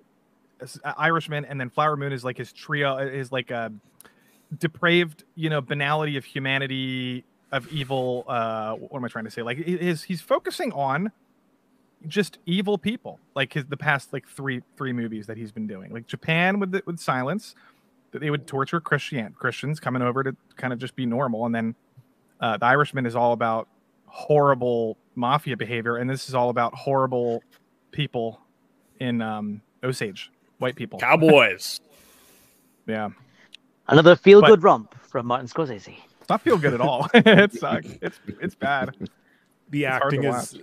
god tier though. It is. Lily Gladstone, is that her name? Holy shit. Oh She's my god. sad. She crushes Leo in that movie, me which sad. is something. Yeah. It's fantastic. And then Jesse Plemons is great. DiCaprio is great. De Niro was great.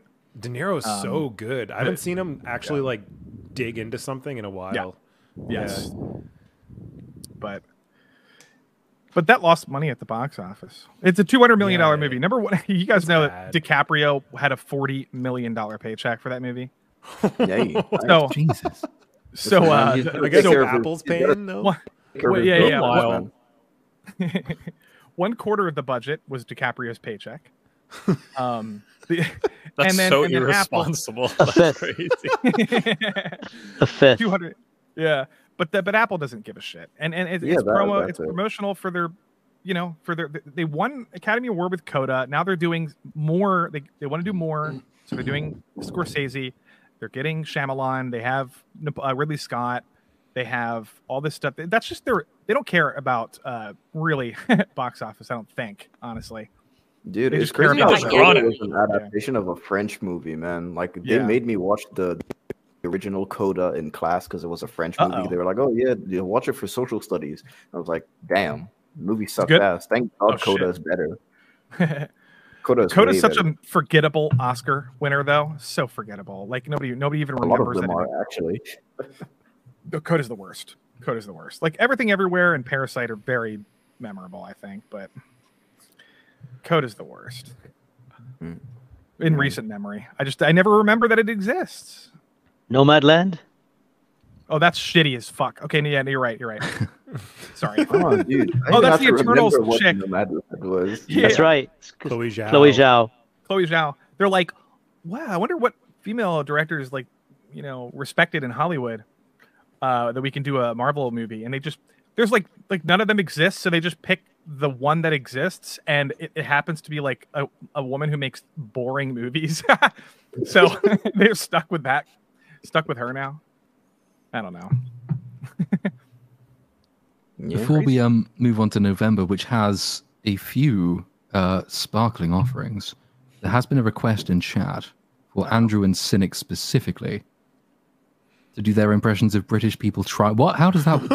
Can you do an impression? Whoa! This is British like layers. Number one, I have to be this is layered. You just come back. I have to be British, then I have to go back to American, and then do Southern. I don't even know how. What is a British accent? Just do a Cumberbatch. You talk like this. That's an English accent. That's a particular That's English. That's a retarded accent. What are you doing? What are you talking about? I sound exactly like you. Yeah, I called and wanted his larynx back. That was just terrible. That's hard. Can't even... The best I have is Little Platoon's example, which I guess is like, well, and then he does that, and then he'll do a few more words. I guess I went down to the tavern, and then Howdy, little Jack. Well, I actually think I gave you more. Simple Jack. Actually, Simple Jack. You Simple Jack. Make me happy. I do declare. Oh, speak American, goddammit. That's not bad. Your I need to accents hear, like- all just failed West Country accents, and we know it. I need to hear like 3 or 4 sentences from you, Romeo, before I can like officially give you the okay on the accent. Though, like one sentence. My God.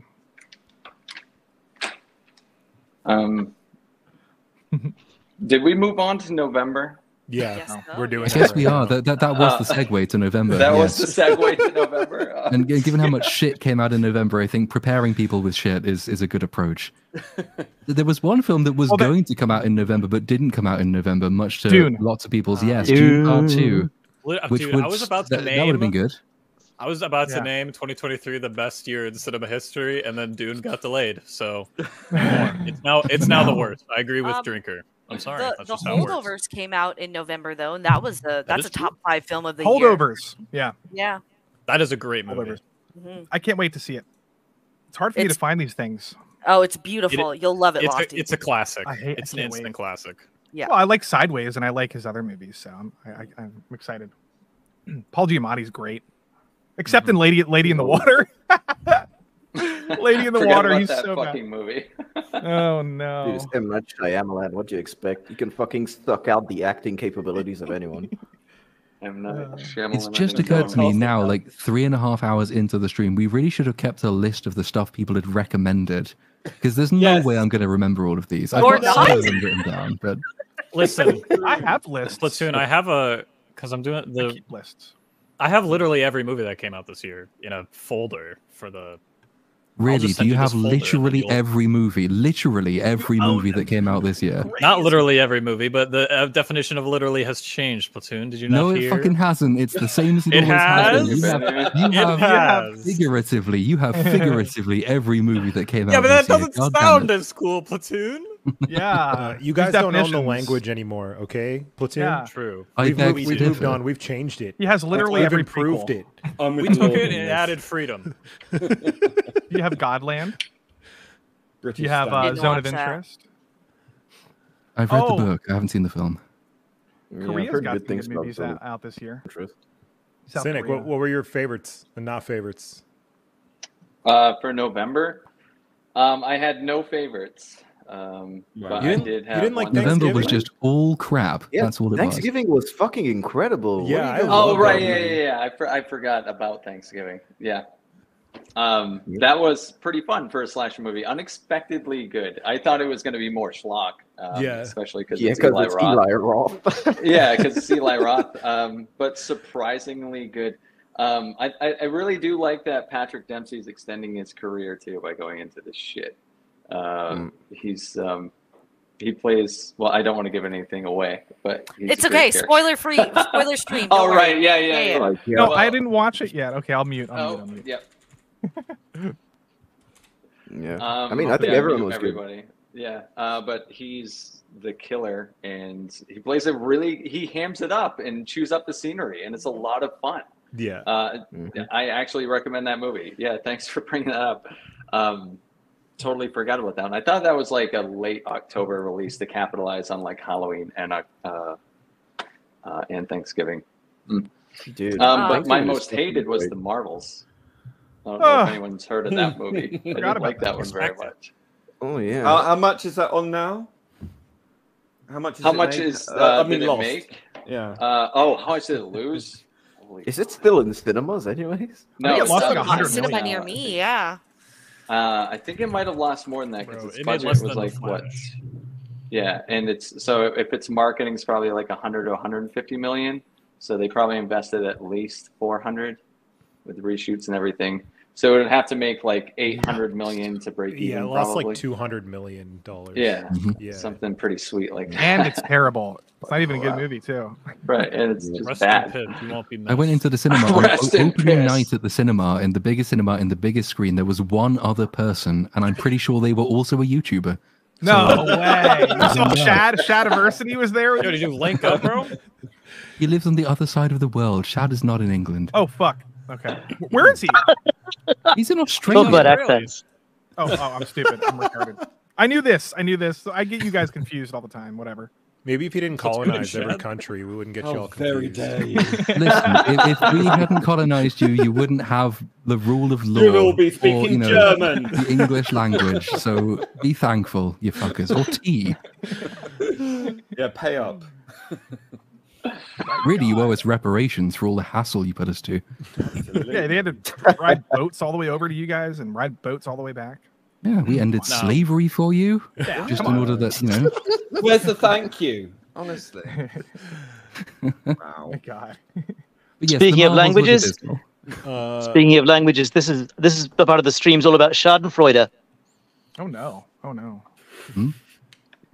It's a good, strong English word, Schadenfreude. Yeah. Indeed. Friday. The Marvel sucks. It's just It does. it I'm might gonna be hot worse than take. Rebel Moon. It's hard to really compare. I don't think the Marvels is that bad. I think y'all are freaking out. What? You like It was Tenet, fine. so It was fine. Marvels was fine. Blink It was- twice Can if you there's explain someone with a yourself gun a in little your bit, house. Bagface? Yeah, Wait, dude, wait. like it's My not an explanation- exaggeration to say it's a bad movie. Like that's a bad movie. I feel like there wasn't a single thing in that movie that they weren't trying to do. So like when I look at a movie of whether it's bad or good, I'm trying to look at whether they executed what they were attempting to execute. And I don't think the Marvels was trying to be anything more than it was. So just take that example, or that thought process. You know, when the SS intended to commit the Holocaust, and they did it, was that a good thing then? It was proper execution. As an artistic piece of work, no. But also, yes, because they didn't succeed. So, yes. Oh, God. You're not trying to say it was intentionally well, the shit. Marvels didn't succeed, so there you are. Yeah, like I feel like the Marvels just wasn't ever trying to be a serious thing. Like they have cats eat people. It's like an SNL skit for like an hour and a half. The problem with the SNL Marvels, a good thing. Yeah, the problem with the Marvels was not that it was trying to be serious. It was that it didn't make any sense and was not a cohesive film whatsoever. Yeah. But then in my thought process, I'm like, was it trying to make sense? I don't think so. They sing in the middle of the movie. There's a whole musical movie has to act have its internal logic. Yeah, it should make sense. It should make sense. Is that a thrown excuse? It's like a throwaway movie. It's like Friday Nights at Freddy's. And it was all part of Friday Nights at Freddy's is peak. It was not supposed to be good, I don't think. And I think everyone that worked on the movie this is got so a much bag. The fans like that movie. The fans of Freddy's. They like it because it does, and Mario. They do that. They appeal to the fans. Pretty close. I'm not saying it's good, in my opinion.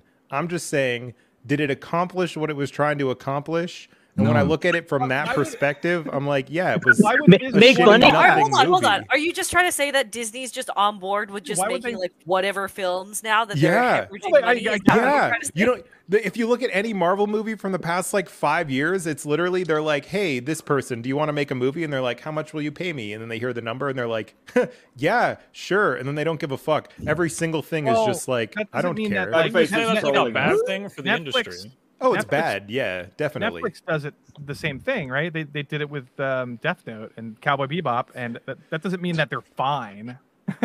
Just because they didn't care. I don't think those were trying to. I don't think they did very well at executing what they were trying to execute. Where, like, I'm not saying the Marvels is good. Executing the Marvels, just saying what they were trying to do. And like, because I watched Captain Marvel like right before I saw this, I'm like, it improves. No, like. No. The trailers look better than Captain Marvel by default. People are people, you know, like the main character emotes in the second movie. Yeah, I was just thinking that. Yeah, Captain Marvel was a better film, and that film was AIDS. It's like it's not.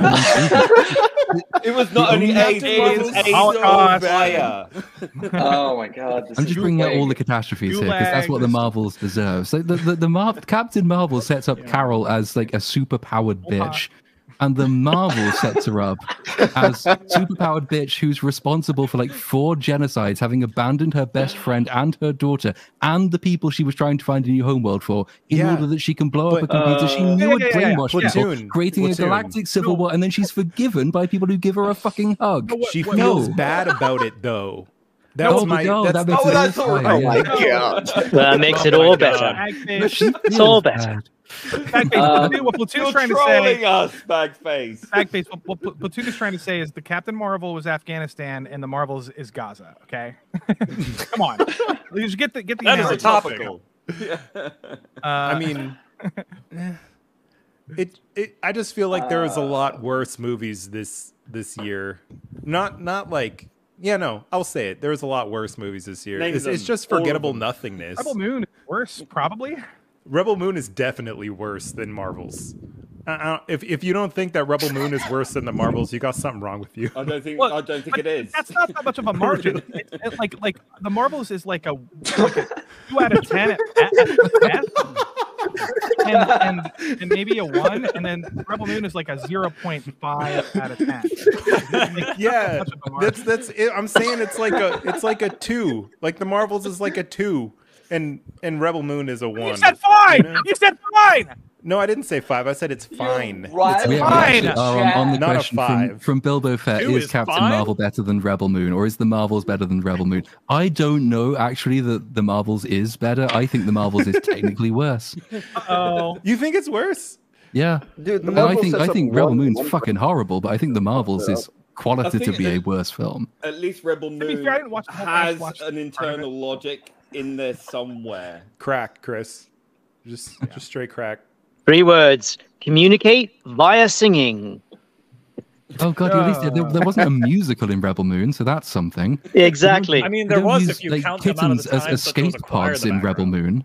Platoon, did you do a breakdown of Rebel Moon yet? Maybe you'll like it. Maybe you'll hate it more if you do a 10-hour breakdown. I've seen it twice. I know I fucking hate that film. Don't get me wrong. I'm not trying to say it's good in any conceivable way. You gotta spend 200 hours on a script, then you'll hate it more. I already do. I watched it twice and did a 4-hour stream on the goddamn thing. I'm saving it for when part 2 comes out, and I'm going to wrap them together, and that's when the breakdown will occur. But you're gonna get so much hate from. But there's Snyder fans. 3 parts. I look forward to it. What? There's 3. There's 3 Yeah. parts. There's Three three parter. Star Wars movies in the original trilogy, so that's why they're going to. They haven't started filming 3 yet, so 2 I'm gonna is shoot the first myself. One, parts like- are done. The thing that annoys me the most about Rebel Moon is I think Zach thinks he's being sneaky when he's like, oh, this blonde girl and the princess is gone. You're like, dude, the climax of your movie is going to be that she's the princess. Dude, I don't care, man. Like, I don't fucking care, dude. I guess we moved on to December then, right? I want to talk about Rebel Moon, how predictable it was, but we'll get to that eventually. Yeah. I've actually forgotten what month we're in. Where are we? November. One more month. Oh, Did no, anyone I was see gonna the bring up Hunger the movie. Games? Hold on a second. Oh yeah, no, there was the Hunger Games, and Wish also came out. I didn't see. Oh yeah. Well, nobody saw Wish, which is the funny thing about it. It's Disney's 100-year celebration film, and fucking no one cares. When was Elemental? Was that last I've year or seen this Wish. year? That You've is seen bad. Wish? Oh, I've seen Wish. real I saw it for work purposes. What? How bad What was did you it? think of Wish? It's terrible. All the charm and originality that you have in previous Disney animated films was absent. The songs were just so generic that not one of them was memorable. I mean, you go and see The Lion King, even The Old Little Mermaid, or even Mulan, and you remember songs. You know, they stick in your head. Man. The melody's memorable, lyrics are memorable. Wish had none of that. It was so bland. I forgot it 5 minutes after I got the kids out of the cinema. Did you see Wonka? No, not yet. Because I thought the music in that was terrible, but I'm wondering if it's worse. I'm assuming Wish is worse, probably. I'll let you know once I've seen it. And on that note, I must run. So, Bloith and Nuitha, everybody, lovely to meet you all. And thank you very much, Platoon and Cynic, for being such gracious hosts. Oh, Have a great New Year's, everyone. And all the very best to you. Good to meet you. Take care, folks. Take care, chat. Bye, I guys. had no idea you spoke Bye. Elvish. But have a good New Year. Another time. All right. Hoil Vour. See you later. Uh, And take care. Do rocks sink? What? I don't know what I said. I don't know. Yeah, I don't know. Yeah, because they look upwards. Yeah, speaking of things that no one saw, did anybody see the Hunger Games film then? No. I did. You did? What was I it did. like? It's It's fine. okay. Yeah, You're asking first a man two- who's defending Sorry. Marvel. I'm sorry. I'm not defending it. I'm just saying, it's not like a crime But, against humanity like some people make it out to be. It was just a bad movie. But Is the there If you Hunger expect Games? it to be the bad, first- then it's not as offensive as Rebel Moon. Maybe I don't know. Yeah. The Hunger Games it really should have been 2 movies. The third act is really, really awkward. The first 2 acts are pretty good. Some of the acting is okay. Rachel Zegler is an okay person in a movie, and yeah, that's about it. It was pretty forgettable though. Interesting. So it should have been part 1, part 2. Yeah, definitely. Yeah, they pretty much cram an entire movie into the third act. It's really awkward. Nerdy Girl left, but Maestro came out in November. It's also on Netflix right now. I'm gonna watch it tonight, actually, after the stream. But Yeah. Which musician is that about, by the way? Bernstein, he's a composer. Bernstein, he does Mozart music. I don't remember, but That sounds right. Yeah. last year a movie called Tar came out with Kate Blanchett. I love that movie. That movie's great. And I can't imagine this is better, but we'll see. We'll see. Someone it's made similar. a meme where it was Tar and Maestro compared together, and they said Tar was flirting while Maestro was sexual harassment. So Oh God! I don't know how this movie's gonna. That was just a meme. I can't talk to a clear quality, but the meme was kind Lydia of funny. Lydia Tarr is based in that movie. She like fucking shits all over these SJW kids in college. Yeah. and she just makes him cry and leave. He's like, I don't feel comfortable playing Beethoven because, or Bach or whoever it is, because he was a womanizer and he was white. And this guy's like, and he goes, I'm non-binary or whatever. He's Hispanic. And she's like, do you want people to care about your performance, or do you want people to care about what color you are? And he literally just like breaks down crying and then leaves. Like, it's so epic. Like, you guys got to go watch that scene. It's so it's cool. great. It's great. And Kate Blanchett. I think I've seen the scene. The scene was shared, I think, before even the film came out. Certainly before the film was widely known about. I shared it. It was it's so cool. I love it. It's but she's supposed to be a villain in that movie. But you know, you could do the thing where you could just be like, Walter White's base. I don't give a fuck. Or you know what I mean? You'd be like, Tyler Durden's my boy. I don't care. That's what I did with Tar. So whatever. I finally finished Breaking Bad, and Walter is not based. Oh my god! Fuck you! He's such a terrible person. Once he spoilers, chat, but once he died, I was like, oh, amen, brother. Finally. Okay, hold on. You weren't sad when Walter White died, even though he was kind of a villain. He was Your terrible. generation's lost. Yeah, man. I was Walter like, White is okay, the G, bro. Fuck Skyler. There's oh yes, I love people who poison children to manipulate other people into doing. No, you're right. You're right. He's not a great person. There were two sides of me. Number one, I was like, Number one, I was like, this is a really good ending, very satisfying ending for him to die at the place where the place that he cared about most, the meth cooking lab. Yeah. And on the other hand, I was like, thank God this guy's dead. So well, yeah, I don't like everything he did, but what's his name again? The actor? Bryan Cranston is fucking awesome. Like, he's really good. It's like Anthony Starr. It's like, is Homelander supposed to be this like baby, like man child? Yeah, but he's fucking base. Like, I don't care. Like, go fuck yourself. I was upset when Walter White died, even though he was a kind of shit person. It's the same thing with Don Draper. Don Draper is a fucking terrible person. Well, there you go. Don Draper. Rooting for him. Yeah, John Hamm. John Hamm in season 5 of Fargo is the same thing. He's this asshole governor of this like constitutionalist who doesn't care about laws at all. But he beats women, and he's very like, he's not a very good person. But he's the same with Better Call Saul. You know, you're following these. I mean, what I loved about Better Call Saul and delving into his character was how, even though he was just like sort of the average con man, really, but then you get to see his family life. You know, how he's caring for his father and all this kind of stuff, and the relationship he had. It was it was just so beautiful. Yeah, sorry, brother. It was such a touching moments, and then you feel that fall and flake apart as he goes on and gets deeper and deeper into it. I love that about stuff. Like Succession is the best example of this ever, because every character in that show is a horrible person, but by the end of it, you want them to succeed. Yes, and you want. It's actually insane how they wrote Brilliant it. writing. Yeah, it's one of the best shows I've ever seen. It's up in top 5 for me with Breaking Bad and Sopranos and stuff like that. But Succession? Succession. You've never seen Succession? I gotta finally watch this then. I guess it's if it's on par with Breaking Bad and Better Call Saul. It's better than Breaking Bad in my opinion. I don't know. It's close, but no. Well, it depends. It depends. It's just really good. Really good writing. Every character is like I said, it's this like complicated characters who, you know, some of them it's hard to explain, man. I love all the people. Actors are good. Kieran Culkin, Macaulay Culkin's younger brother is in it. Yep. And he is amazing. He's in Scott Pilgrim. Yep, he's Wallace. Yep. He's really good in that. He's really good in this show. He's also like he plays like this traumatized character who like acts out emotionally, and like he's really good. But you should watch it. Highly recommend it. Oh, sorry.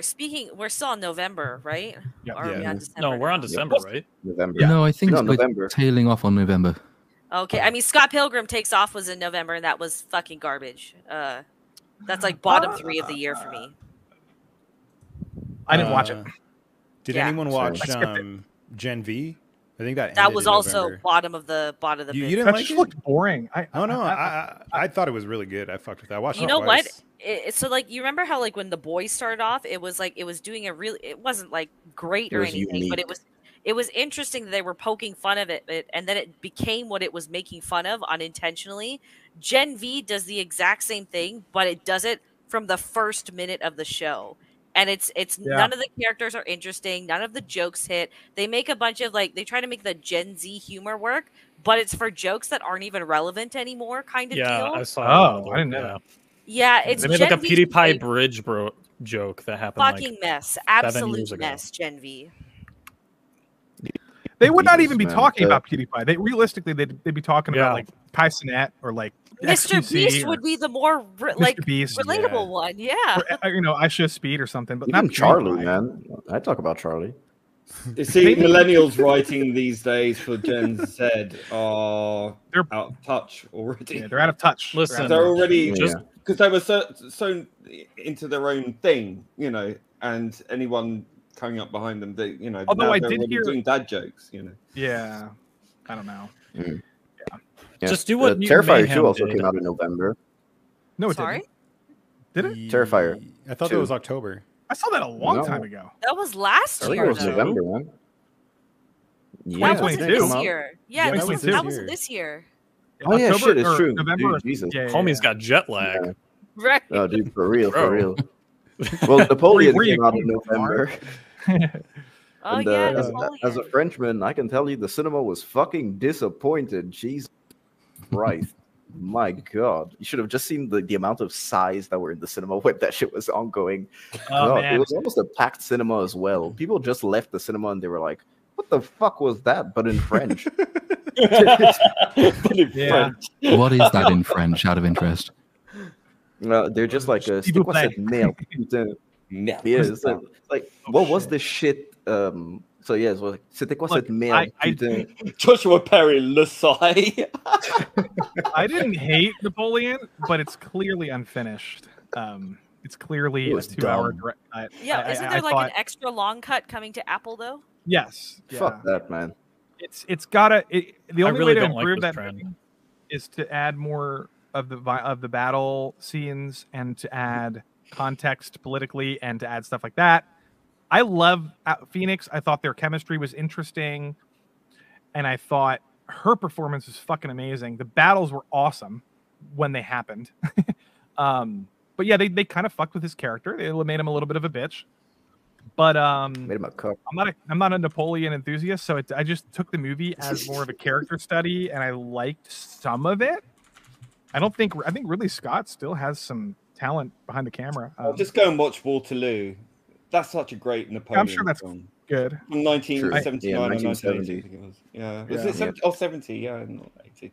70, yeah, 1970. Yeah. Waterloo. Such a Like, yeah. beautiful film. So good. Sacre bleu, yeah. Jesus. Le Sai, I can't go with that one. I'd have liked to go and see Napoleon in France just so I could wear a T-shirt that said something like "You lost, get over it." But otherwise, Damn it, bro! He's eating surrender monkeys. Come to America instead and watch Civil War in theaters and wear a MAGA hat. Oh yeah, true. Do that one. Oh Do that yeah, one. I've seen that's coming out. That could be Alex interesting. Garland's movie. Yeah. This weird alliance of Texas and California, I think, is the premise, which have gone to Yep. war with the rest of the country. Like, Texas and California? Wow. How does that? Yeah. Like, I don't even live in mean- America, but I know that makes no fucking sense. No, If you it put doesn't. Texas and California together, they'd have like the same or larger GDP than the rest of America, I think. The only way that would make sense, yeah. Well, the only way that would make sense is if this is set in like a way future where Texas has gone blue, which it might actually because this fucking border crisis. Yeah. And or this could just be a sort of fairy tale version of America that they don't. The problem is people are complaining and we don't even know anything about it. So like maybe wait a little bit. For, It makes all details. the sense when Yeah. he just made a movie and he was like, well, Yeah. I could split it in a way that's realistic and Right. I will get half the audience, or I Right. can split it in a way that's completely fictional and then no Right. one will complain about anything. I suspect that's probably the reason. Yeah, they Yeah. want to avoid being pigeonholed politically. So it's like we're not going to have real world political splits here. Right. We're going to have just two of the opposing states in real life will come together on the same side, and then we can't be accused of bias. But that would water down. But that could be bad though, because it sounds like they're watering it down on purpose. But we'll see, because we don't know yet. But I don't want them to play it safe on purpose, because that's gay. Like Alex Garland doesn't strike me as somebody who would like pussyfoot around like politics. Like I'm probably right. It's probably like some explanation that we haven't heard yet. You know, it's like I don't know. We'll see. Didn't Alex Garland do that Doomsday film where like Scotland and the UK like reunited? What? 28 days later. No, it was Doomsday. The movie was called Doomsday. No, I don't think so. No, that wasn't him. He did 28 Days Later. He did Dread. He did I think Ex Machina. People know him for that. Oh, Annihilation. Doomsday is Neil Marshall. Annihilation Never as well. mind. Neil Marshall, yeah. Annihilation, Men, and then he's doing this one. And he also wrote the screenplay for a Halo movie that never got adapted. Yep. I think that's Alex Garland, right? Yeah, that's the one. That's the one. He's also what else is he attached to do? Well, we're distracted. Get back to the fucking topic. All right. December. We are finally on to the last month in the year. Saltburn. What has come out? Saltburn. Godzilla -1 came out, but we already talked about that off the bat. And Pokemon Concierge just dropped yesterday, I think. I'm sorry, what? What? Cartoon, right? Oh, that's a stop motion. Yeah, Wes Anderson Pokemon. It's stop motion. Pokemon film. I'm watching it. I really want to watch it. It's stop motion. I'm watching it. How have I not now I heard gotta of this? check that out. Concierge. No, they didn't do any marketing. Yeah, they didn't market this Basically. at all. Yep. Why? Netflix. I don't know. Yeah. Yep. I don't know. But it I'm looks watching fun. it. I don't even care about Pokemon. Yeah, it I'm looks just going to watch adorable. Yeah, I gotta check that out. But on the worst was Wonka. I had written down. I really didn't like that movie. I at didn't all. either, dude. Thank God. But Rebel Have you Moon seen came Rebel out in Moon yet? December. Rebel How was Wonka worse than Rebel Moon? Rebel Moon did It's come not. out. It's not. I didn't finish Rebel Moon. I started it, and I'll get to it. That's how I was. How far did you get into it? Like 15 minutes. Oh my God. That's the good That's part. the good bit of the film. I That's did. the best. Yeah. And when we say good, Look, when I make a video on this, it really will just be an opportunity to shit on Zack Snyder, and I'm super biased against it because I just don't like his work at all. So, yeah, that's my opening good reason, paragraph. I just don't like his work. But I'm going to illustrate why I don't like his work. You know what I mean? Like, that's I'm gonna watch it first. Man, Wonka yeah, just point out the fact that like everyone praises his first few movies because none of them are written by him, and the first movie that's actually written by him is Sucker Punch. So fucking movie sucks so much ass. Exactly. Oh, yeah. There you go. This is worse than Sucker Punch. Just keep that in mind, Cynic. Wonka. Yeah, I despised Sucker Punch. Oh, I had like women fighting huge ninjas. That looked good, but that's pretty much it. What is it? What is Sucker Punch? Joshua Gonzalez said Wonka is good. Yeah, I didn't like it at all. It fell into a lot of the traps that a lot of these, like, it's not a remake or anything, but it's there to remind you of the IP, really, and to kind of keep it right, to kind of keep the IP in your mind. Not a prequel. And, yeah, it doesn't. All it does is remind you of All it does is remind you of a better movie. Yeah. And we've said that about other movies that try and do the exact same thing. It tries to bring up nostalgia, and they do like a watered down, shittier version of songs that were done better in the original. And Timothée Chalamet, for as much as Little Platoon wants to fuck him, he really is a terrible actor, and he's just a fucking charisma vacuum, dude. I fucking hate Chalamet, man. I've said this already. French on French crime, ladies and gentlemen. I hate this dude. Yeah, dude. He's good in drier roles. What are you talking about? Have you seen Blood, Bones and All? Yeah, I I have. have not seen Bones at all. I don't like you like him in that? What? No, I don't think he's a good actor, man. I honestly don't think it's his calling. He should have stuck to like video games, pretty much. Have you seen him rapping? You're cynical. Have you I seen don't think he's good at Chalamet rapping? I don't think I want to. I don't. I'm not gonna go to YouTube. Sucks at rapping. It's hilarious. Sucks at rapping. No, he's the best part of this movie, though. Everything else is bad. He's not even good. Hold on. Is this a prequel to which version of? Is this a prequel to the It's a- story? it's Is it a reboot. To the... It's a reboot. Okay, hold on. It's not a reboot because it's set before the original. No! Stop! I was also going to say, doing like, this again. No, I'll be based simple. on- I'll be simple. I'll be simple about it. I'll explain it. I'll explain it simply. We have two versions of Wonka already, besides the books. We have Willy Wonka, Gene Wilder, and then we have Charlie and the Chocolate Factory with Depp. None of those are related.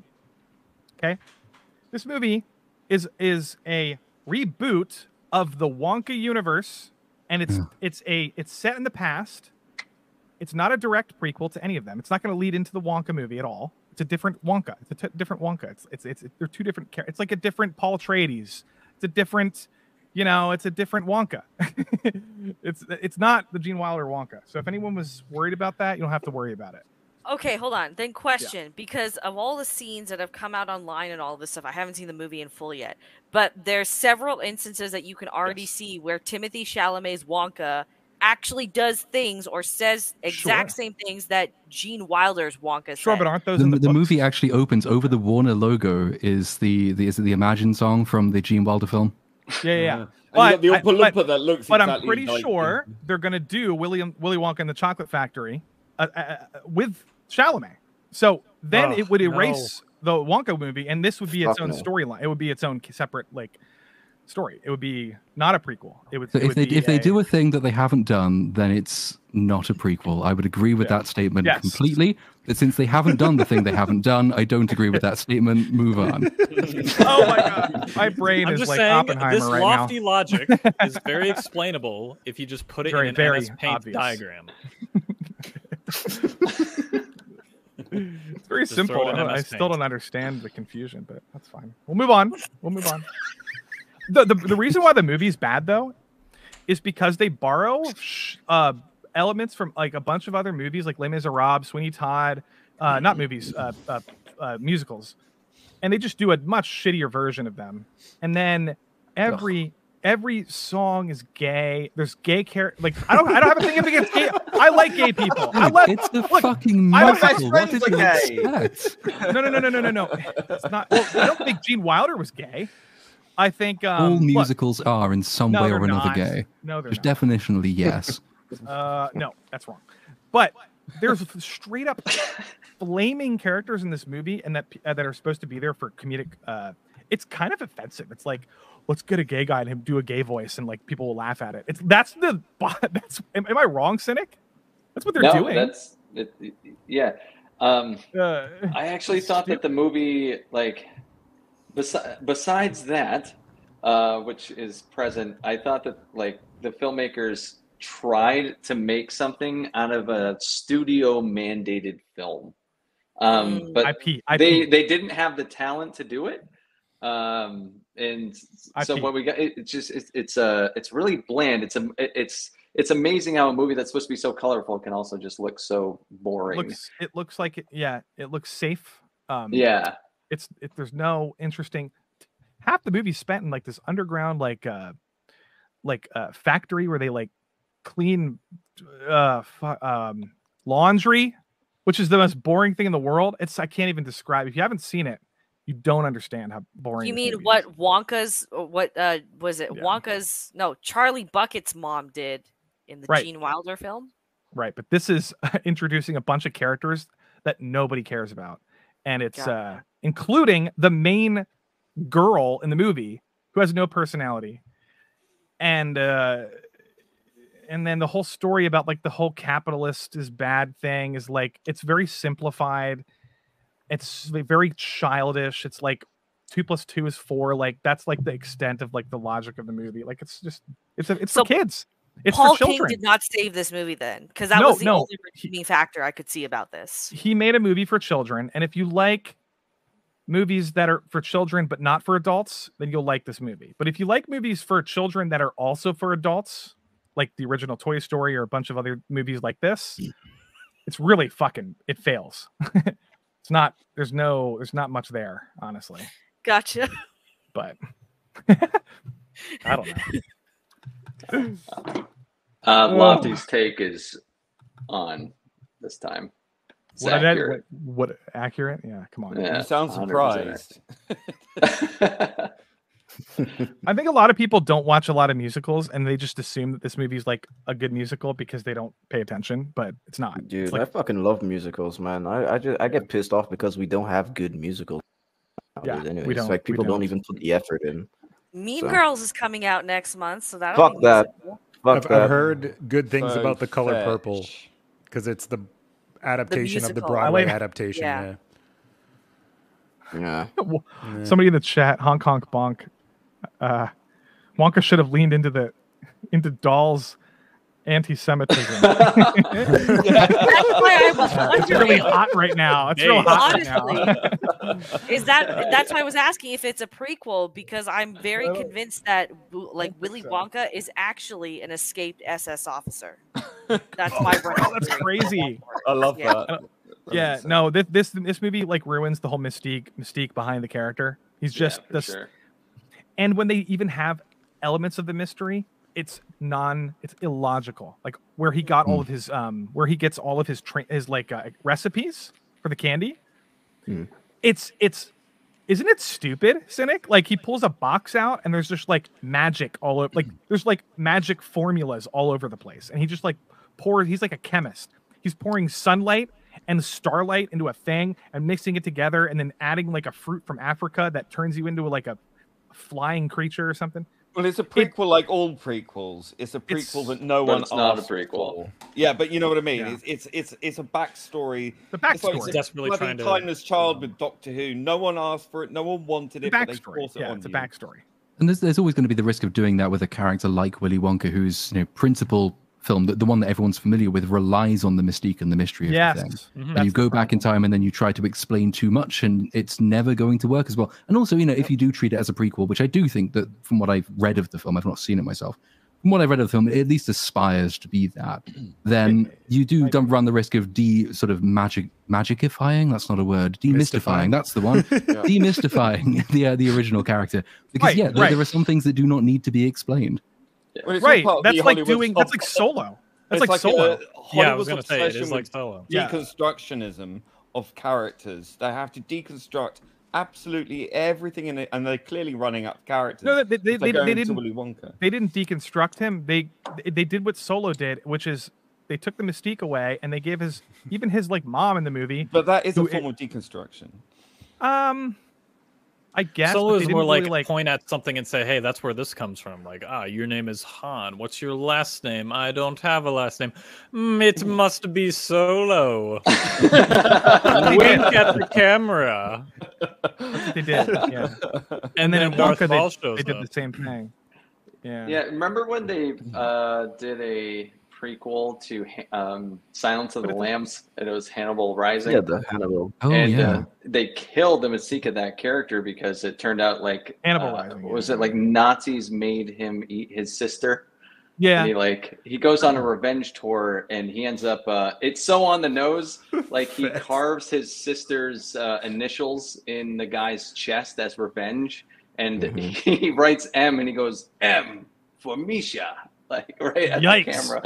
It's that's kind of like the Wonka equivalent of that. But you don't know but you don't have to worry about that because it's not the same Wonka. From what I have done, the research that I've done is leading me to believe they're gonna do Willy Wonka and the Chocolate Factory with Timothée Chalamet, and the Gene Wilder Wonka still has a mysterious backstory. We don't know his backstory because we never will because he's dead. So this Wonka is a different Wonka. That's what I could be wrong, and they could never do Willy Wonka. Fictional characters are the actors who play them. That's a take. Well, they're never going to do a direct prequel to. Well, maybe they will. I don't know. I guess they could. Maybe to they did. Gene Wilder. Oh, they would have said that if this wouldn't they have come out and said that? Why would they not say that?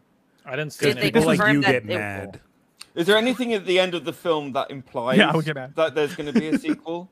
No. I mean, well, yeah. It implies he just makes the factory at the end in a magical way, and it's kind of dumb. Well, that has to be the logical conclusion anyway. But I mean, is there anything that suggests beyond that that there's going to be? No. So I could be wrong, but I don't know why they wouldn't just say this is what They'll sort wait of to like see what if they, how much it sort of what they makes, did with Solo or what they did with any of the Disney stuff, or they always tell you it's in the canon. They say, "Oh, this the Rey Skywalker storyline is in the canon." They come out and tell everybody. Wait, Han Solo in Solo is played by and he isn't Harrison Ford, so that can't be a prequel. Exactly. No, that's not what I meant. That's not what I meant. I meant that that's not canon. I meant that I don't think they're going to touch Gene Wilder's version ever in terms of. Well, you can't. Right. So I think whenever they do these Wonka stories, it's always going to be its own new version of the thing. You know. Can we please talk about Aquaman? I'm dying. Oh fuck yeah, that came out this month. I'm dying over here. Yep. And that's cue for me to go. But no, seriously, thanks so much for having me on, and it's been a pleasure. So we just got onto the bit of the stream where the semen's there, and you're leaving. Right. I have this is the sexiest part of the stream. Momoa, shirtless Momoa. Come on. And shirtless Patrick Wilson. Oh God, I love that guy. He's so boring. Vile. I agree. He is incredibly boring. It's been lovely to have you on, no problem being. Do you want to plug anything before you leave? Yeah, I've on my channel, which you just type in @Aldred, it should come up.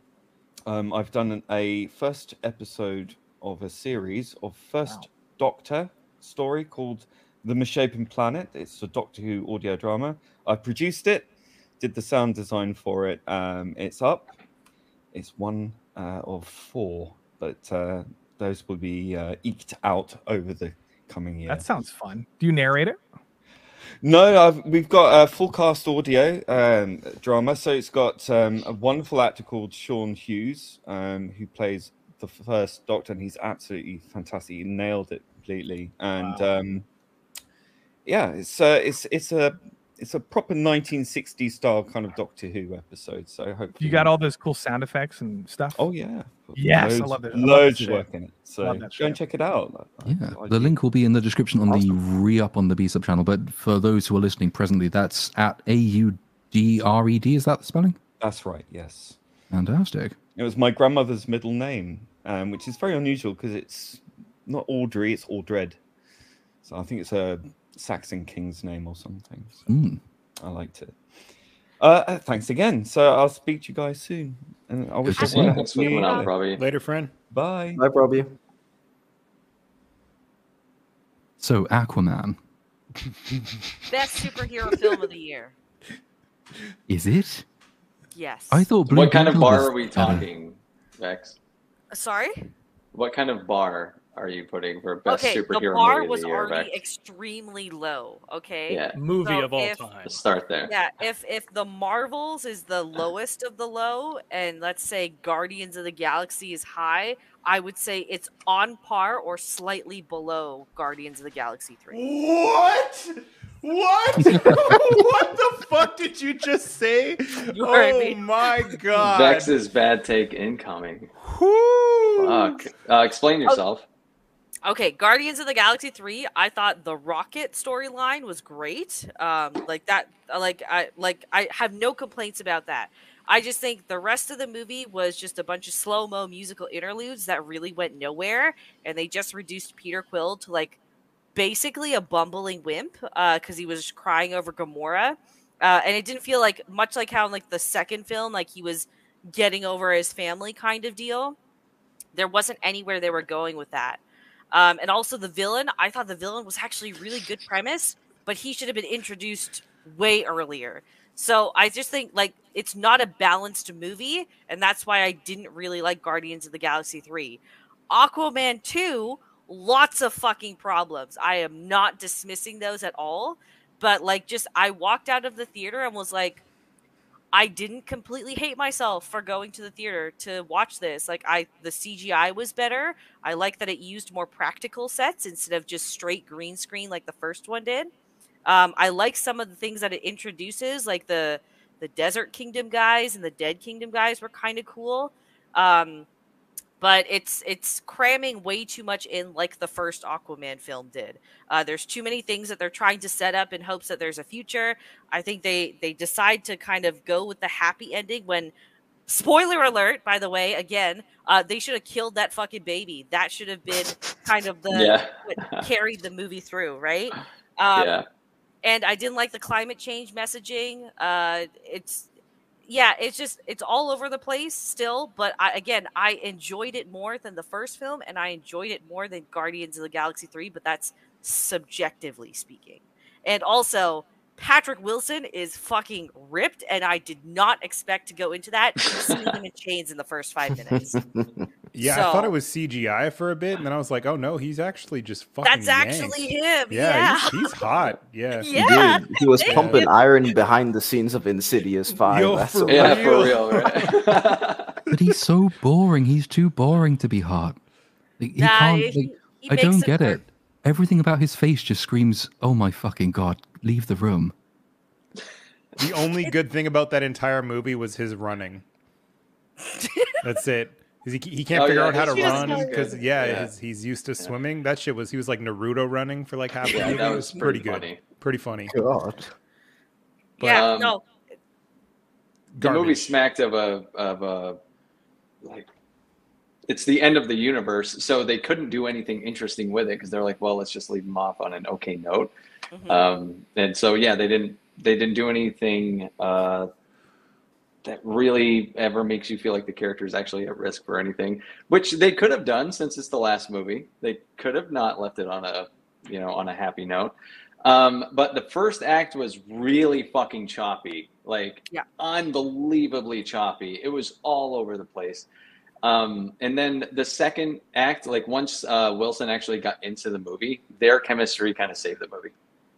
I think it made it kind of fun.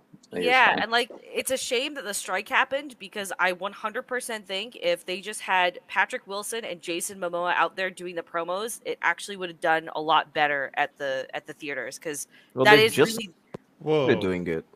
Yeah, that's the only positive thing to really take out of this. Can we say that for the Marvels then too, or does that only work for movies with Hawkeyes? Hold on. By comparison, the Marvels doesn't have any fucking story, any sort of chemistry. Oh no, I'm saying promo-wise, money-wise. No, because they did do a lot of promo stuff and nobody cared because it just devolved into like, we have vaginas and that's awesome kind of deal. Like watching some of the behind the scenes stuff of the Marvels, I was like, I'm just not into this. Watching Patrick Wilson and Jason Momoa do ASMR though, I was like, yeah, that was pretty good. This is funny. I like this. They really could have sold this film if they were given the opportunity. I mean, okay, I'm going to do spoilers. The literal climax of the entire movie is they release the bad guy and they're like, oh shit, what are we going to do? I'm going to throw a trident at him, and he catches a trident, and then they're like, what do we do now? Oh no, this is a bad thing. Throw the other trident. Oh, that one worked. Holy shit. Like, what the fuck? Fuck yes. What? It's so stupid. It's so fucking dumb, dude. Holy shit. Again, lots of problems, but I enjoyed it more than Guardians of the Galaxy. The last shot of the DCEU is Patrick Wilson eating a cockroach. What the fuck? Yeah, that makes sense. Oh. Yeah. Also, so Amber Heard really was cut down in this movie. Like, she was practically not in it. And the way they take her out, like, they could have taken her out in any way, right? Like a fucking illness or whatever. What do? They like burn her alive to take her out of the movie. Yeah. Yo! They burn her alive underwater. Underwater, that happened. Movie of the give year. The audience what they want. Like, they literally burn Amber Heard alive. Never mind. I put that clip in my review, and then what I learned, by the way, is someone from WB manually took that video down. The AI didn't even pick it up, and I can't even dispute it. It was an automatic channel strike. I have no option to even do anything about that now. It's probably because you put the clip, man. Maybe it was. Yeah, it could be. They had no problem with me doing that with Blue Beetle, for example, earlier this year, which is also a WB superhero movie. Well, they really need this one to do well. So. Should have put your lead shirtless out in the wild, man. Would have gotten 500,000 easy. If I have to hear Jason Momoa scream like an idiot one more time in my life, I might actually put my face through the fucking seat in front of me in a theater. It's so annoying. He's so annoying. I thought he was so charming for so long. In this movie, I was like, dude, shut the fuck up. Just shut up, man. Who are you? Who even are you? I know you can act, dude. You were so good in Dune. And then in this, he's just like, I'm gonna play Jason Momoa. Yeah. Jason Momoa. It's just and not even take his shirt off as well.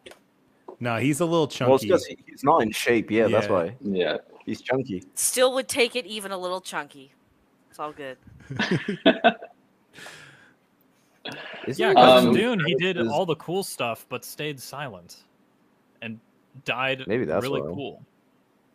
He was good in the Bad Batch. I don't know if anyone saw that. It was a weird artsy post. Oh, the one with the one-armed woman, right? Yeah. I mean, he wasn't bad in that. He's also done like a few small, like he did a small show called, I want to say it's The Red Road, which honestly shouldn't have been canceled. It was a really good show. Shows he can act there. I don't know what the fuck they were doing with Aquaman though. It's again same thing. It's clear that they don't know what they're doing with the film. Yeah. You can tell that there are reshoots. Yes, you can. Oh, especially with Amber Heard. Oh yes. Yeah. It almost makes no sense. Like the movie almost makes no sense. Like, dude, the villain just has a fucking. He finds a submarine from a lost ancient like underwater society and knows how to fucking use it and has a whole crew. Yeah, he retrofits it and has a whole crew to run it with like how. Like, how did they all know how to do it? It was so bad. And they take the same nerdy Asian dude from Marvel and put him in this movie as a nerdy Asian dude. Yeah, they do. That confused me because like, they're just swapping like characters and actors. Is it Randall Park? Ant-Man Oh, guy? no. So that character actually, he had. Yeah, he was in the first one. Yeah, he had a 5-second clip in one of the Justice League movies, and then he had a 30-second post-credit scene in Aquaman 1. That's all the introduction we got to Dr. Shin before they just made him a secondary character in this movie. He was the dude talking about Atlantis existing on TV in the first Aquaman movie. And then he patches up Manta in the cutscene in Aquaman 1, and that's how they beat it. This movie was trying to be fun nonsense, and it's not even fun nonsense. Just hurt my brain. Again, it's very flawed, but I didn't feel like I regretted going to the cinema to see it. Well, if you think the Marvels is woke and you don't think Aquaman 2 is woke, when the entire thing is like, bro, kill women, so bad. Woke as fuck, dude. I'm not denying that whatsoever. Wait, they killed a woman. That's based.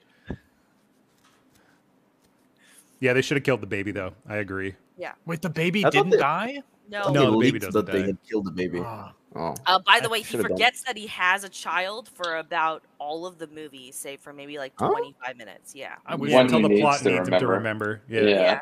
Because like the way I would have done it, if there was no promise of the DCU, is they kill the baby in the first act. Maybe Mera dies as well, and then Aquaman's all like, "Oh, I'm still really upset about losing my brother as well." So losing all the family he has, he's like, I need to go get Orm so we can kill Manta or something like that. And then it would play out as simply just a brother story arc instead of all of this other stuff put in there. And then Aquaman would have come into because one of the other subplots is that he's not a good king whatsoever. So then in doing that as well, he'd get advice from Orm and he'd fit better into the role of King of Atlantis by the end of the film. Also, his throne changes halfway through the movie. Yep. Because the CG is so fucking bad and no one had any fucking idea what was going on. The design of it changes in the middle of the movie. What the fuck? Yeah, dude. It's so fucking bad, man. It's an actual joke. Damn. What else came out last month? Yeah, I was going to say, is there anything else that came out in December that, I guess the rest of the year, we're at the end now. Wait, Uninspired, did you watch Leave the World Behind? Oh, yeah, I did. Yeah, what'd you think? Yeah. The Julia Roberts movie, right? With Mahershala Ali, the Obama movie, I guess. The Obama movie. Listen, I like the beginning. I like the elements that it has, but then it does drag on for too long. I kind of rewatched it after the last time I told you I'd watched it, and yeah, it drags for too long. And I think that it loses its mystique, which is the problem. Yeah. And then after that, the conclusion is not very satisfying as well. So it's just, it kind of ends up being lackluster, but it does have a very, very strong and enticing start, even with all the weird oh yeah, you don't think we could live in this house because we're black? It's like, man, shut the fuck up. You should be helping these white people, Dad. Like, Did I miss the devils. Rebel Moon discussion? Nope. No. Not yet. Oh God, thanks. Saving that for you, Lofty. Don't worry. Yeah, somehow we've got 4.5 hours into the stream and we haven't done the Rebel Moon discussion yet. So Well, let's do it. Well, that's fun. I like long streams. Yeah. Sometimes. wasn't there a decent horror movie that came out this month as well? Talk to me. December? I don't think No, so. that was early in the Oh, year. okay. It was way earlier.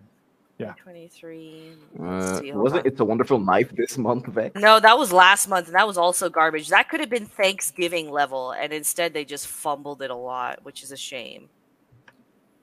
Yeah. So, Silent Night was out this month. Yeah, that kind of. Oh, I didn't see that. On Woo in America once again. Yeah, Jesus it's Christ. actually a genuinely terrible film. Like, it's not even a John Woo film. I don't know what he was doing here. Yeah. Just bad. When America So don't make my favorite movie of the year came out in this month. The Boy and the Heron is the one I would say is my top, but only because I'm a Miyazaki enthusiast. No, that movie is objectively the best movie that came out. It's this so month. good. It's so good. No, it's my favorite movie of the year. It's Oppenheimer and Boy and the Heron. But did you manage to watch it in Japanese, or did you catch the dub with what's his name, Pattinson? voice? Yeah. No, I saw the sub version, the Japanese version, on IMAX in theaters. It's epic. Ooh, nice. I got lucky, dude. I had to watch the dub just because of the dub cast. It's like the craziest cast I've ever seen. I had to see. Robert Pattinson is a god. Yeah, he is. He's good. Oh, Florence Pugh is in it too. Yeah, there was like a whole. It was stacked. Well, Christian Bale was in Howl's Moving Castle. Yep. Yeah, they always get big names to play some of these people. Shia LaBeouf, I think, was in one of them. I can't remember. But yeah, it's a fantastic movie. Yeah. It's a very esoteric movie about like his Miyazaki's legacy and like what it means to like be an artist and to like have a body of work like his. And it's very, if you're not a fan of his, you might not understand what's happening sometimes, but it's really good. Yeah. So Rebel Moon. Yeah, you guys, like I said, I had 15 minutes in Rebel Moon, so you will have to take that one away. If you guys want general opinions on Snyder, though, feel free to. I feel like Platoon's seen it the most, so. I think Andrew's seen it the most. Haven't you seen it 3 times now? You saw Rebel Moon 3 times? I'm about to see it a 4th time because I'm going to watch it with some people after this and make fun of it. Jesus. How are you alive? It's not that long where I understand where he's coming from. It's like kind of a short. I'm pretty much like I'm getting like flashbacks to Ahsoka where I am just hollow. Because this is just bad Star Wars. So it's bad Star Wars. It's everything at the beginning, like off the bat, the speech that Anthony Hopkins gives doesn't make sense like at all. And usually when you're doing like a prelude and stuff like that, because that's mostly in sci-fi. We got that in Dune. We got that in Star Wars. Like all the Star Wars movies have, the yellow text to introduce you to the movie. And I'm fine with that. I think it's okay to like, before you get into a sci-fi world, just jumpstart it by saying, hey, Expo dump. This is what's going on. And we're good. All right. Are we on Rebel Moon now? Yeah, we are. They don't do an opening crawl. They do an opening expo dump. Yeah, which again can be good. Like I think Dune is probably the best. Honestly, I think Dune's like a really good example of expo dump. Yeah. With like visuals to support that. Odds that it was actually like a scroll of text, and they were like, Zach, you can't do this.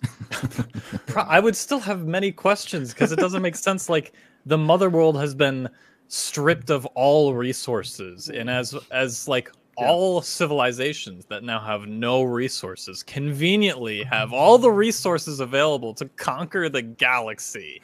What the fuck? Oh yeah, and then we have this dynasty of kings that lasted 1,000 generations at least, that all collapsed because 2 people died, even though like if you have a dynasty that's like 1,000 generations, you easily find someone to like fill that spot, unless they have the rule of 2 rule that that Star Wars has, which is really stupid. Well, they and I hope they just don't have that. They didn't have an heir, right? Well, they had one heir, but the heir also died. Right. You have like other heirs from like daughter cousins. The blonde daughter that's the really blonde pretty daughter. and can touch people and make them feel things. Woohoo, I wonder who and that like is. in Dune, We're not in supposed Dune, to think too deeply about this. True, don't think. It's fine. And then in Dune, like you have the expo dump by Zendaya telling us about Arrakis and like how beautiful it is and how, you know, the outsiders came in, pillaged the land, killed the local life. And while that's happening, we are getting really cool visuals for that.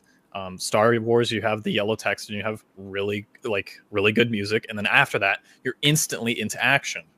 In this, the only visuals we get is space vagina, and then a big ship, and then farming with terrible compositing. And the best way he builds up all of his characters is by making them all horny. Yeah, because this Viking horny village, Nazis. Let's these Viking people this are movie's horny about. Nazis, the best combo. The horny Nazis, the movie. Yep. Man, no, really bad. basically, this opening is like his version of Seven Samurai, or like any Western, or more accurately, any samurai movie that has that essentially. There's a lot of these where the emperor sends either a lord or an army or something to pillage a small village and take their grain back to the emperor because, you know, they fucking hate their own people. And that's kind of like what the beginning of this movie is like very similar to. Like a generic plot of a samurai, every samurai movie you've watched. And that's why I kind of was like on board with it at first. I was like, well, if they're gonna do Magnificent Seven or Seven Samurai in space, it could just be like a bad fun movie or something. Because I didn't know at this point.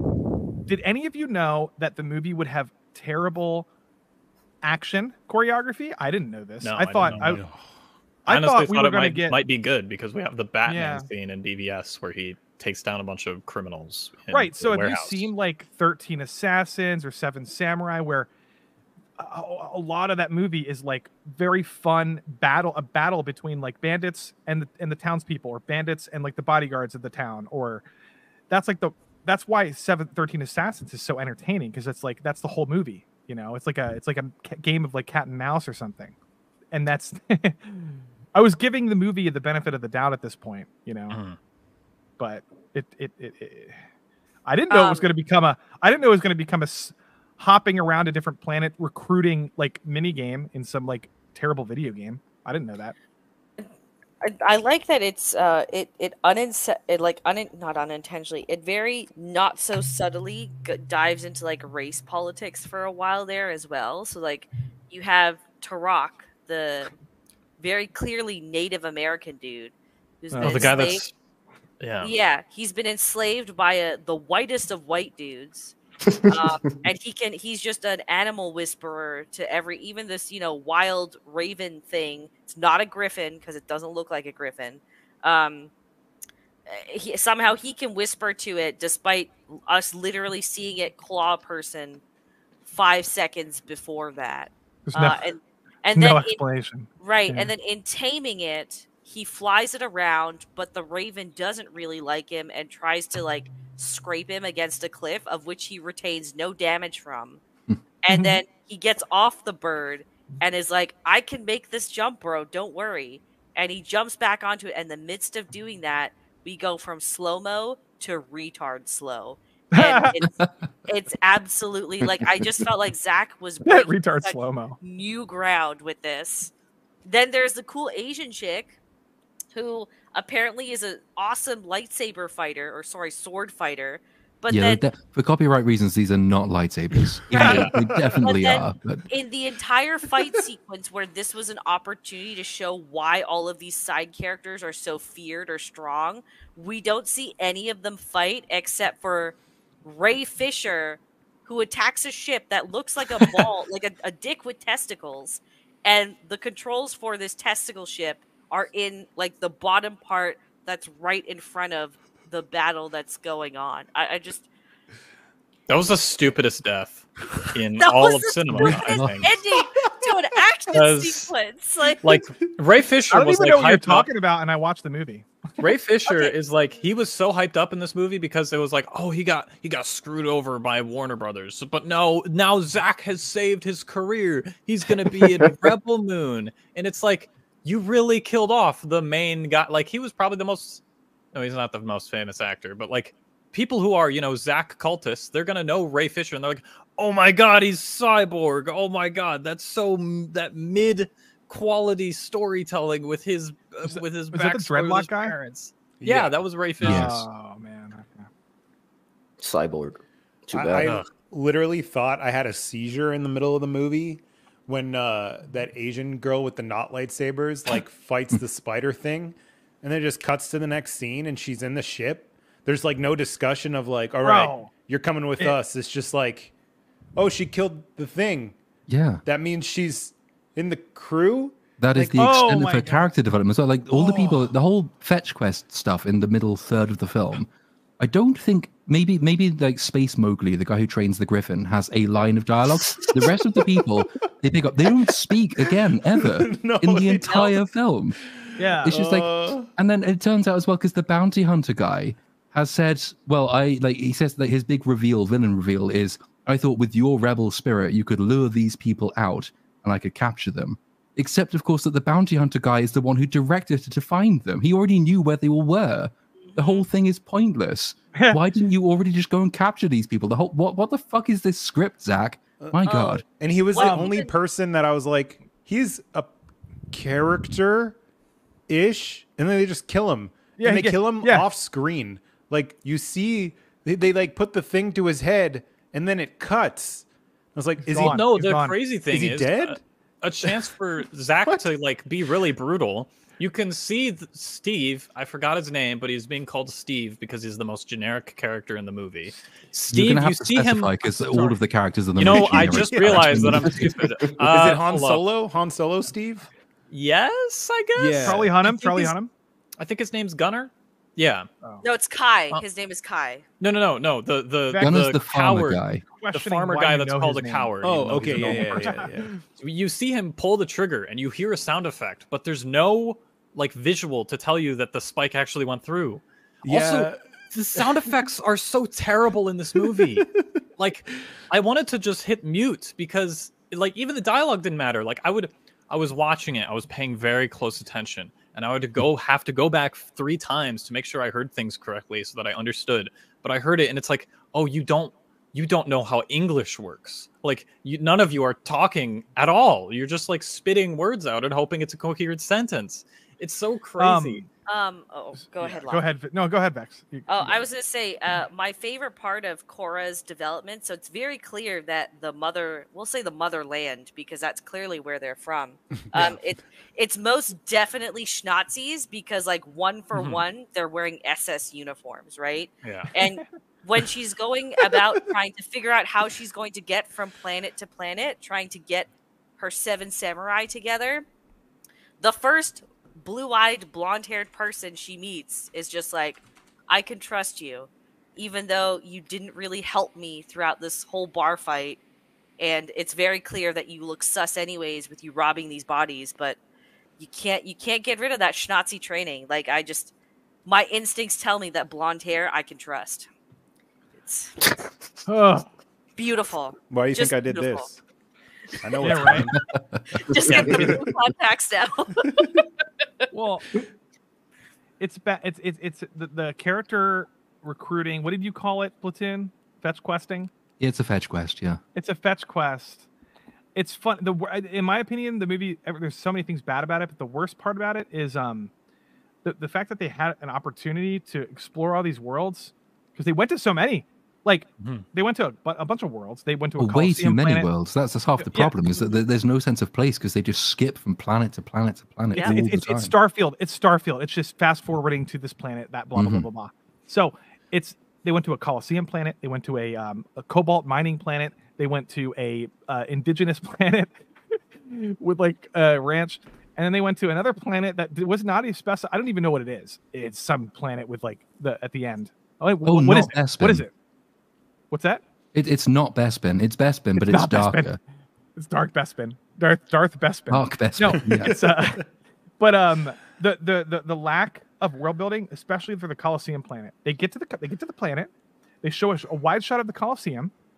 They show about 5 seconds of you walking through this little village outside of the Colosseum, and then you're inside of you're with the captain.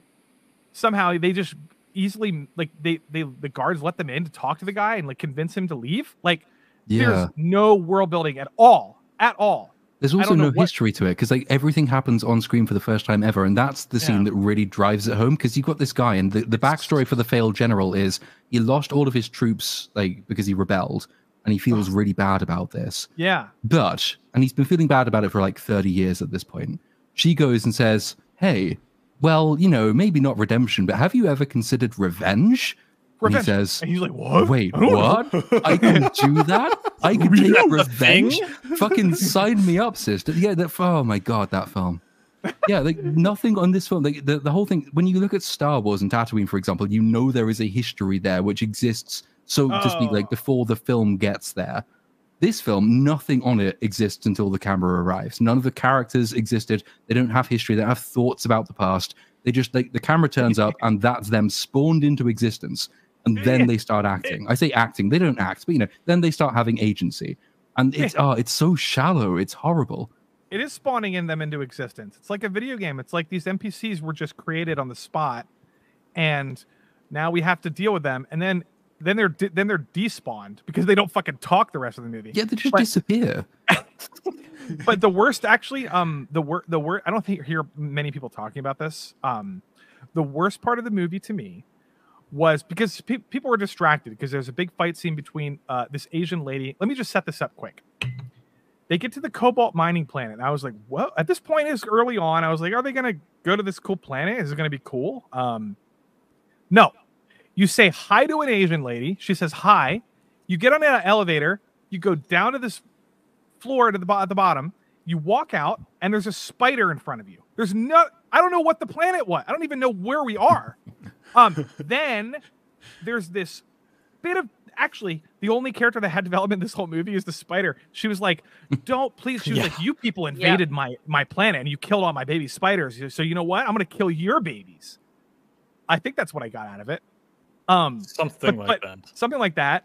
And so I'm like, okay, well, this is spider's mildly entertaining. And then, okay, there's this instantaneous battle. There's no build up. It just happens. It's like a quick time event. And they have this, she's slashing, terrible fights choreography. She's cutting the legs. She's doing no damage at all. And it's just bad choreography. You can tell Snyder was like filming this in rated R and he had to cut all the fucking stuff out. And it's just bad editing, you know. So pulls out the lightsabers, finally, cuts the abdomen of the spider, does no damage for some reason. The spider grabs her by the neck, and this is what I was talking about. The worst part doesn't fucking kill her, yeah. It doesn't kill. I thought the babies were going to spill out because when you cut a spider's belly, like a bunch of babies come out. Don't give me that image. So, like Snyder could have done that. Like I would have done that. That's would have been horror. That would have been good. A good visual. That would have been. That's what I meant. Like that would have been cool. So maybe I would feel something. No. Spider grabs this lady. By the way, she's a good actress in other films, but grabs her by the neck, pulls her up, holds her there for like 10 seconds, and like growls at her. Meanwhile, her arms are free, completely free, and the spider's just like looking at her face, and the lady's like, "Oh, my arms are free." So she stabs her in the gut, and then the spider dies. Yeah, like there's. And then the guy's looking at them like they cut to another actor that has no dialogue just to like give a reaction. Yeah, but like just it wasn't even a reaction. It was just Cora just going. But the done. But the spider like essentially killed itself because it didn't. There's 2 laser beams on the girl's arms, and you're holding her by the neck. Like, what are you doing? But also, like the whole setup for that. So, and again, another example of no history. Yeah. So, Spider Woman's like, oh, you have made it like my kids can't have kids, and I hate you now. But like the panning down shot to that planet shows this civilization that's obviously been there for decades. Right. And apparently only now has Spider-Woman got pissed off. Spider-Woman has kidnapped the child and she says, I'm going to kill the children. And she has the child in her arms. And then she holds the child all the way through the fight and just drops it. Fucking kill the kid. You're right. That's what you said you were going to do. God damn it. Yeah. No, you're right. Wait for the R-rated cut. Am I wrong? Wait, am I wrong? Sex in that one, or did they establish why this happened as soon as they land? Nope. Or is it? Could this have happened a day before? I think it could have.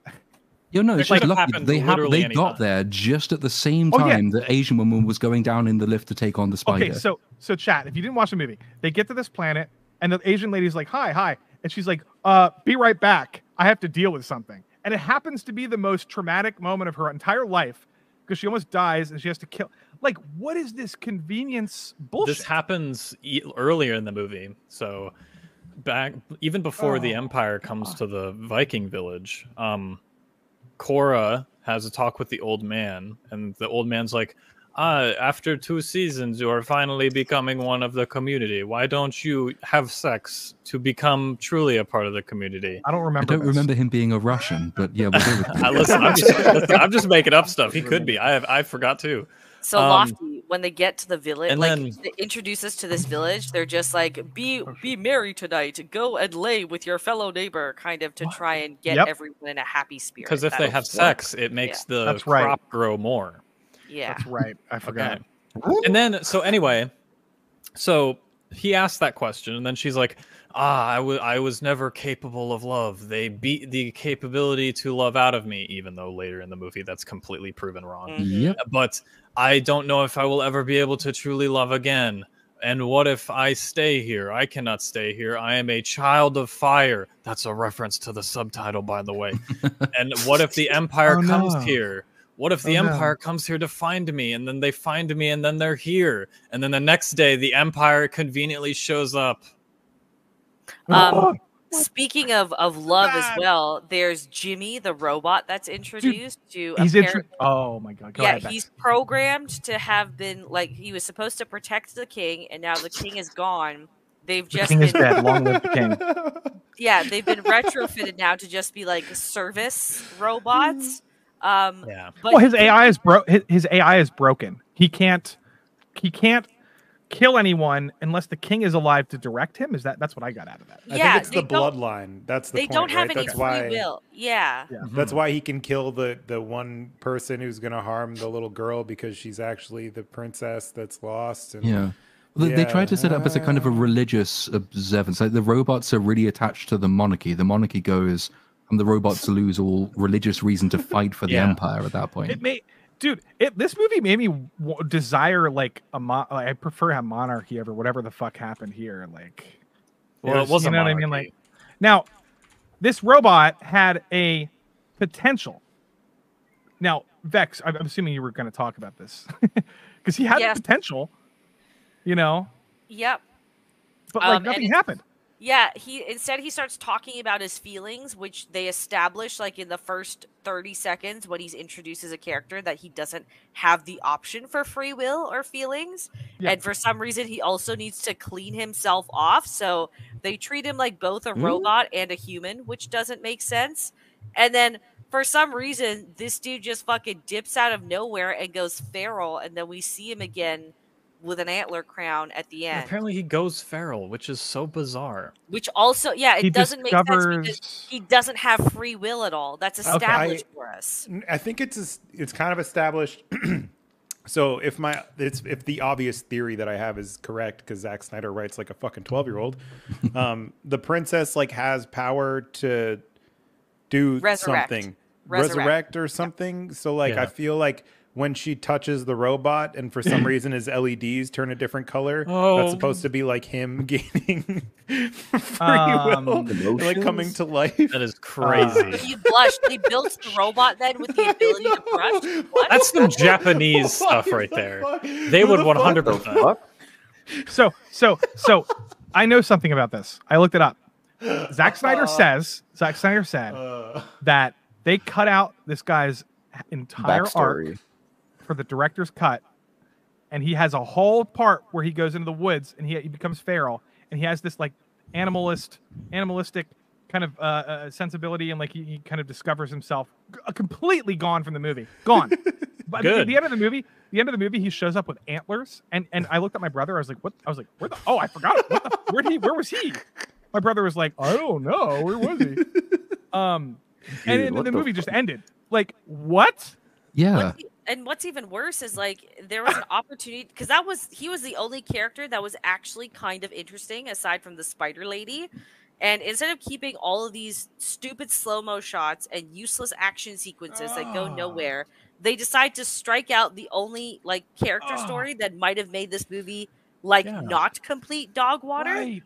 I'm really at a loss at how an extended cut is going to save this. If this is what they chose. They had this they could have even focused more on him and cut the other people out of the movie, because he has this vibe that I'm getting a District 9 sort of vibe from this like robot guy. Like, I don't know. I want to learn more about this thing, and like maybe like we can like empathize with it, even though it's like a robot. Similar with District 9, where we're sort of empathizing with like an alien kind of critter, and then I don't know. They just cut it out of the movie, and then they expect us to watch the movie again. Like, what is the longer version too? What is? Yeah, like why? Like, why would he want? If you're Zack Snyder, you're this visionary director. Why would you want people to experience your movie for the first time ever as a horrible version of the movie that you think is better? Like, I don't understand why. Fucking retarded, man. It literally, like, I feel like if he handed this cut into a normal studio, they'd be like, "What the fuck is this?" Well, like, it wouldn't even pass. Give it to well, that's why they didn't accept it. Doesn't he have a deal with Netflix? Like, because Army of the Dead, and then Army of that's true. Well, and it's obviously a marketing ploy to be like, oh, it's like the Snyder cut, you guys. Don't you want this good cut of this? Yeah. And also, the thing that kind of fucking sent me was like after the movie came out, I know Vex already like referenced it, but like they're like, yeah, the director's cut is going to have a lot more sex. Yeah, it's like you don't think even this talk about movie's missing work. sex scenes? That is not what what is we missing need. from this fucking movie. What? What the fuck? Characters. And you made these fucking actors have sex scenes in this movie? You know what's embarrassing? He talked about Paul Verhoeven. He's like, I'm going to make the director's cut. It's going to be very Verhoeven-esque. And I'm like, wait, I don't give a fuck. I want to know about the characters. I don't care about. Give me more story. Give me any story. Is story, character, and like basic plot construction. Everything that's important is missing. We don't need more slow-mo action sequences. No. The equivalent is, The Lord of the Rings has theatrical cut and extended cut. And if Zack Snyder had done The Lord of the Rings, it would have been everything except Frodo, because that's being saved for the director's cut. That's what we need, though. Like, why are you not putting that in the fucking theatrical version? Well, let me just say this. I know you guys, not everybody here likes Avatar, but at least Avatar 2 came out with a version of the movie that had a lot of character development. You could say the story's pathetic or whatever, boring, or kind of generic. It developed, even the fucking main village, the wife who was like really into the whales and like she had a baby, the whale had a baby. Her character arc was more fleshed out than any person in this movie. I agree with you. It's not even close. Avatar it took its time. You know what's weird? A lot of people, when Avatar came out, they were like, oh, the Avatar should have been cut down by like 90 minutes into like the most generic normie action movie. You know what would have happened if those people got their way? Avatar would have been Rebel Moon. Okay. Those people are stupid. Avatar needs to be the length that it is. Because in Rebel Moon, same thing. Rebel Moon should have been the length of Avatar, and otherwise, we get whatever the fuck this was. Like, it's amazing to me that like I don't know. I had to point that out. The creator was the same thing. The creator should have been a 4 hour long, 3.5 hour. It should have been like much longer because we didn't get anything interesting. Should have been a video game. I would have rocked a creator video game. Yeah, video game. I'd buy a series, like an 8-episode series where you have to go. Yeah, there's an episode dedicated to picking up each of the people that they have to pick up for the crew. And then you can devote time to who they are. It's kind of not unlike the way One Piece did it, funnily enough. You know, you have an episode pretty much dedicated to the introduction of the character, then you have an episode pretty much dedicated to the flashback of the character, and then you have a whole completed team. And over the course of that, you have the overarching story where they come to, you know, become a team overall. Something like that would have worked. It might have worked as a TV show, but as a film, no. Yeah, I just don't think. I think chat's saying, you know, you're welcome to disagree. I just think, like, if you cut out Avatar, did not need to be that long. I mean, it did a lot of world building. It set up the world to explore. Yes, it did. Yes, we learned about the ecology. We learned about the world. We don't know anything about Rebel Moon. We know why did the islands on Pandora float? They have floating islands. We don't need to know why islands float. Why do they float? You just told me it set up the ecology, and you can't tell me what the ecology. Even I know the answer to that question. What technology propels the speeder bikes or whatever? And do you know what technology propels repulsor lift engines. Yeah, but do they explain that in the movie? No. Nerd. Look it up. You have to look up on a wiki. The same thing. There's an explanation for the Avatar. Anyway, I've already had and won the Avatar argument on stream, so we're not doing that. Anything else to be said for Rebel Moon, though? I was just gonna say, I don't remember what point Andrew was making earlier. Oh yeah, the creator was like, with $80 million, they did well, or should have done better. I don't know what you were saying, but I was looking up budgets for TV shows. And like, I've been rewatching Lost lately, and they did the entire first season of Lost, which is 24 episodes, on $50 million. Like, that's expensive. Game of Thrones season 6 was like $120 million. Like, there's just no, like, I understand. I think people really conflate, like, oh, Zack Snyder had to make this movie 3 hours long because the budget's crazy, and like, you know, you need all this time for, like, and you kind of could just choose what you want to do, and he chooses to waste his budget on ridiculous bullshit looking stuff when he could really just plop his fucking characters in front of a volume and have them speak, and it would cost him less money than the ridiculous shit that he does, and I would actually have a story. And like, it's not impossible to make, like, even if Rebel Moon was, like we were talking about, like a TV show or something, like, you wouldn't even need to stretch the budget any further than it already has been. You don't have to say what if. He's doing a director's cut. Like, what do you guys think the director's cut's going to add? A lot of more sex. Well, a lot of sex, and like, more if the director's, I've talked to people who like this movie, and I'm trying to, like, I'm not trying to, like, I like bad movies. So if somebody likes this movie, whatever, I don't care. But like, if somebody says they think the director's cut's going to be like really good, suddenly, I'm wondering, because even if they add character development, like, they're still going to these.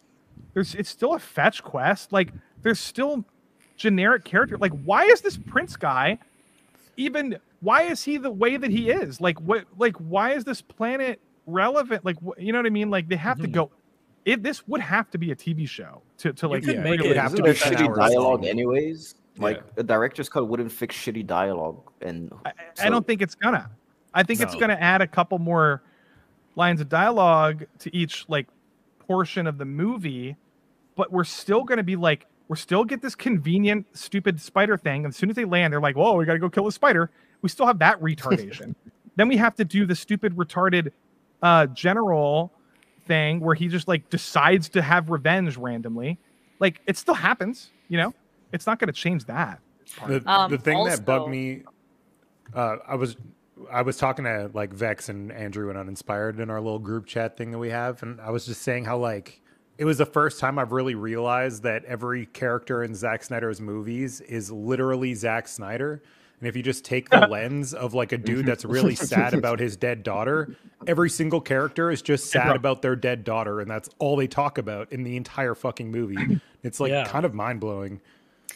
You're describing Nicholas Refn. So Nicholas Refn does this. He puts himself in his own movies, and Mads Mikkelsen had to. So he does the movie Drive or Pusher trilogy, or you know, a couple of those. You know, he's a Danish director, and with the Pusher trilogy, he put himself in the movie, and Mads and another actor were like, yeah, you got to take yourself out of it a little bit. Like, you're starting to be a little bit like cringe.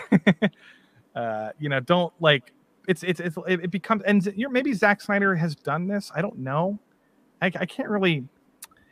I don't know about that. I don't know if he's like doing a self-insert in this movie, but watch it. 100% Yeah, watch it and think about what he would be writing, thinking about his daughter dying, and it's literally every character they get to is like, I'm so very sad about this thing that was out of my control.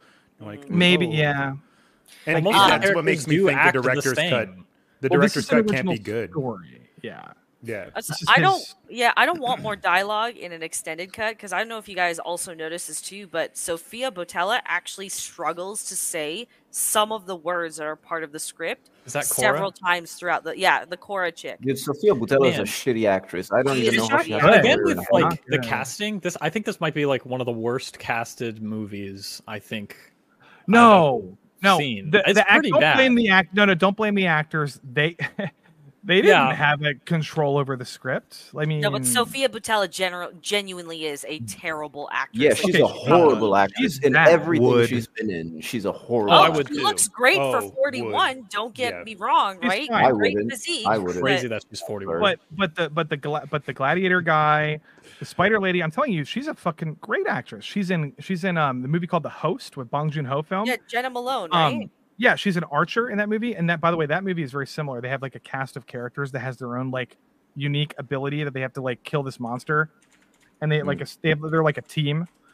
Go watch The Host. She's amazing in that movie, but she has like no character in this movie. It's not her fault. It's not her. Also, the problem is her body type just doesn't match who she is as a character at all. Because she's supposed to be like this hardened military woman who fought for the Imperium, but she's who like are you talking about? The Korean lady? Cora. Oh, okay. Okay. And I'm talking about isn't the actress like only 5'5"? Like, I don't care how much you know about martial arts. I don't believe that a woman that's like 5'5" can take down a barn full of of like 6'2" guys that are big and muscly. Right, and what's even better is that when we're given those flashbacks of her backstory, first of all, she somehow becomes a high-ranking officer, and then second of all, when we do actually see her finally go into action and we realize, oh, this is someone that we need to be worried about, she's incredibly slow. She's not aware of her surroundings whatsoever. She's getting attacked by two guys, and there's just a third guy just literally standing like this with his hands in the air. Like, none of that fight sequence made any sense, and I was like, bitch, you should be dead. There should be like 3 holes in you at least right now. I mean, there is, but...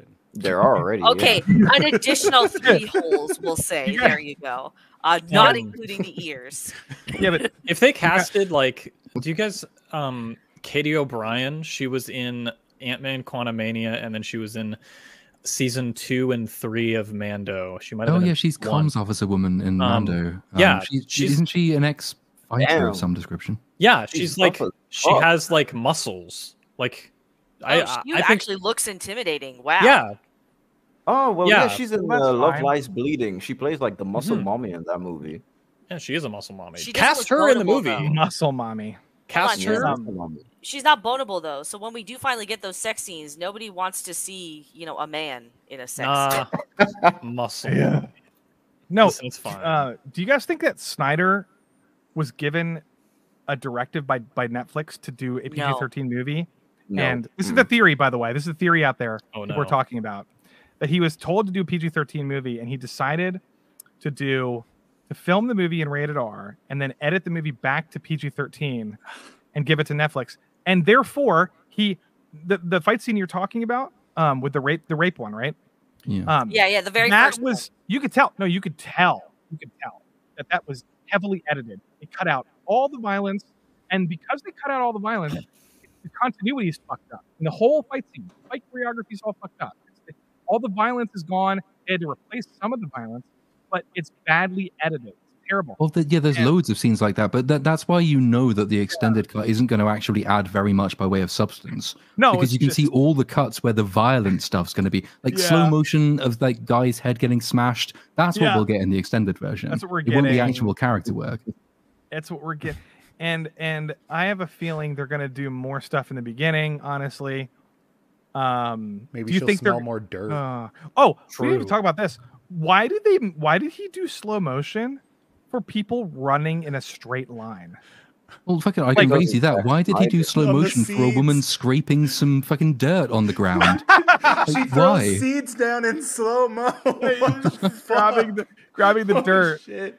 And then, no, what I meant is like she'll be shooting lasers, and then boom, boom, boom, boom, boom, and then as she's like reloading or running, then they go to slow mo. And then it adds and then gravitas to the action, you know. And then Snyder's eyes. I'm sorry. He's an artiste. But even shooting a gun in slow mo lasers is boring. I don't want to see that. I want to see, because half the time they're missing their targets. They're missing their targets in the cantina scene, where they're shooting. They're not even hitting people, and it's in slow motion. It's so fucking. It gives me a panic attack. Even like when the ship's coming down on that bridge and she's sliding underneath it to go fight the dude at the end. In my brain, I was like, if this wasn't slow mo, this might be cool. Right. Like if she had to do something quickly, that'd be neat. Except that even then, it's like an entirely pointless scene because she has a gun and he has a stick. So she has the advantage of range in this situation. So if she hadn't done that and the ship had fallen and the platform would be cut off, he would be stuck over there on this little platform with a fucking stick, and she could have sniped him or, you know, taken him prisoner. Anything could have happened, but she had to run toward him with her ranged weapon to engage him in melee because that's what the action scene demanded. Yeah. No, it's because that's not honorable. No, it's because they needed a James Bond GoldenEye reference. That's why. I thought it was more like a Star Wars Empire Strikes Back reference because it's on Bespin, and they have the platform above the huge abyss thing, and she almost falls off, like Luke almost falls off. I thought that entire sequence was basically Empire Strikes I was Back. thinking GoldenEye the whole time with like Trevelyan, but that's just my brain. I don't know. Maybe he was thinking Star Wars with that, but it's very similar. But no, the references. Do you guys think that Charlie Hunnam's character was like a combination of, in the background of that like cantina scene, he was like a combination of Han Solo and Strider from Lord of the Rings in the prancing pony comes out of the darkness with his fucking hood. He's like, I've been watching you this whole time. Like the entry shot into that town is basically a 1-for-1 translation of the entry shot to Bree. The whole thing's obviously a reference. It's Bree. The whole movie is like inspired. The whole movie is Zack Snyder. I've watched movies in the past. Right. Is Cora a Mary Sue? Just thinking about a discussion. Oh god, are we doing this again? I don't even care. Is she a Mary Sue though? Would you say? I don't think so. We get enough backstory that you're like, she was in the army for a long time. She can kill dudes. Yeah, we have no information. It's the same. Anime does this all the time. Like, it doesn't bother me. I don't care. I think better than Rey. She checks off quite a few boxes for it. Almost all of the boxes, to be fair. Yeah, all the boxes, but that's not why the movie's bad. No, it's not. But it's also the least. It's not Mary. It's not Mary because a lot of people. This was the conversation we were having on, so many streams. Whose channel were we on? Jay's channel. Yes. The conversation we were having, and the mistake was that a lot of people hear Mary Sue and assume that you're talking about like feminist gender politics, and that's not really what a Mary Sue is. No. It's kind of a literary archetype, just a really bad one. Yeah. So I don't particularly think this film's like political in any way. It's not a feminist thing. It's not even like generically girl bossy. It's just she is a Mary Sue in the traditional sense of that character. She meets most of the definitions, but that's not the same as saying that she is this feminist girl boss character. That's a different. Well, I mean, there's parallels between her and Luke Skywalker, especially the beginning of the movie where she goes off on her little like sort of emo kind of gazing on the planet in the distance, and Luke does the same thing in A New Hope. Somebody paralleled this imagery on Twitter. Same color tones and everything. It's the same thing. It's the same thing. Now now Luke is would you call him a Gary Sue? I don't know. I don't know. But then Luke has mostly like important differences with Cora in that Luke has a character. B, he's much more deeply flawed. C, the conflict doesn't revolve around him. He's completely naive.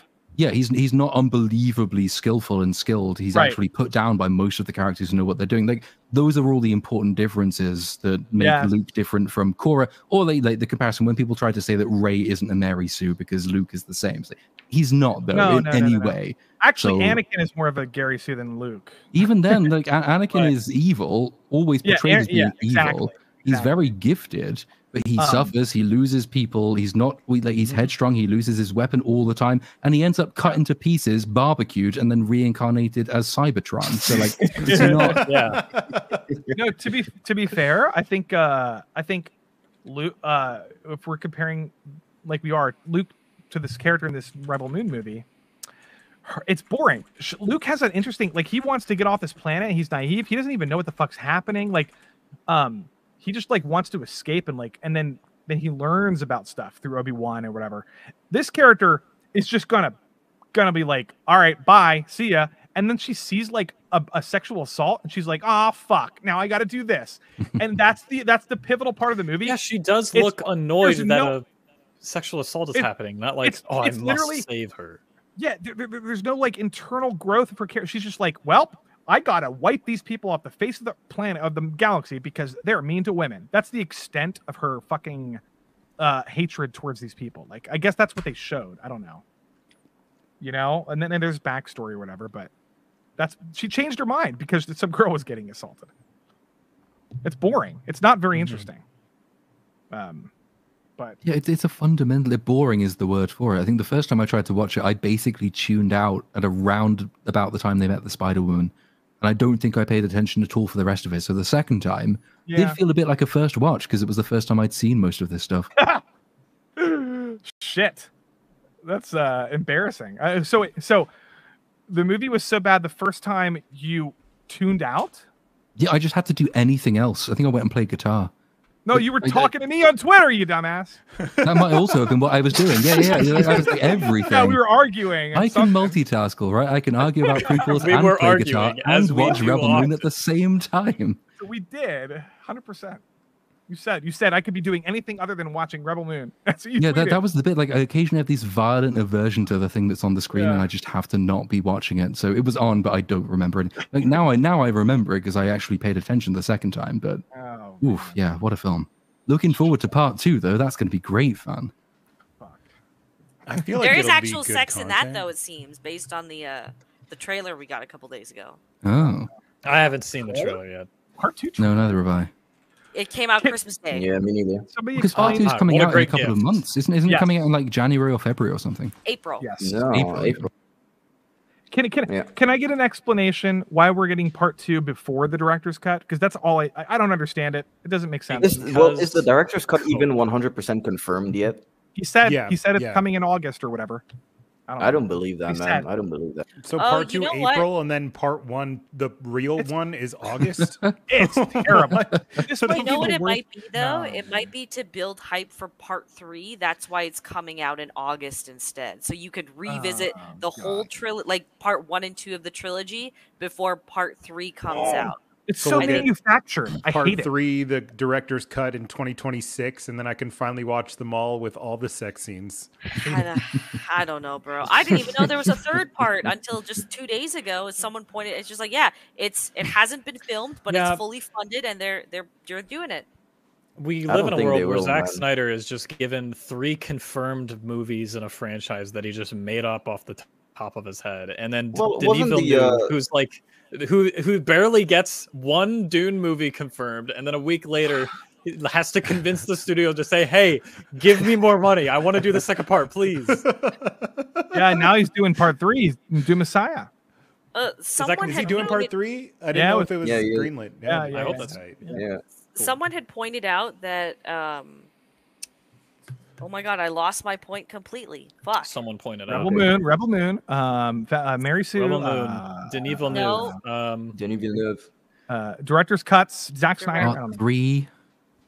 There's 3 of them. 3. It'll come back. It'll come back. Yeah. I mean, I find it surprising that like you've got Army of the Dead. Wasn't that supposed to be a trilogy too? Like Army of the Dead, Army of Thieves, and then a third one. He just said, "Fuck it, that shit isn't working. So let's do Rebel Moon." Isn't he still going to do that, though? No, dude, he's not going to fucking do shit. Didn't he say that Rebel Moon is based in the same universe as Army of the Dead? I'll be right back. Yes, no he did fuck- say that. Yeah, he did. No, Yeah, he no did. fucking way. no. That sucks. What a bunch of bullshit, man. Doesn't make any sense. Oh no! So there we go. I got my point. Someone had told me that Zack Snyder had written this script before. I guess KK was in charge of I wanna search like that. before they bought Lucasfilms, and somehow both Snyder and Filoni came to the same kind of idea of where to take the franchise. Does anyone find that interesting at all? It's stupid. It is. They're both it is. fucking retarded. What do you want me to say, man? Like, He wrote it a while ago. Yeah, with another guy. They had like two. Him and another guy had an idea. Yeah. And it's What if like we did it Star reminds Wars, me but of. dumb? It reminds me of when James Cameron in the '90s had the idea for Avatar, and then now it's sort of outdated. It's sort of like a similar kind of thing. It's like Zack Snyder had this idea, and it sounds like he was just like some dumbass like douchebag in college. Like, oh, guys, I got an idea for Star Wars for Seven Samurai in space, and then and now he has like the money to do it. Does anyone know what the Snyder cult is saying about this movie? Like, are they behind it? They're probably just praising it, man. What'd you expect? Has he even turned them on yet? Bro, have you checked his tweets? He tweets about the movie, and the comments are fucking simps. They just say, "Whoa, I can't wait for part 2. Oh my god!" I didn't know that Zack Snyder had a Twitter. I need to tweet him more suicide jokes. Yeah. Oh, no. Don't bully the guy. No, he's. You know what though? He like is on Twitter, so he'll probably see whatever you post. Oh my god, there's so much. Oh, he praise. has? I want to die. Yeah. So is David Yes, Ayer. By the hashtag way. Rebel Moon. David Ayer, like will fight Man, with fans fuck on David Twitter. Ayer. He just needs a job, so like fucking begging everyone online. Oh yeah, don't say Release this the Ayer about cut. movies. Please Dude, release fuck my off, Ayer David cut. Ayer. Rest in piss. Release the Ayer Suicide Squad. Dude, I swear to God, like I've been mocking David Ayer for months on end with my friend, like on Discord, because he the last good movie he made was Fury. That was it. The last movie he did like actually was with Shia LaBeouf. Okay. Yeah. Yeah, it was okay. He was trying to do End of Watch, but fucked up basically. The cast made that movie intolerable. Yeah. There's so many Yep, simps in his 100%. posts, man. So it's a lot of simps. Yeah. Oh my goodness. Yeah, someone said the Nazi guy with the massacre of a haircut was better than Darth Vader on their entrances, and I was just like, oh, you all are delusional. What? Yes. Yeah, I'm looking at a tweet right now, and it's crazy. This is why we should never have shut down the insane asylums. We used to send people with this level of mental degradation to like proper facilities where they could get help, and we closed them all down. Yeah. Even if we send them to the ones where they just rot in hallways and are covered in their own feces, I'd be fine with that. Yes. Yeah. Someone who mentioned Starfield and Rebel Moon earlier, because I found it funny that there is a promotional video showing the main cast, whatever that is, playing Starfield. Play Starfield. Ugh. Also, all of the videos with the cast and crew that are up on Netflix's account have less views than any video that I've put out, except for maybe my Aquaman re-upload. Like nobody is watching them whatsoever. Yeah, usually like with movies that I don't like and are making videos about, I'll usually watch a bunch of interviews, but I don't even care. I'm just gonna make fun of the movie. I don't even need your opinion. Is that all we have on Rebel Moon? Well, I feel like I was gonna I'm skip, thinking, but- yeah, like it's coming up to 5 over here, and I think it must be 6 over for Uninspired. And I Yes, think it I'm is. also on Like, EFAP yeah, tomorrow, yeah. where I've got another really long stream to look forward to. So good. I might start wrapping it up. There's probably a couple of super chats that have come in. Well, mind you, Cynic has just been apparently just being a nipple on screen and not interacting. That's what I was wondering. Do you want to shit on Zack Snyder for a bit? Because I don't think you've had your turn yet. I really want to watch the movie first. I mean, Okay, but like Snyder generally. Snyder generally. I mean, Jesus Christ, the guy is he's everything I hate about filmmaking, and he's everything I hate about like fan bases.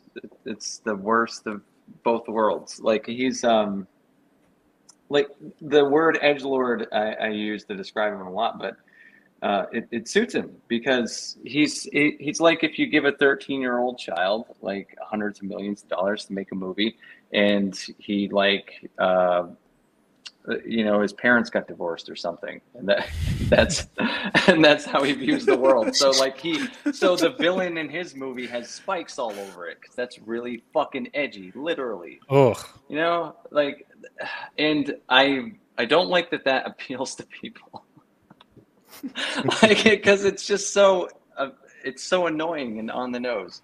And as far as what I've seen from Rebel Moon, like visually speaking too, what he typically hangs his hat on beside like when people are claiming that his pseudo-philosophical underpinnings or overtones rather are like what makes his movies special, are the fact that like, well, his movies are always visually striking. Well, like Rebel Moon, at least from what I've seen, looks fucking terrible. It's one of the ugliest movies of the year. Yeah, it looks absolutely hideous. Yeah, Zack Snyder's everything I hate about it. The thing that we talk about for a living. That's like the worst thing you could probably say. But I mean, he's a meme. He's been a running gag in my channel since the very first video I ever fucking made. So, yeah, that's how I feel about Zack Snyder. Well, on that note, we will move on to the remain. Oh no, maybe not. I just wanted to ask Cynic, do you get a lot of hate from Snyder fans? Oh yeah, dude. Like that. Yeah. The first video like had giant pockets of Snyder fans like just aggressively attacking me for the one thing I said about Snyder in that video. Yeah, it's pretty like the thing that rivaled it was Transformers fans. That's annoying. Yeah. I was a Transformer 1 fan. I was also like 15 or whatever, 14 years old. I can't remember. I loved the first movie as a kid in theaters. That was actually epic as shit. Do you guys remember that? The first one? Oh, yeah. Oh, yeah. I just want you saying, just imagining those two fandoms going together is like seeing, dude, like, and then you throw in Dave Filoni fans. Going at it. Yeah. Yeah, whatever. Dave Filoni fans rival Zack Snyder fans as well. No, you know who's the worst? I think the Alita Army is really cringe. Every time I shit on that movie, I get bots and like Battle Angel. I swear, yeah. There's a look it up. Oh, okay. Alita Army # on Twitter. Oh god, these are the same people. It's a bunch of K-pop stans that are also Battle Angel stans, and they will destroy you if you say anything bad about that movie at all. Oh, you didn't like our movie? Doxed. Goodbye. Yeah, I'll talk about Battle Angel. I won't even like tag anything, and they'll find me. They'll just find me. I don't know how they find me.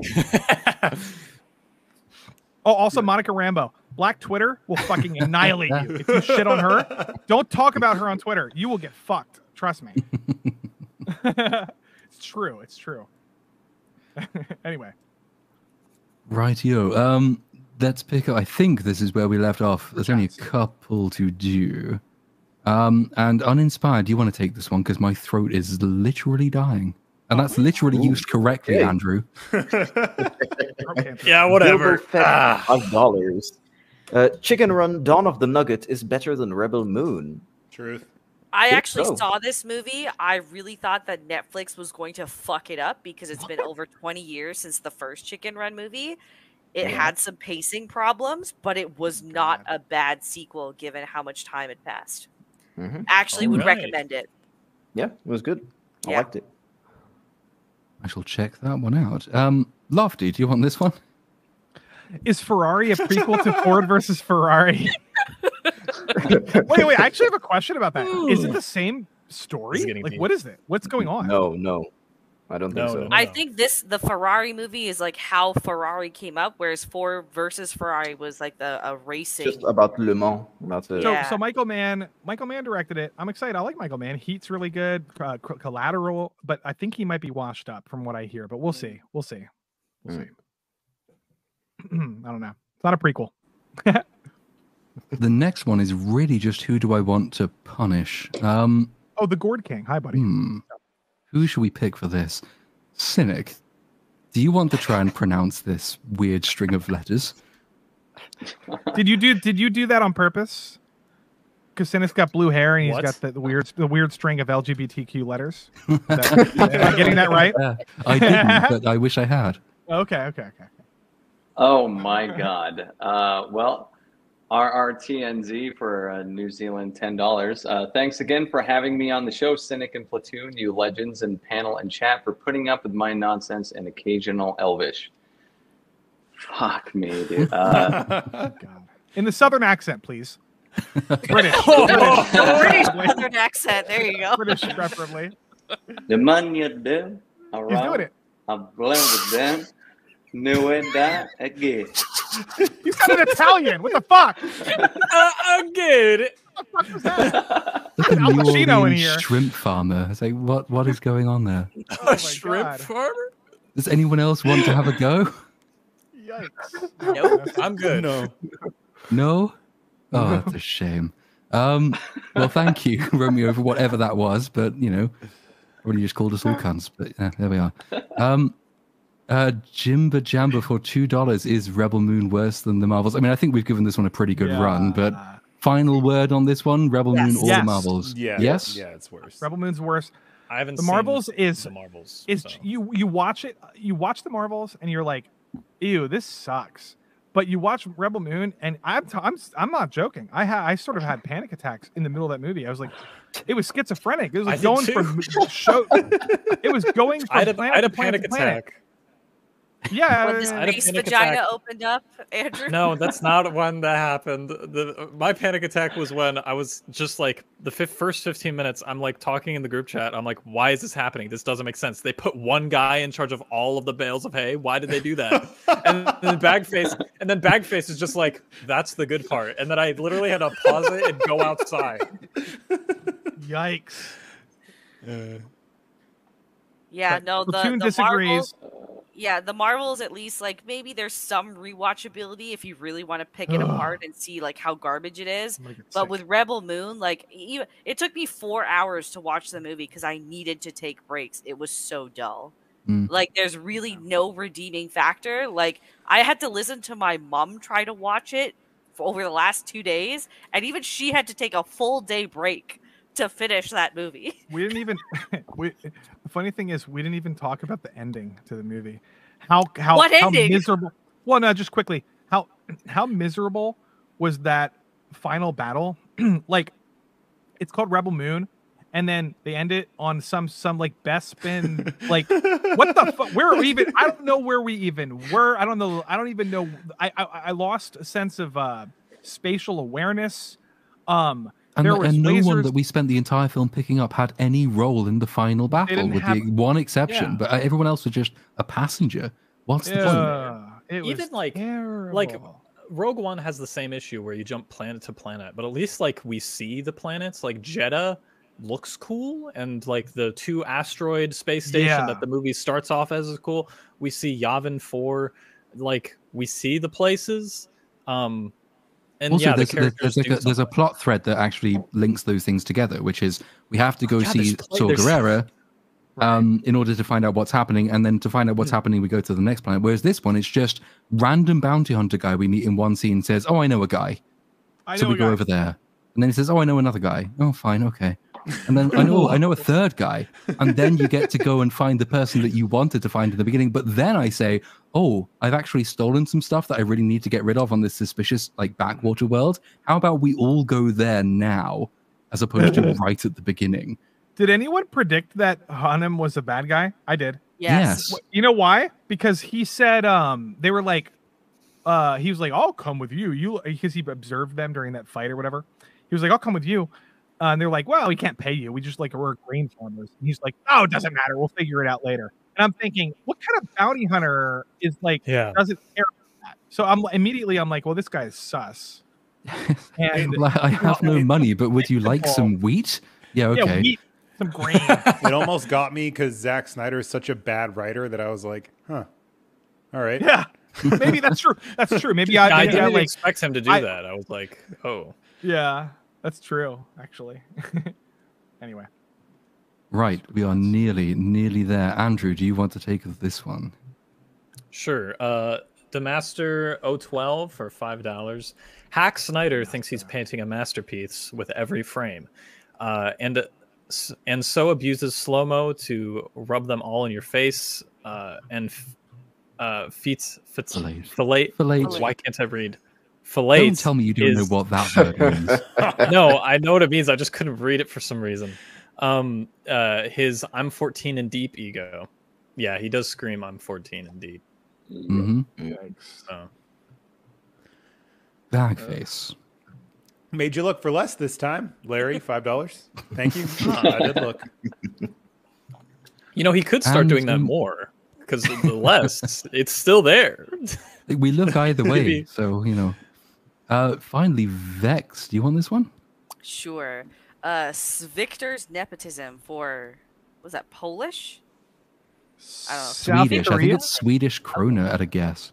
Thank you. 50 Swedish krona. Have you guys heard about the Insomniac leaks? All the employees were forced to watch 1 hour of Latinx, deaf, and LGBTQ experts when creating Spider-Man 2. That would explain why Spider-Man 2 came out the way it did. Yeah. By the way, go watch this is not a joke. Go watch Angry Joe's review of Spider-Man 2. They do a skit about this, and it's ironic. It's unironically like on point with exactly what you just said. It's this corporate thing where they're like, you have to watch this thing. It's literally this corporate top-down thing where they erase the Spanish language. They insert all these stupid things. They put the Cuban flag instead of the Puerto Rican flag. It's literally a disaster.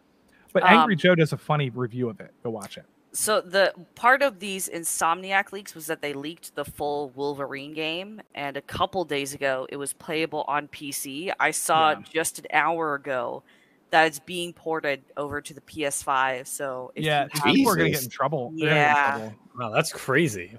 The guy, I just imagine the guy that leaked the GTA 6 stuff is just in a prison cell, and he's just cackling like he's like the Riddler in Batman, watching everything explode. All the source code came out for GTA 5 like earlier on Christmas Day. GTA 5 day. Yeah. Did you hear what happened to the kid that leaked GTA 6? He got some jail time, didn't he? He got life in an institution. No. He got an indefinite amount of time in a hospital. The life in prison thing was a fake news headline. I mean, indefinite amounts of time in a hospital until someone says you're okay to go sounds pretty fucked to me. He's also fucked up in the head. He said like, I mean, I'll still do it. And then I don't know who was in charge, but they were like, okay, we're still gonna keep you in this hospital. Like the means he went to do it, like he didn't just use something like a phone, some like Wi-Fi fob and Prime stick, an Amazon Prime. It's amazing. Jesus, that kid's got some skills. He'll be working for the CIA before his term is up. He's probably already working for them. Yeah, that'll be the deal they cut with him in a year. There you go. The new Edward Snowden. Oh God. Like I will say, like it's. I don't even really give a shit which studio it is or how bad they are. It's just when someone has worked as long as they have on creating this thing, I feel bad. And you take away the right to release it the way it's supposed to be released. And it's a shit thing to do. I hate leaks. Yes. I hate leaks. As a fan, I don't like leaks. I don't want to see this shit until it's ready to be released, you know? Yeah. It's even worse. The bigger thing I think that no one is really talking about anymore is that every major gaming news outlet reported on virtually every leak that has happened in just even the last month. But as soon as the Insomniac leaks came out, the bias came in and just like, I actually like Insomniac, so I can't report on this kind of deal. That was like, okay. Yeah, and it was like every single reporter was doing it. The Wolverine one is bizarre because the game's coming out in like 2 years, I think. Yeah. You remember when the GTA 6 leaked like 2 years ago, and the people were like, that game has bad graphics, and I'm like, guys, this game hasn't come out for like 3 years. Like, why are you criticizing the thing is, most of the people that I saw on Twitter were like, hey, this kind of looks cool.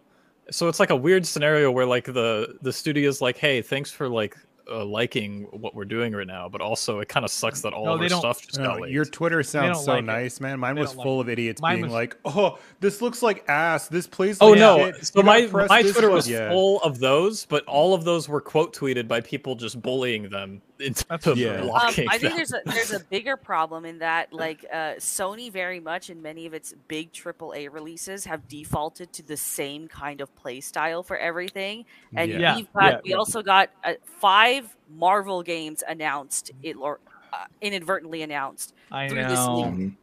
I know. So, and they're all going to look exactly the same. And they're in those leaks too. There is a pretty hefty termination contract for Sony if they don't meet the specific sales targets by Marvel as well. Yeah, it's crazy. I actually like the gameplay of Spider-Man. I just don't like the story. So I don't know. Maybe Wolverine could be okay. I don't know. The story in most of those, all 3 are pretty bad. Miles is probably the best one. Just because Miles Morales is Spider-Man in the Marvel game universe moving forward, by the way. So when he shows up in Wolverine, Spider-Man will be Miles Morales.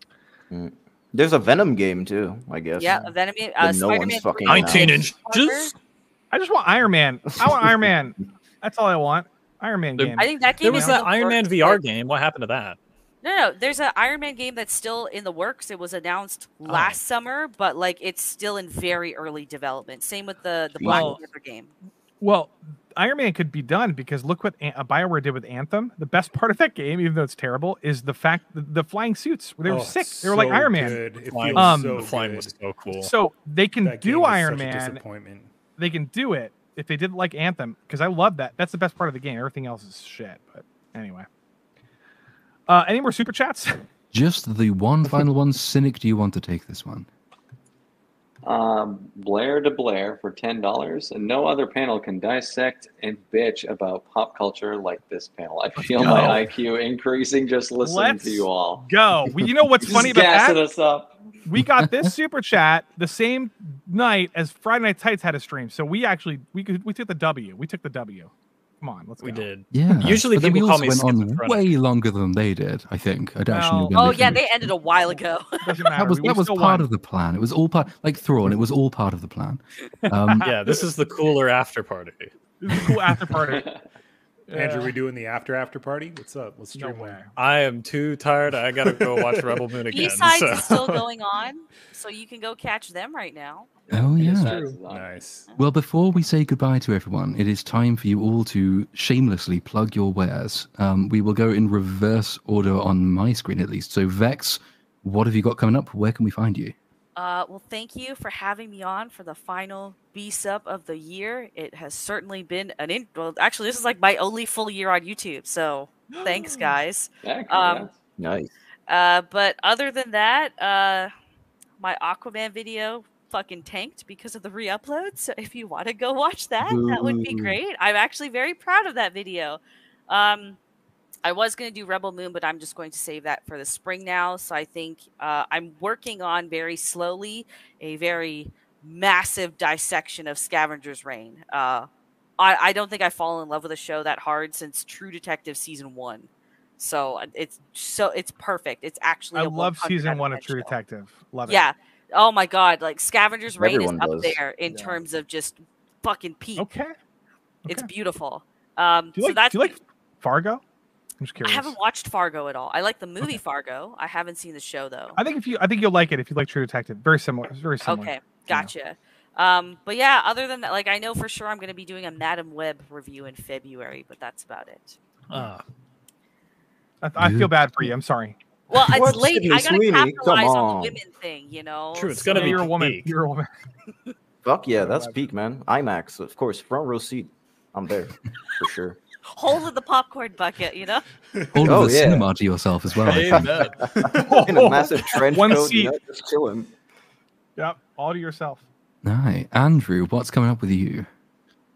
Slight Tomfoolery has a 2023 wrap-up stream tier list. We're getting a bunch of guests. I still got to send out invites, but that's going to be on January 7th. And then I'm doing a collab video with another YouTuber, and we're doing a Zootopia breakdown. which sounds random, but we watched it recently and we're like, oh god, this movie's like, it's probably one of Disney's worst animated movies. And then I like Zootopia. Hold on, are you going to address all the Zootopia porn that came out of that movie? Yeah, I disavow. I disavow. I'm just gonna say, so at the end of my segment, I'm breaking down the main villain and why she is just one of the worst characters ever created. And at the end of it, I'm just gonna say, plus, if you like the movie, you're a furry, and then it's gonna cut. So, yeah, nice. and then, yeah, sorry, Lofty. And then goes my career. Rebel Moon review. Sometime I'm getting a green screen tomorrow, so I'm gonna dabble in that for that. It should be fun. Yeah. Bagface, your turn. Oh, hello. Thanks for having me on. It feels good to be back. I miss this crew, and yeah, this was fun. Was this more or less fun than being chained to your hospital bed?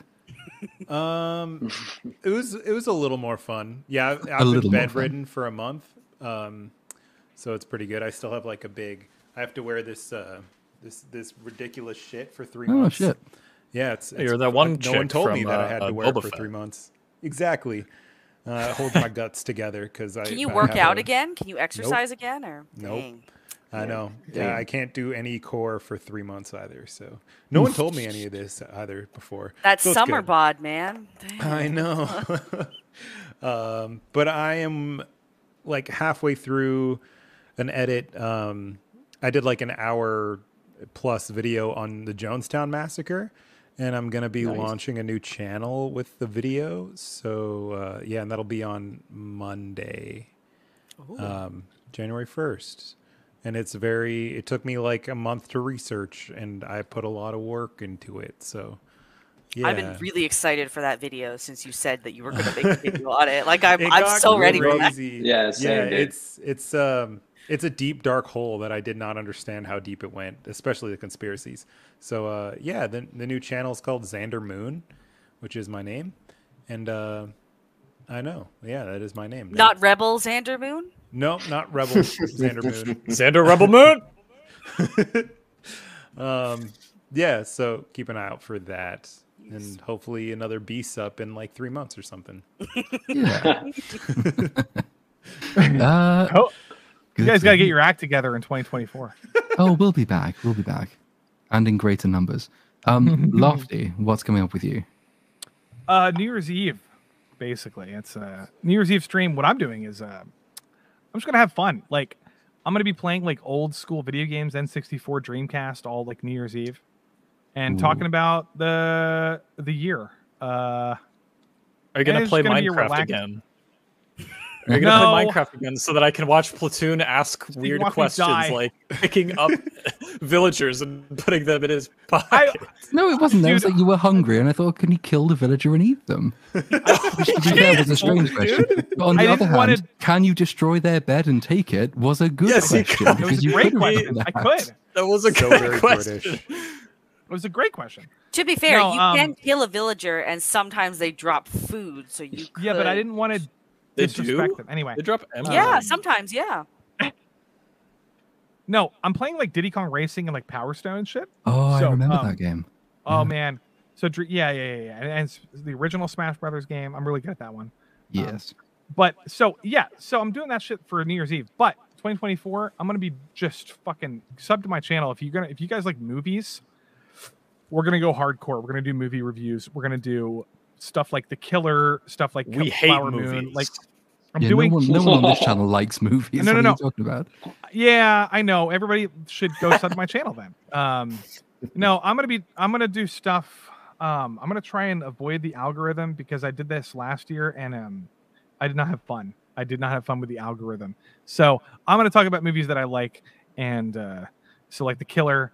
By the way, quickly, if you're looking for movies in 2023 that you like that are like you should watch that like you don't know about, I'm just going to give quickly 5 recommendations. Number 1, Phantom, South Korean movie, Korea under Japanese occupation, 1933.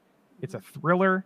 It's fucking epic. Okay, I think that's getting theatrical release next month in the States. It's I hope so. It's really cool. It's like a Tarantino movie in South Korea. Because that's on my watch list as well. That's why. So it's called Phantom. Another one is Godland. If you like Ingmar Bergman, it's like, I don't know. This is more of like an artsy movie. It's a Danish film about a priest. Godland. Perfect Days is another one. Wim Wenders, he's a German director. The Zone of Interest, Jonathan Glazer director. He did Under the Skin with Scarlett Johansson. It's about Auschwitz. This movie is about Auschwitz. It's like I'm telling you, this movie is like probably gonna win Best Independent Film at the Academy Awards. So if you're curious about keeping up with that stuff, I would check it out. The Zone of Interest. That's the Martin Amis novel, isn't it? It could be based on a novel. It might. I think it's not. Yeah, I think it's the Martin Amis novel adaptation, which is. Yeah, it's not a bad book. It's pretty good. Oh, so maybe a movie version and the novel audible version would be a good back-to-back for that. And then finally, Anatomy of a Fall, which is a French film. They talked about it earlier in the stream. Those I would just recommend if you're looking for outside the box Hollywood stuff. I'm watching Maestro tonight with my brother. As soon as we finish, I'll let you know how that is on Twitter. It's bold of you to assume we'll ever finish this stream. It's 5 hours at this point, you know. Cut out at 6. We're it's almost on there anyways. 6. So between myself, Uninspired, and Cynic, we have to drag this out for 10 minutes. Uninspired, what's coming up for you? Speak in Zack Snyder super slow motion. Oh yeah, what I have coming up right now is basically a video. There you go. That's some good slow motion. Sounded like a robot. Did you just say what I like you were dying? There you go. But thank you guys for having me. It was in super slow motion, so like the algorithm won't catch it and my channel won't get nuked. So thank you for that. Let's go. I love it. I've got a video coming out, top 10 unknown horror gems. That'll probably be out by well, I wanted to have it out before the end of the year, but car troubles have basically over. So it'll be out first video of the year. After that, I'm doing a review on Vermine, which is a French arachnophobia movie, basically, and it's looking pretty good. And then on the two-host front, tomorrow, of course, Vex. Oh my god! Listen, I actually created like a folder for Indie 5, and I said if I ever open YouTube memberships, I'll put that like as an extra video. To be honest, fuck that shit. He's been talking about it for 6 months. I want to know where it is. Listen. Old boy first, okay? Old boy first. Old boy talking about that for February. 4 months. Old boy is getting a 4K release in theaters. It already has. It already happened. Okay, sorry, I missed it. Yeah, man.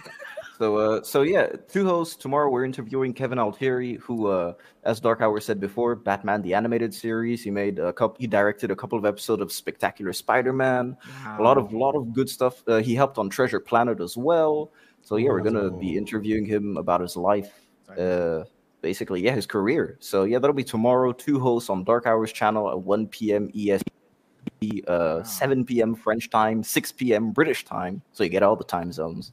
And, that's and we're also next year launching two hosts versus. It's kind of like two hosts Jeopardy, basically. It's kind of like a game show, so that'll be pretty fun. And, that's pretty much it. That sounds great. No, well done on the catch as well. That'll be a really good interview. I'm looking forward to watching that. Thank you. Yeah, same. Before Cynic goes quickly, two things. Is your hidden gem movie based on 2023 only, or? No. Just horror in general, like every year. Oh, that's exciting. And then, Mr. The dude is unapologetically French. I'm sorry. I conquered Europe for a while, and then I fucking failed in the British. Is that your French accent? What's that? I'm drunk. I'm a little drunk. I don't know. I don't even know how to do it. S'il vous plaît? I don't know. No, my second question is Mr. Platoon, would you come on my stream and debate me about prequels? I would love to do that. Yes. When are you thinking? Oh my god! Early January or something. Yeah, I'm up for that. Why also, not? I would like to couple that with just a conversation about like adaptations, reboots, stuff like that. You know what I mean? Yeah. No, that could be really good fun. Just hit me up. I'm definitely up for that. Perfect. So look. Okay. There we go. Can I be in the background? You're wrong, but I'll be right. But that's yeah. He's preemptively right. All right. Cynic is next. It is. He is. I am doing. I have 5 videos planned for January and an actual return to my home. So, like January 16th, I'll be back home and permanently. So BSUP should return to a regular time. I don't know what time slot, if it's going back to the regular one. We'll have to figure that out. But it should be back to a weekly schedule starting the middle of next month. So I'm looking forward to it. Yeah. Yeah, I'm looking forward to being back. Hey, do you like Maine? I was up there last summer. I went to like the ocean. There's like parasailing. There's all kinds of cool shit up. I like Maine. I like Maine a lot. I don't know. I mean, I lived in Maine for over 30 years, so I moved. I left for a reason. It's pretty cool, I guess. 2 months out of the year, it's like the most beautiful state in the country for 2 months out of the year. It's a little. It's kind of shitty. It's a little progressive for me. Parts of Maine. Well, it depends. Maine has 2 faces, and the southern part is very progressive, and then central Maine and up is very absolutely fucking not whatsoever. Oh, okay. Yeah, I was in the south. Yeah. You sent me the picture of the landscape, and I think we both said at pretty much the same time. I can see why they called it New England. Yeah, New England. Really? Yikes. Just rainy funny? and yeah. My dad, well, he tells me this story all the time. It's great. When he was a kid, he was taking a bus tour through Maine, and they stopped at Stephen King's house, and he got out, and for some reason, the bus let him get out and go up to the door and like knock on the fucking door. I don't know what the fuck is going on, but like King wasn't there. It was like his granddaughter or something, or his daughter or something. She was like, "He's not here," but Stephen King lives in Maine. He still has like a house there. Yeah, it's in Bangor. It's like right in central Maine. He's not there very often, I guess, anymore. My dad was like, there was like an upside down tricycle, like with a wheel spinning on his driveway. It was like a really creepy. It was fucking creepy. Like it is a creepy house. It really is a creepy house. Yeah. Yeah, everything about it's super creepy. Like it has the fence out front is like covered in spikes, and like it looks like a fucking haunted mansion. It really does. Well, Stephen King based Salem's Lot off of his own house, and that's a great 70s horror movie, by the way. But anyway, yeah. I think I've seen that one. It is, yeah. It's pretty good. It's a long movie. It's about it. Yeah, I guess so. Maine is great for trout fishing and pancakes. Yeah, about it. And boats, getting on a boat. Yeah, and lobster. Jet ski. You like that? Oh, I saw a seal, dude, in the ocean. I was like, "Fuck, there's a seal." Never saw one. Have you ever seen a seal? They're weird. They're very weird. Have I ever seen a seal in the ocean? Yeah, dude. Have you ever seen them? Why? Oh, I need to send you a video of Neil the seal that I saw. What the fuck? It's just in Australia. I've seen seals fucking and everything. It's like, yeah. Oh god, no! In real life, they're weird looking. I went to there's some in like some zoo somewhere. I'm sure I've seen some. Also, like in this country, if you go anywhere where there is an island, there are seals. So. Oh, okay. I see. But we're not like Canada, so we don't beat them to death. Oh my god. Anyway, somehow this is actually not my last stream of the year because I think I'm on EFAP tomorrow, so I'll be back then. Videos wise, I haven't got a clue what's coming next. So yeah, wait and see, I guess. Taking on a full-time slave next year, so more videos. And otherwise, yeah, that's basically it from me, I think. And BSUP Cynic says we'll return to a regular schedule at some point on some date, yet to be determined. But next month. But next month, definitely. So we have a vague time frame for you. Otherwise, it's been great fun having everyone here. Thank you all to the panel and to chat, which has been doing very steady numbers all evening. So that's been great fun. Thank you to the super chatters as ever. We will see you when we see you, but if we don't see you beforehand, have a very happy new year. And hopefully January, or even 2023 generally, will not be quite as shit as this year was. But if you're putting money on it, it'll be worse. No, we're Happy getting New Dune Year, everyone. And Arcane 2. It's going to be Arcane 2, that'll be good. Yeah. Happy New Year and goodbye. Happy New Year. Bye. Happy New Year. Timing. Bye.